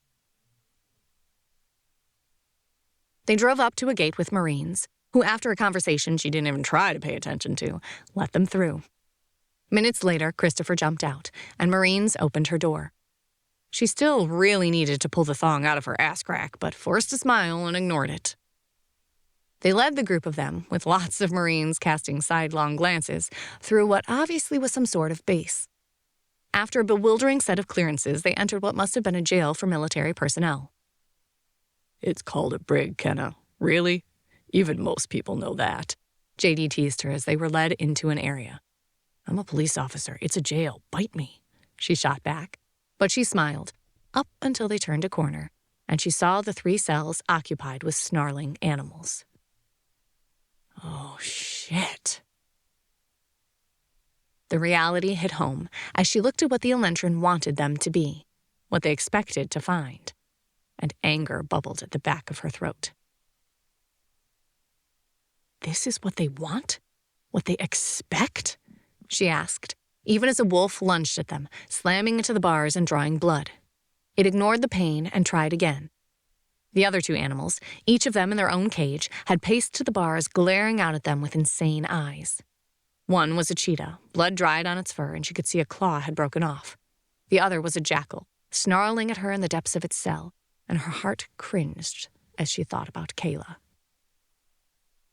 Yes, insane animals and people desperate to be rescued from these creatures, and the people trapped to be grateful to be saved from what they couldn't stop themselves from doing. Each word rang like a death knell in her soul, and McKenna felt her rage growing as she looked at the animals. Bring food, a lot of it. Blankets for them to wrap themselves in and get everyone out of here. She turned and looked at her friends, team, family, and blinked. You too. JD or Perse, one of you stay. One of the Marines started to protest. No, she cut him off before he could say much. They're already struggling. You have this place visible via cameras, go watch it there. I'm not trying to hide anything, but think about how they're going to feel when I pull them out. Did any one of them badly hurt anyone, kill anyone? The Marine swallowed and shook his head. A few stitches was the worst. But Grayson, the wolf, we shot him but haven't been able to treat his wound, so he's been in pain, and we can't help. McKenna glanced at Christopher. The cheetah is mine, Caroline Lance. She normally watched over the president's kids. This might destroy her career. His voice low but steady. It shouldn't. Not any more than getting sick and throwing up on someone would. Let me help, but get the clothes. I'll stay, Perse offered, and she sensed he and JD had discussed it. The others, after a quick glance at her, followed everyone up as she turned back to the cages. We 4, if we get some of my blood in them, can you override the programming of the nanobots? Yes, though it will take a few hours for me to update the programming, during which proximity will be needed until it becomes self-replicating. They will not be able to change until this is done. Get the bots ready. I'll ask for some syringes. This dripping blood and wounds is just stupid, and you've already said it needs to be blood or saliva, and I'm not going around kissing people all the time. She carefully didn't look at Perse. Instead, looked at the people trapped in themselves. Chapter 15. Forcing the Beast. What is going on with the military? All bases in California are on lockdown, and if you don't have a military ID, you can't get in. Don't get me wrong, our bases have always been pretty secure, but now they are insane. They're turning away anyone who isn't there on business. All vendors are being escorted in, and orders for supplies have tripled. Is it just me, or should this be concerning us? What is causing this reaction? Harvey Klein, caller. Motion at the stairs pulled her attention away, and she saw 2 Marines coming down with blankets and a tray of food. Will you see if you can get me some news? The older one, a sergeant, she thought, quirked an eyebrow at her but just replied. Yes, ma'am. He handed her a set of keys before they turned and trotted back up the stairs. She turned back to the snarling animal staring at her and Perse. The wolf had managed to hurt himself a bit more trying to get through the bars. Enough. We 4, I might need your help. I assume it's the same as it was with Perse and the others. She said this out loud, not caring if anyone heard. She needed the words in her ears to help make it real, even as bile rose in her throat. Yes, though you don't have the mind link to help identify. But as you are a commander, you should be able to sense their presence, even if you don't have access to their minds. She'd had the others in her head for so long, she had to close her eyes to find these unknown Kaylid. It took her a minute, but she found the other Kaylids just outside her mind, their presence muddy and tangled. Her eyes opened, and she moved a bit closer to the cage. The wolf redoubled its efforts to attack her. Blood and foam flying from his mouth as he tried to reach her, the whites of his eyes all but glowing in the dim area. Change. The word vibrated in the mind space, even though the Kaylid she focused on wasn't there. She put her intent behind the word, for the bots to activate their other form, to shut off the programming and flip back to human. A howl of pain, relief, fear ripped through the space. Eyes she didn't know she'd closed flew back open and saw a Kaylid moving from animal to human. In less time than it took her to take a deep breath, a man in his late 20s lay panting on the floor of the cell. His naked body showed he needed food from the amount of ribs and vertebrae she could see under his skin. The man shook like he had palsy as he lay there. Hey. Grayson, right? Her voice quiet as she crouched by the cage. Perse had the keys and stood at the door waiting for her signal. The man raised his face to her, his eyes a hazel color, though so bloodshot she almost wasn't sure. Yes, he croaked. Thank you. His voice torn and raw. McKenna glanced at Perse and nodded, then moved over to the next cage, finding the unknown Kaylid faster and easier this time. Change. Her command had more confidence. In the jungle, she'd learned to feel her team, knew them intimately. Now she just reached out and realized she could feel the nanobots. Even if they weren't hers, she could command them. And she did. This time, her eyes stayed open, and she saw the cheetah move back into a human form, the woman on all 4s gasping as she sucked in air. That fucking sucked, she muttered. She tried to stand, but her legs wouldn't hold her. Give yourself a few minutes. Perse has a blanket and we'll get you some food. The woman, Caroline, if McKenna remembered correctly, glanced up at her and nodded, though her eyes narrowed. McKenna ignored her and moved to the jackal, doing it again. In less than a minute, a man lay there, younger than the other 2, but just as exhausted. McKenna rose, looking at the camera, and nodded. Before Perse could get the 3rd cell opened, people were rushing down into the cells. Conversation exploded as manly shakes and backslaps almost knocked over the exhausted Kaylid. Caroline, a woman with skin the color of burnt caramel, with short black curly hair, walked over to her with Christopher by her side. So, why did you have us leave the area? Besides the nudity, which has become much less of an issue lately, Christopher asked, even as Caroline pulled the blanket around her tighter. I didn't know how they'd react, to be honest.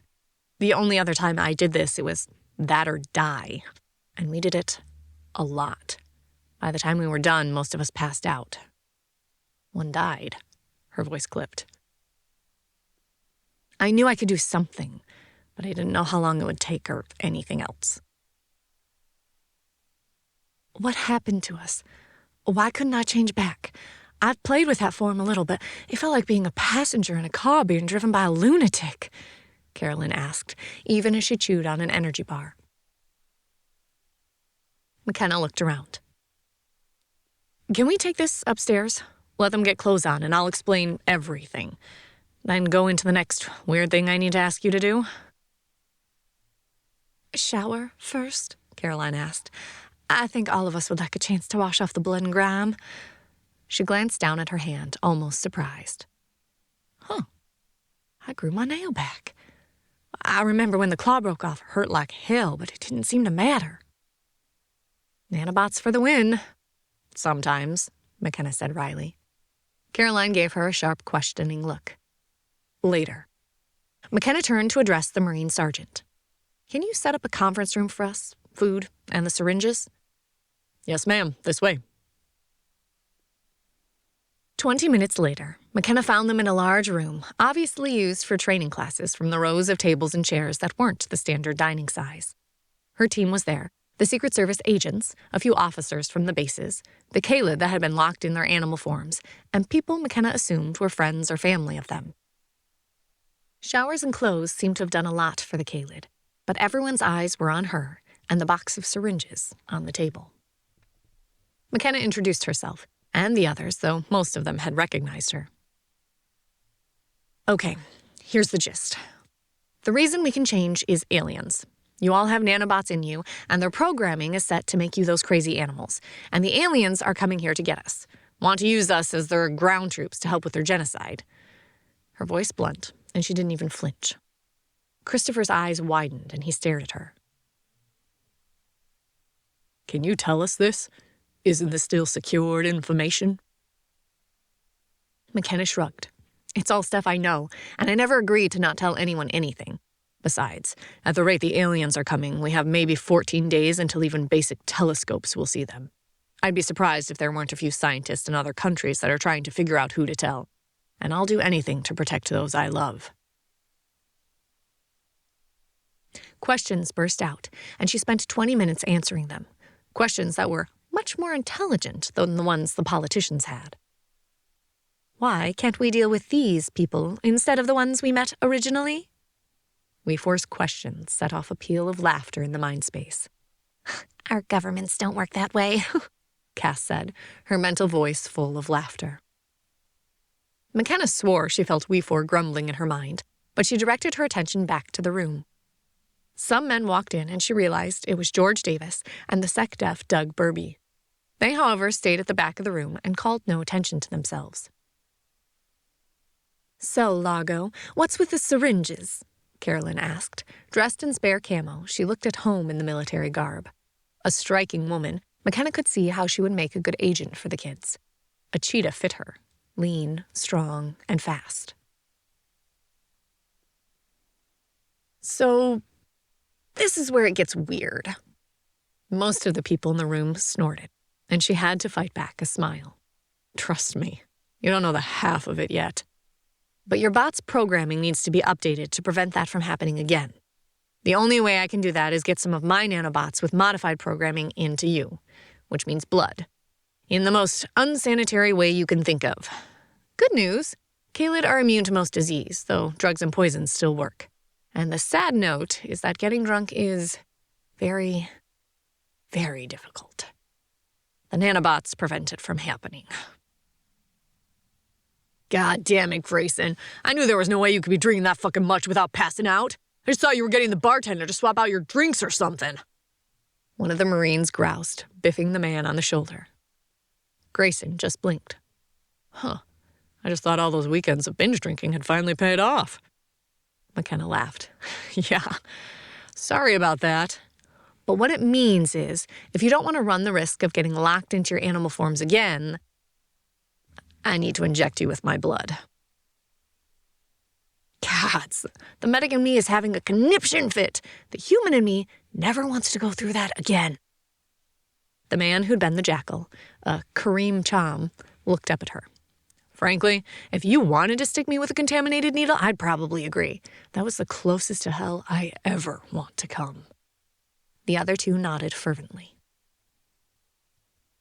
Okay, but there is one more aspect. Once I do this, I'll be able to speak to you mind to mind. I can't read your thoughts or anything, but I can talk to you just like I am now. They blinked, and she saw the men at the back focus on her suddenly. I said that earlier, she said in the mind space. I think they were both more worried about we four and then panicked when you shifted to pay much attention to anything else. Great. More people in my head. Commanders are capable of grouping and creating squads for thousands. It is nothing you can't handle. McKenna picked up the needles and looked at Cass. I've got no idea how to do this. We4 told me she is pulling the nanobots extra thick at my arm. I don't think I can stick a needle in myself. McKenna forced herself to swallow. She wasn't needle phobic, but sticking herself sounded like more than what she could pull off. Cass's eyes widened. Then she stopped. Actually, yes, I think I can. If you don't mind me trying something. Remember the dreams, or whatever? Sure, McKenna said, trying to remember if she had learned that in hers. Well, mine were very medical-oriented. Actually, Charlie and I were talking about that a little. He said his were all medical, too, to the point that he knows more than the nurses. Apparently, Jamie wasn't too impressed about how they dealt with his arm. Tony gave her a sharp look, and her eyes narrowed, then unfocused a bit. The others exchanged looks, a slight smile on their faces, as they knew she was talking to her kids. There may have been more about their time without the adults than what they had shared about JD's house. Cass moved over to the syringe and pulled McKenna's arm out. I keep thinking I need a tourniquet, but if We4 is pulling them right here, it shouldn't be needed, and she can force any healing if I screw up. She glanced up at McKenna. I'll try not to hurt you, but we've never really put any of what we've learned while we sleep to practice again. McKenna shrugged the shoulder not attached to the arm Cass held. Can't hurt as bad as the damn bullet ants. And this is a much safer environment to see what translate than others I can think of. Go for it.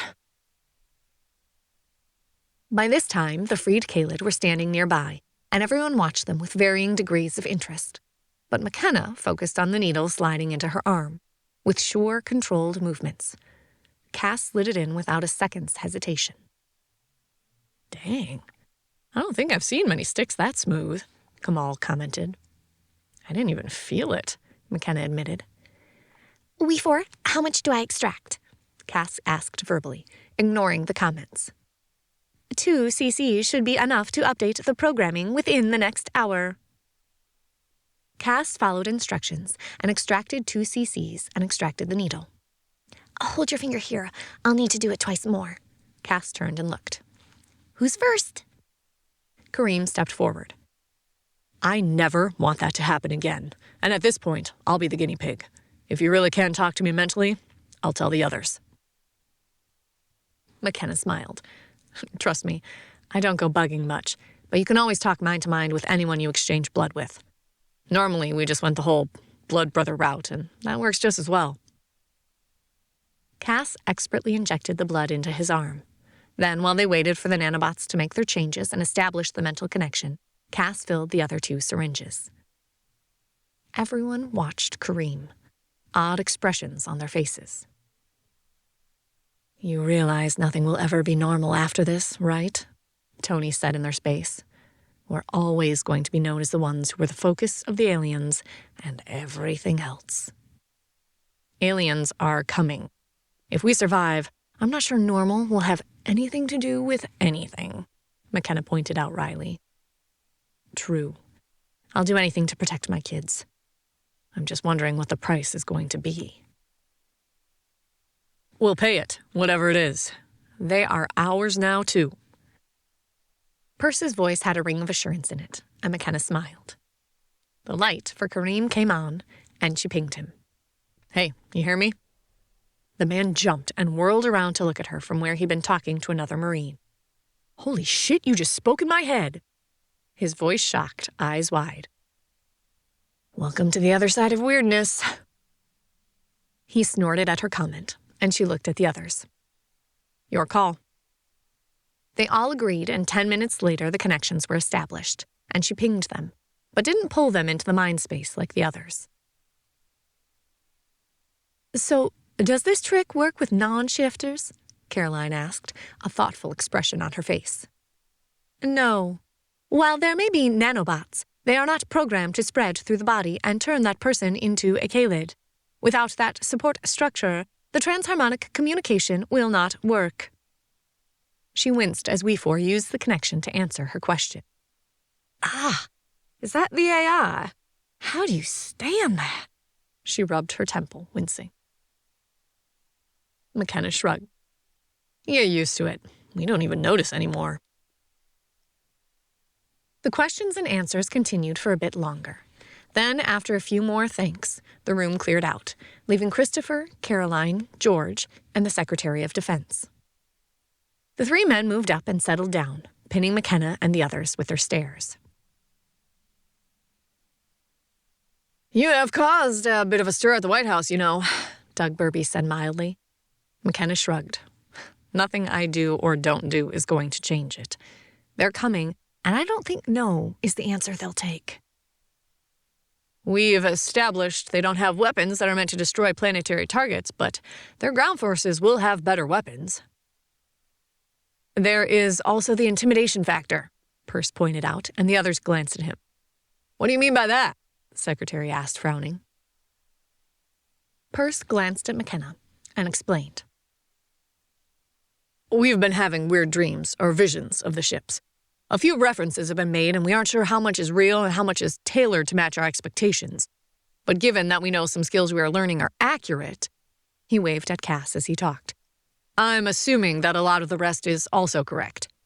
If so, most of the Kaylid they currently have and the ones they would send here are not based on Earth animals.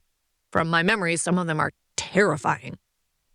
Scales, tusks, horns, things we don't normally see. And if they make it a ground war, they are very good at killing non-combatants. His voice went grim. Trust me on that. From what we've learned, they're controlled, unable to make decisions or do anything other than orders.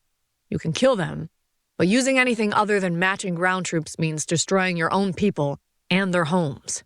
Most of our weapons, Perce glanced at the SecDef as he continued, from what I've seen, are meant to destroy things. How much of your own people's lives do we want to destroy? They aren't going to land in vast, empty areas. They're going to show up in our neighborhoods, seeking to capture Kaylid and kill anyone in their way. The two men frowned at him. They wouldn't kill civilians, would they? People not fighting back? Trust me. Tony's voice was bleak, her eyes dark as her arms wrapped around herself. They'll kill children, step over the bodies, and not even blink. They aren't allowed. Oh. Everyone fell silent. Then Doug spoke again. Do you have any ideas about how to deal with all this? I'm not the president, but I do have his ear, and at this point you are presenting me with a war I've never seen in the history books. McKenna just sighed, but JD spoke up. I do, actually, but no one will like it. And I think we need to share it with other countries, especially those most likely to have craft landing, asking for Kaylid. Chapter 16. UN Bombshells.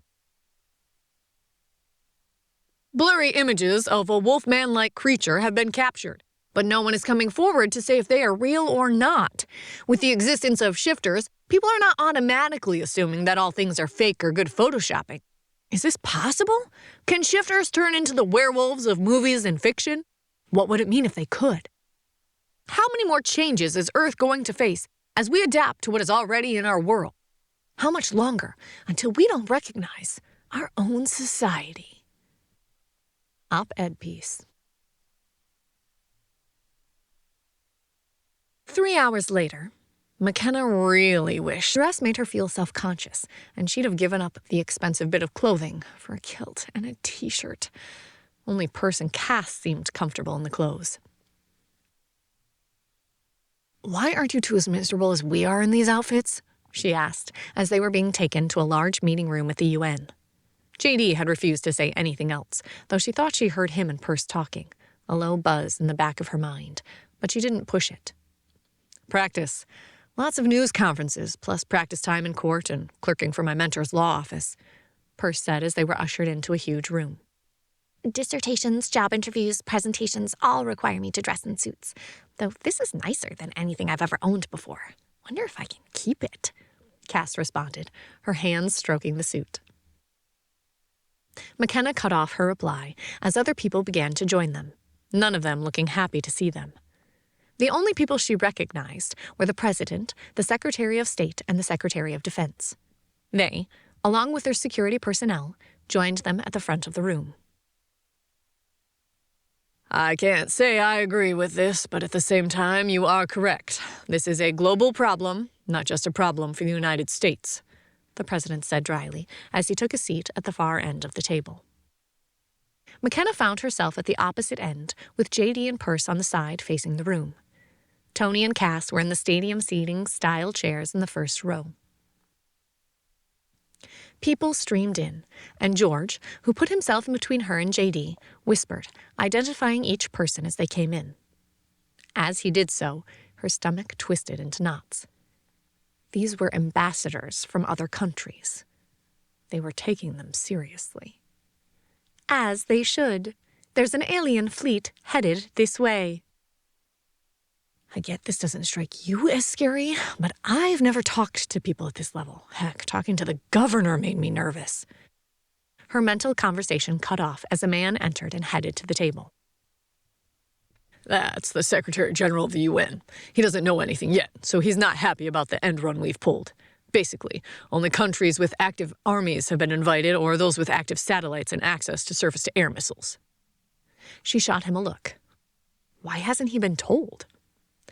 The fleet is hard to see, some sort of reflective technology, and their location make it difficult to get clear images.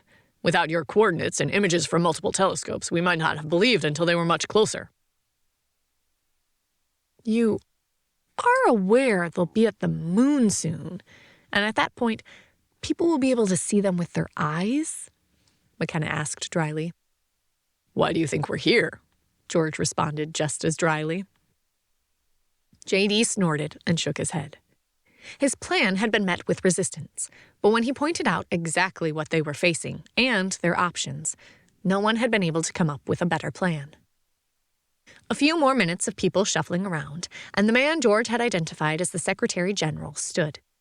A slender man with a shock of black hair, above features that hinted at Oriental ancestry, but his nose looked like something off a Roman bust. His eyes grabbed her. Hard, dark, and he didn't smile. He didn't look like he ever smiled.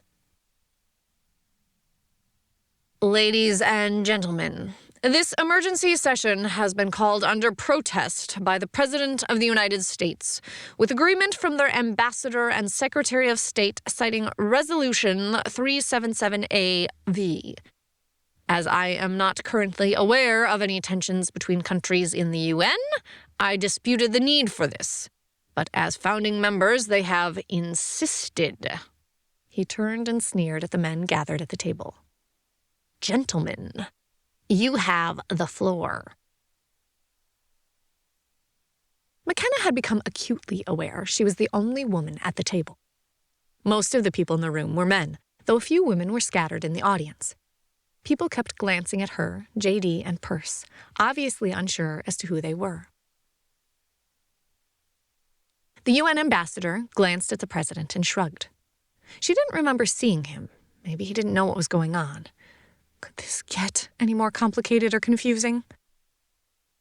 With a sigh, the president rose and strode over to the small podium with a microphone the Secretary General had used. Thank you, Amand, for your gracious introduction. She could all but hear the gasp at the cut as people sat up a bit straighter, sensing blood in the water. Huh.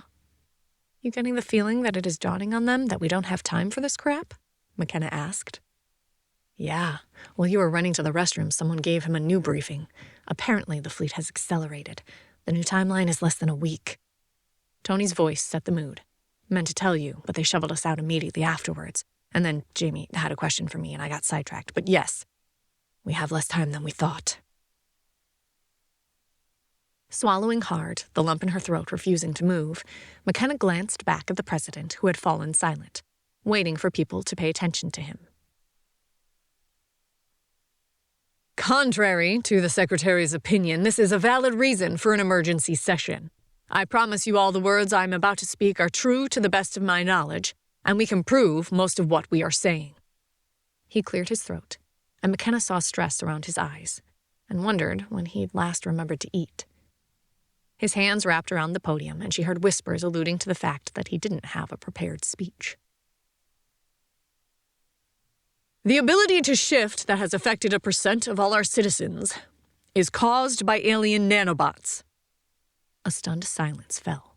He kept talking before anyone could react. And the aliens that sent them are on their way here. Your scientists should be able to see their ships in the next day or so. Information of where they are and how to locate them is being sent to your governments as we speak. The information we have is that the aliens, called the Elentrin, are coming here to collect the people who can now shift. Their intent is to use them as ground soldiers in their war. The United States is not okay with handing over 1% of our population, and we will be resisting. Strongly. He fell silent, and after a moment, the room exploded into sound. Are you serious? Is this a joke? Aliens! Aliens caused this wave of abominations, and now they are coming here? A tall, dark man, his head wrapped in a turban, stood, shouting, This is a ploy! What are you playing at, American? The president sighed and turned to look at JD and McKenna. You two ready? A deep breath. McKenna rose and moved to the podium. She didn't know if it was a good or bad sign that the Secret Service hustled the president off the floor and out of the room before she reached the correct spot. Everyone, please settle down. Nothing happened. People were checking phones and starting to shout. Oh, well, at least my training has some use with all this craziness. Letting her voice come from the diaphragm, McKenna bellowed into the microphone, infusing both her commander voice and her police training. Sit down, shut up, and listen. We don't have much time. The amplification of her voice hurt her ears, it was so loud, and everyone looked at her, shocked. She didn't give them time to recover. My name is McKenna Largo. I am part of the proof that aliens are what caused this.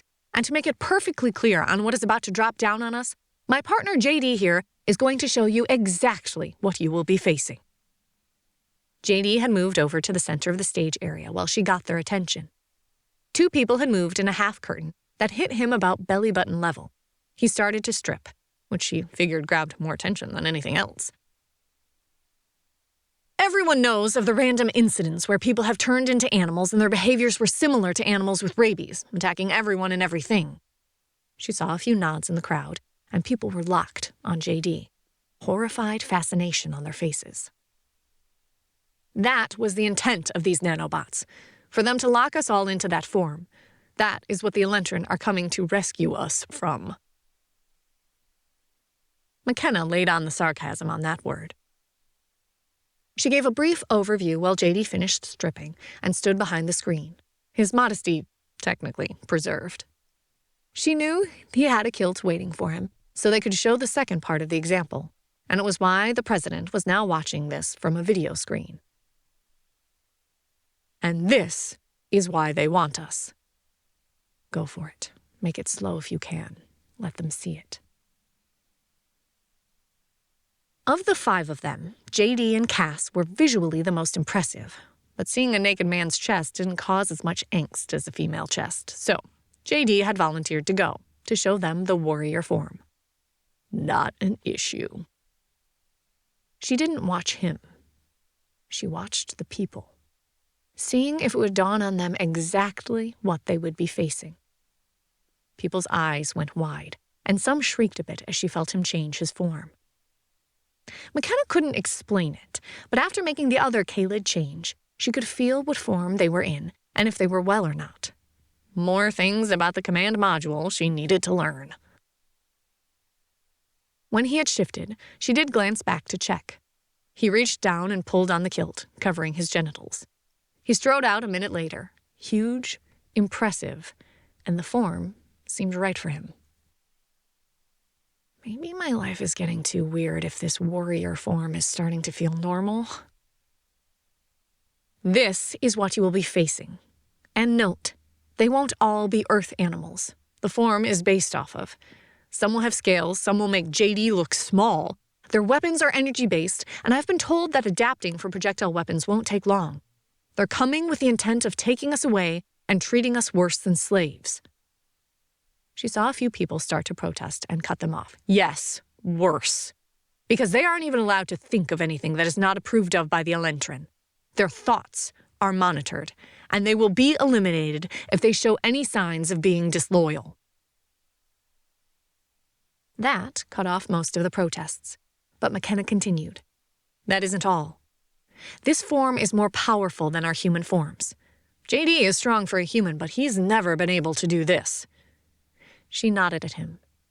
The room with stadium seating had a catwalk up above for observers. At least, she assumed that was its purpose. It sat about 30 feet off the ground. JD started to move, a huge brown form that even under fur rippled with muscle, and he covered the 20 feet to the edge of the stage faster than she thought possible and leapt.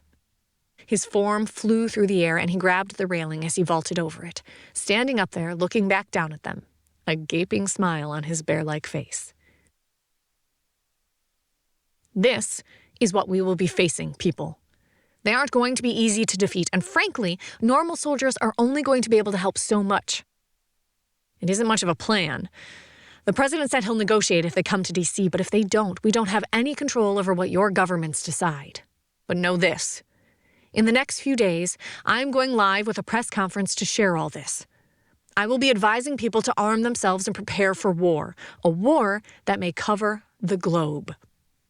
You need to decide now.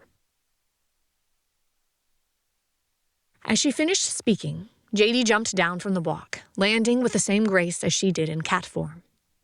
It creeped her out, but we four had explained all of it. The warrior form of the Kaylid had shorter muscle strands and better fine muscle neuron control, just like primates, allowing them to be 4 to 5 times stronger in this form. He walked over to her and she turned, looking at the shocked looks on the ambassadors' faces. I don't know what you will decide. I can't control that. But I can guarantee you, if we cannot convince the Elentrin to leave without the Kaylid, there will be a war. A global war. It will boil down to a simple statement. Will you give up your people, or will you help them fight? McKenna turned and walked out, the rest of the team following her. Chapter 17. Wrenches. Food shortages in some areas of the world are being reported and fingers are being pointed at shifters. As the majority of shifters are predators, the demand for protein is going up. Chicken prices are going up at a rate not seen for years, while sugar stocks have plummeted. More requests for high-calorie bars have those companies' stocks spiking. What other changes are we going to see as a commodity shift with this change? Is it going to crash anything? Experts say that is unlikely, as the numbers remain at 2%, but it is having a solid shift on futures trading. TNN Business News. Raymond Kennedy sat and stared at this computer. He could hear the strange silence outside his hall office. This time of year, people should be bustling by, trying to make last-minute deals before the break. While as the director of a department whose budget hid under undecipherable lines, he rarely did more than pull strings, and this still struck him as odd. Flying under the radar, making things go his way, manipulating people to do what he wanted, were things he excelled at. But the entire government had paused. Well, that wasn't quite true. Everyone below a certain level was still running around as if nothing had changed, but the movers and shakers, the people who mattered, had all gone silent. His fingers tightened on his pen, a cheap ballpoint. He never gave away information. Everything about him had been carefully designed to imply what he wanted, and it worked. He played with people. using their weaknesses as a way to control them, and he could get answers to anything. Even if his project to create his own private force for the government to use disenfranchised shifters had been delayed a little, it would work. Frowning, he picked up the phone. When he didn't have information, he went and got more information. Yeah, what do you want? Raymond arched an eyebrow at the harried voice. Michael, is something wrong? Can I help? Kennedy, I don't have time for you, not today. There's a special session being called at the UN in 5 hours, and I need to get up there so I can find out what's happening. The president called it. No one knows a damn thing. Raymond pulled his head back as if slapped. Our president? Simon's? Yes, that one. People are scrambling to get up there. The next train leaves in 30, and if I'm not on it, I won't make it. So go away, Kennedy. I don't have time for you. The disconnect barely registered as Raymond looked at the phone. What in the world is going on? My contacts are rarely stupid enough to hang up on me. His eyes narrowed as he stood, grabbed a small to-go bag. He always made sure he had an overnight bag ready to go. He never knew when it might be needed. And he strode out the door, his mind working furiously. His office was in one of the many unlabeled government buildings that sat 4 blocks from the train. This is why you plan everything. You never know what might be important. The entire walk there and the ride to New York, he hit contacts, looked at the news, and his mind spun. Either no one knew anything, or they weren't saying. He only had 2 people at the very high levels, one of which had told him about the meeting, and no one in the UN. Normally, it was a collection of self-important idiots who argued and never accomplished anything. Most of the resolutions were PR gambits and nothing ever changed. The real deals were made in the back rooms and in quiet voices, and he made sure he helped control those voices. This lack of knowledge churned at his gut. The added factor of that cop and football player had disappeared too. Plus, a bit of probing revealed the problematic researcher had quit. He'd been a bit surprised the shifters hadn't killed her. When she didn't get captured by the drone, he assumed she was dead. And then the interesting forms those things had worn. No news had slipped out about that. He'd been watching carefully. He had the video ready to be used at an appropriate time. The image of her holding the dripping head, looking like a monster, would be very useful in the near future. Controlling people through fear amused him. With a sigh, he dismissed it. They were probably hiding. He knew they hadn't returned to work, and other than the annoyance factor if they never were seen again, it would be the same effect. They wouldn't be bugging him or people he owed favors to. Pulling out his phone again, he activated a project management program and worked on setting up contingencies. Whatever this was, he would be ready for any option. The last hour of the trip he spent trying to find out anything else that was going on. But other than the stuff about the telescopes and normal social media whining about the government, he couldn't find anything. At least, not anything concrete or worth making plans on. That worried him. The government didn't do secrets. Ever. Even classified at the highest levels leaked to those who knew who to ask, and nothing was leaking. People didn't talk when they were terrified. The idea that someone had managed to terrify people he had his hooks into, and he didn't know about it, chafed. Nothing had clarified, and he couldn't come up with any logical reason for the president to call an emergency session. His badge got him clearance. Long ago, he'd set up access to just about any place, and the foresight paid off today. He slipped up into the observation balcony, not stupid enough to try to get a seat. That would get him noticed. The observers were never regarded as important. Moving through the crowd of people, exchanging polite smiles with enemies and allies alike, he found a good vantage point and waited. The number of ambassadors that were moving in surprised him. You know what's going on? He asked a man standing near him. Mid-level flunky, but liked to hear himself talk. Not a clue. But I can tell you the Secretary General is pissed. They wouldn't tell him why. They? President and the Secretary of Defense, they called it. Huh. Didn't know they could do that. They can.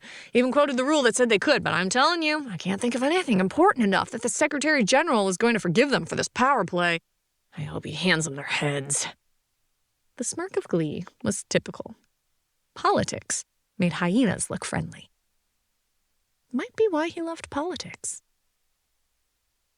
Various options went through his head, but none of them seemed plausible. Raymond used the time to listen to people talk. The tidbits he could pick up when people were stressed never ceased to amaze him. All attention to the surrounding voices ceased as he caught sight of the figures walk in the room and sit at the table. The cop, the football player, and the damn biologist. What the fuck are they doing here? He sat stunned, looking at them. His mind locked on them as the Secretary General all but stalked to the podium. Raymond dismissed the other woman, a nobody from her body language, and focused on what was going on. His attention never moved from people on the stage recording all of it in his mind, with no reaction. Not examining anything that was said, simply filing it in his mind. When they left, the room exploded in discussion. Raymond rose and walked out, ignoring everyone and everything. He had a train to catch. The chores of picking up his bag and getting to the train station registered at a distance as he absorbed the information, still doing nothing but accepting and filing. He sat down in his seat, slipping on noise-canceling headphones, and closed his eyes as all his plans crumbled into dust. Shifters, the saviors of us and the reason we might die. Aliens. Raymond turned that idea around and around. Aliens are coming. They're planning on taking these shifters. They're coming because of these animals. That caught his mind, and he played with that concept. Monsters, aliens, their fault. He might be able to use this. If he could get on with the contact teams, the ones that would be discussing this with whatever aliens landed. A smile slid across his face as he started to tug on the strings he'd planted. Chapter 18. Weapons Practice. TNN has just received word that all troops have been recalled and all National Guard have been activated.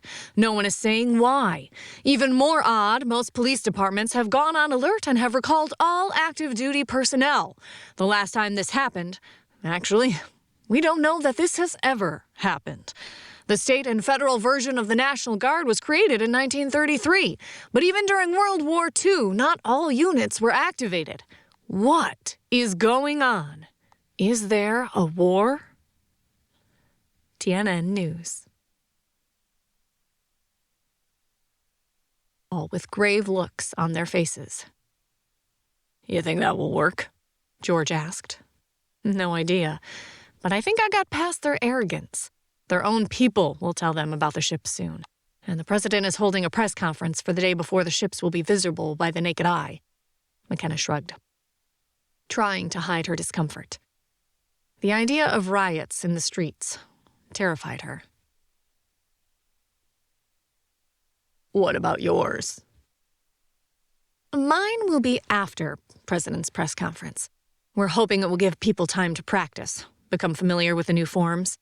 My big worry is people won't have time to get weapons. The military can only provide so much, and too many people don't know how to use them. They're going to be worse than slaves.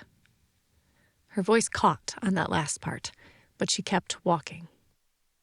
The two men had fallen in with them. What now? George asked. That I can answer, Doug Burby said. We've arranged for a firing range and weapons for them to practice shooting in their warrior form. They need to be flexible, and we have some local military who also shift who are going to meet us there. It's our intent to use them as the primary group for the meetings with the Elentrin. See if a show of force will help impress them not to dismiss us. He cast a look at McKenna. But we'd like to have you at the meetings as a secretary or something. She shot him a look as they reached the vehicles. McKenna and Perce climbed into the first one with George and the Sec Def, the rest into the other. She opened up the link so they could hear the discussion. Why? Well, you can understand if they talk in another language, and we can't. Might give us a bit more leverage. She shrugged. In the long run, she didn't think it would matter. That's fine. Has any more thought been given to JD's ideas? Oh, lots. But we're fighting with timing. We don't want to panic people or create rushes on gun stores, but at the same time, we cut it too close and we won't have time to get people armed. We're all curious to see how fast you can learn to aim guns in your warrior forms. That might help with preparation. Instructions have already gone out to most suppliers, and we're ordering tens of thousands of weapons, but in less than 10 days, all we can do is clean out their stockpiles, and that's creating rumors and stock market fluctuations as it is. Are you saying we're going to lose because we can't prepare fast enough? Doug heaved a sigh. I'm saying no matter what we do, it's going to backfire. We tell them now, we'll panic people and have gun stores looted and people freaking out. We tell them when the Elentrin say or else, not enough of the right people will have weapons. We don't know how fast they can deploy or adjust to our refusals. Very fast. Average deployment is under 3 hours. They will have Kaylid standing by. McKenna passed on that bit of information, and the man threw his pen down. So, yes, JD is right. We need to arm citizens. But how do we do that without causing panics? It needs to be almost at the last second. Though.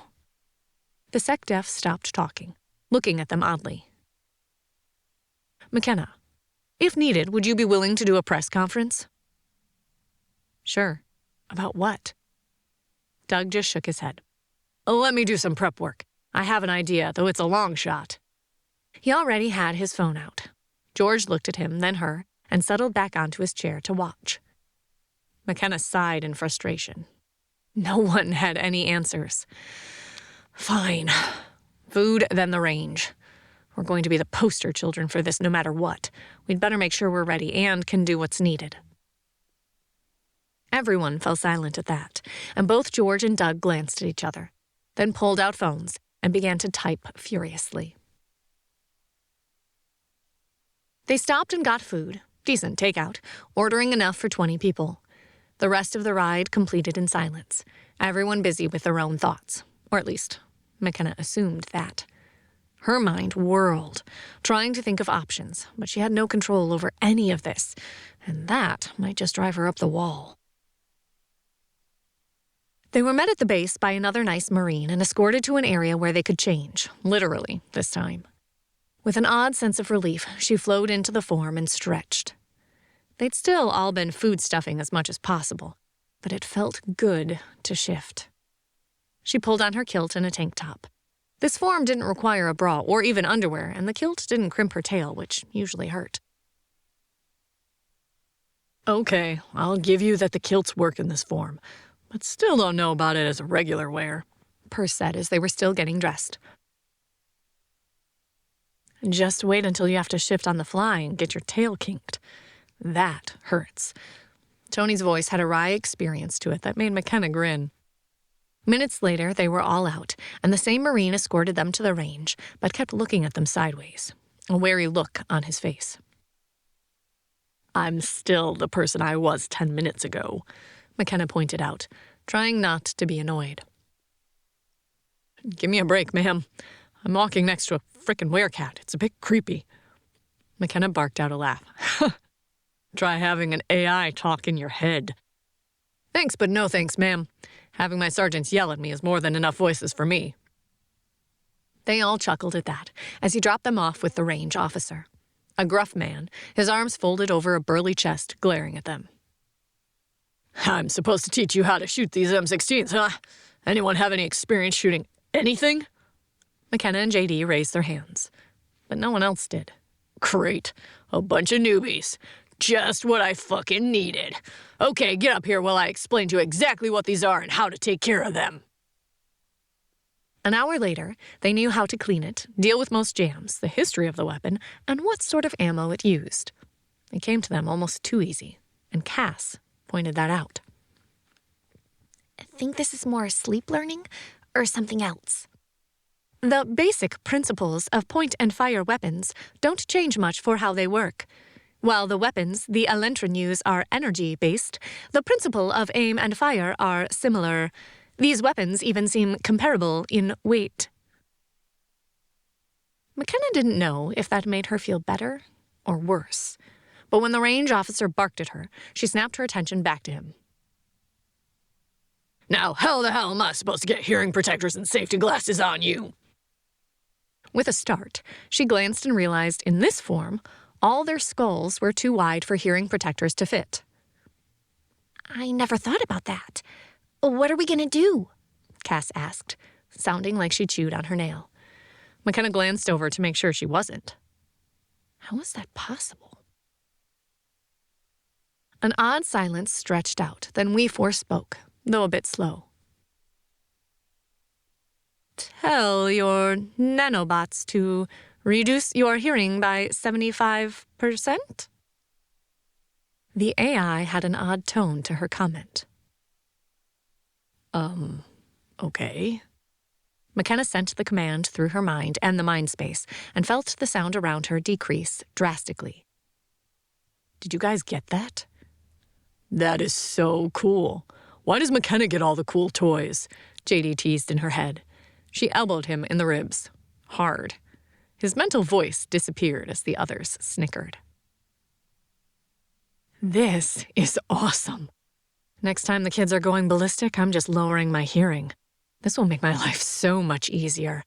Why didn't we know we could do this? Tony said, glee in her voice. Why would you not know that? They respond to you when you change forms. Why would you not think they would respond to basic commands? Difficult ones, like making McKenna's soles hard enough to walk without shoes, might require an AI, but basic biological controls have always been yours. Silence filled the mind space, and they all looked at each other. McKenna thought if she didn't have fur covering her body, she might have blushed. She cleared her throat, turning to look at the range officer. Not a problem. Took care of the hearing stuff. We're at 75% hearing-wise. She reached over and put on the glasses, which felt odd, but fit okay. Let's go. Maybe she showed too many teeth from how he flinched back. They followed him out and learned to shoot, figuring out how to get fingers that were a bit too wide for the trigger guards to work. They had to remove the bottom of the guards and their clawed fingers fit. But once she realized her claws were more than strong enough to pull the trigger, it got much easier. They all seemed to be decent shots. Practicing long distance would be good. Most blaster fire really only works under 100 yards. Projectile weapons are more effective at the longer distance than what the Elentrin will come prepared with. Sir? McKenna sat on one of the brakes for reloading and checking targets. Can we do some long shots? Over 200 yards? He glared at them, then nodded. These are 18-inch barrels, which are good up to about 600 yards. But you'll need to learn to do the math to adjust for the drop, he warned, his eyes narrowing. Try us. Sure enough, We4 could whisper in all their minds, helping them adjust and hit the center of the target consistently. By the time they were done, the officer grunted. You might not suck. Anything else? No. Thank you for your time. This time, McKenna didn't smile at him. The same young Marine escorted them back out. Did you need to change back? Huh? His voice came across faint and muffled. Oh, shit. Hearing is still cranked down. She sent a mental order to restore hearing to normal. We4? Can we make our hearing better, too? Of course. Along with vision in this form. As this is a manufactured form, all variables can be changed, while in your human and animal form only minimal controlled changes can be made. Size of genitalia, skin imperfections, damage repair, things like that. Though it is advised to do the changes slowly, otherwise the energy expenditure might be too great. Males have been known to be a bit overzealous in their changes. Perse and JD stumbled to a stop as the women choked on laughter. The young Marine looked at them confused as he stepped back a pace from them. I'm sorry. Did you want me to take you back to the changing rooms or to your vehicles? As one, the women cracked up laughing, even as JD and Perse's hands twitched. Then they clasped them behind them, staring up at the sky. Yes, to the car. I think we want to stay in this form for a while. The Marine looked at them funny but shrugged and led them to the waiting vehicle, even as the woman tried very hard to control their giggles. Chapter 19. Plans in Motion. Ambassadors have been seen leaving a special meeting and rumors are flying, but they make no sense. Something about a space fleet and a special announcement in the next day from the president. Other countries are currently having closed-door meetings, and the Queen has closed all royal property, stopping all tours and access. China has locked down their borders and has ordered all airlines to cancel flights as they will not be allowed to land. All guard units in the U.S. are being sent out to various locations across the states with no information as to why or what is going on. Who are we going to war with? Why isn't anyone talking to us?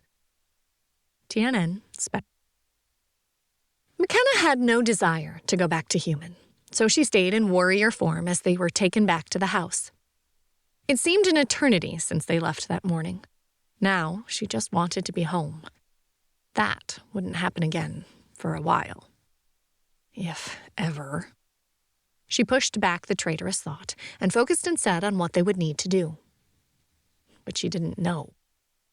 Giving up, she just thought about what she could do, and a plan slowly formed. As they got out, she noticed none of the others had gone back to human either. While they looked odd, it seemed like the right option, and she didn't think about it much as they headed into the house. Kenna! She heard the yell and turned to see the kids all stopped and looking at the adults as they walked in. Their eyes were wide as they looked at her. What's up? Karina came up behind the kids, carrying a half-asleep Nam, and her chocolate skin paled to a milky brown color as she looked at them. What's wrong? McKenna asked, worry spiking through her as she started to move forward, feeling the others behind her. We haven't seen that form since that day, Charlie whispered in a low voice, and McKenna remembered. Oh, want us to change back? She started to reach for the human, but the kids shook their heads, Jamie and Jessie pushing back Charlie and reaching their mom. No, I think this feels right. We need to see this even if we aren't supposed to shift yet, he said slowly. Nam lifted her head and looked at them. Her eyes widened, then she blinked and started to wiggle. Karina set her down and took a deep breath. I know you talked about it, but seeing it in person is impressive. She blew out a shaky breath. I had food delivered, ready to eat. Her hands trembled a bit, but her color had started to return to normal. Yes, and I'd like us all to talk, kids too. They decided to stay in Warrior and see how hard eating like humans was. Most of the time they were in the jungle, they'd never paid attention to manners. It might prove useful to know if they could be polite while dining with others. It took a bit to figure out how to handle flatware, Cass having to give up and partially shift her hands back, the claws just too long to be able to manipulate effectively. When they had fallen into a comfortable pattern, McKenna updated Karina and the kids on the status of everything. The news sank in, and even the sounds of eating slowed. What does this mean? Will there be a war? Can we, you and the military, stop them? Karina asked as she glanced at the kids, chewing on her lip a bit. I don't know. All we have are the dreams to go on and what we four can tell us about their weapons. We may or may not, McKenna sighed. And I don't know what they're going to do or plan. Maybe tomorrow? There didn't seem much else to say. McKenna grabbed Nam and Charlie for some much-needed cuddling on both their parts. She ended up reading them a story, more because they all craved the interaction than any other reason. Tucking them into bed, McKenna wished everyone a good night in the mind space, not wanting to go bug the others right now.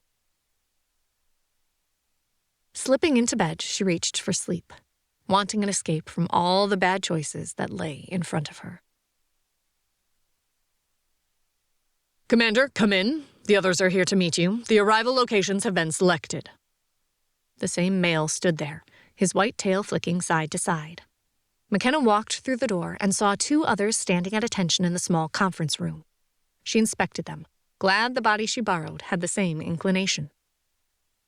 One male, unknown, or at least she assumed it was male as he wore a wrap at hip level, armored and hitting about knee length, covered with fur that was beige with dark purple stripes in it, but no tail like her or the one who always seemed to be giving orders. The feel was cat-like, but he had aspects of a bear. The bulk and wide stance brought that to mind. The other one stunned her, which seemed stupid given everything else, but it had light gray leathery skin covering its body, all the way to a smooth juncture between its legs. A long tail lay perfectly still behind it, the leathery skin fading into a darker gray, almost black. Its head much more reptilian than anything, but even from where she stood she could feel the heat of its breath. But it didn't look at all like the graceful draken. More chunky, almost like a Komodo dragon. No grace, all power. This is Commander... His voice fritzed out, and she couldn't hear the word he said. And Commander... Again, him saying the name didn't register. McKenna tried to ask him to repeat it, but the body nodded at the other 2. Sit, all of you.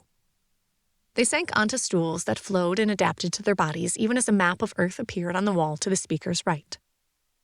Scanning from this distance is impossible, even in orbit.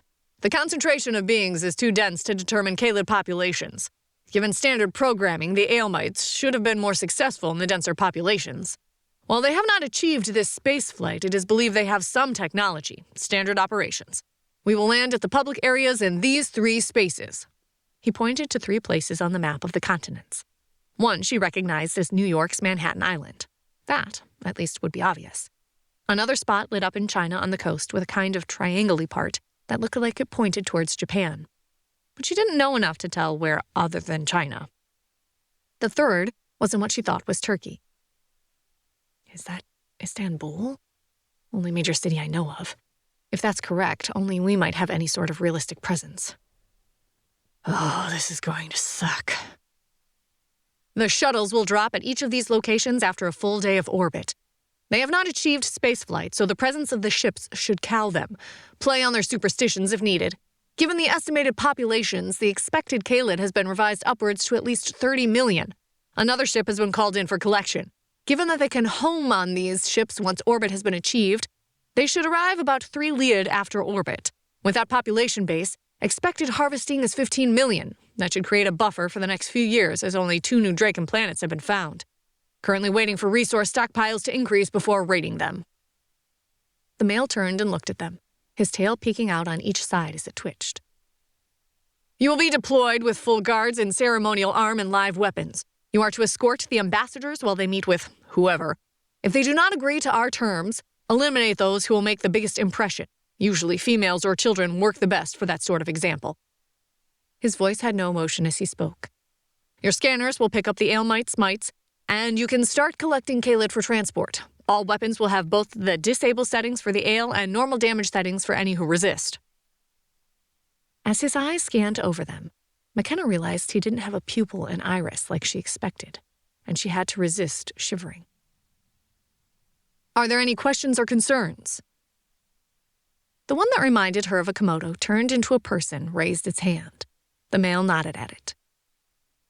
Given the population density mentioned, is resistance expected?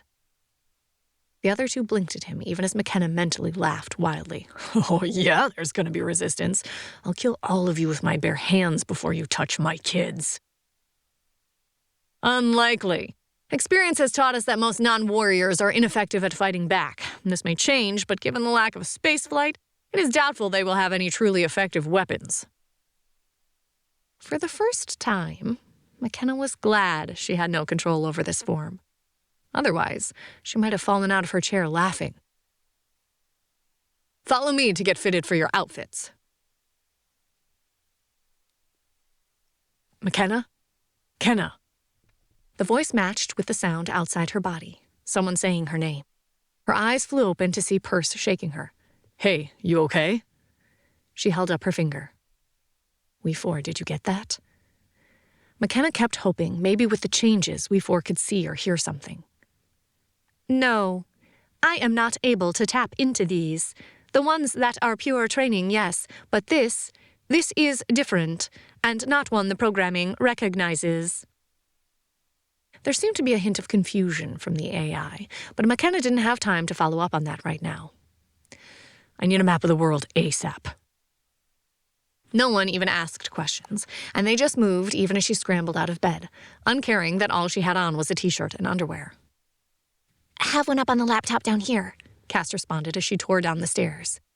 As she reached the table, Cass turned it towards her. McKenna scanned the map and zoomed in. Okay, I think these are the two locations. Think, mind you.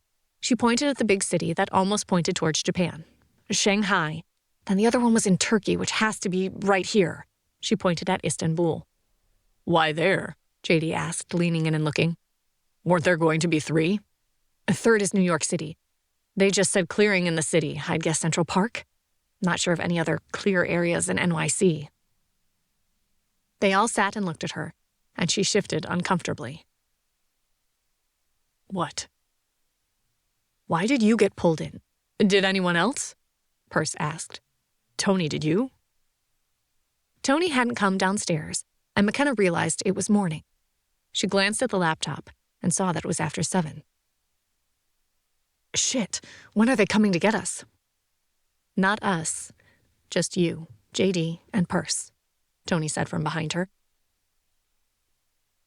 I bowed out. I want to spend time with the kids, and Cass said her work contacted her, begging her to ignore the idiot that said she was fired. Apparently, there's some clause about her patents if she's fired without just cause. So she's going to stay home to work out some stuff with them. Besides, I want us to go explore DC. While we can. But no, I didn't go anywhere. I just slept. We four, we need to talk about this at some point and figure out why we are getting these overlaps in this information. But not now. She turned and headed up the stairs, almost tripping as a private message pinged her. Sexy look, Perce said. She whirled, tugging her t-shirt down as she did, but he'd already disappeared. McKenna headed into the shower, a smile curving her lips as she remembered. They weren't dead yet.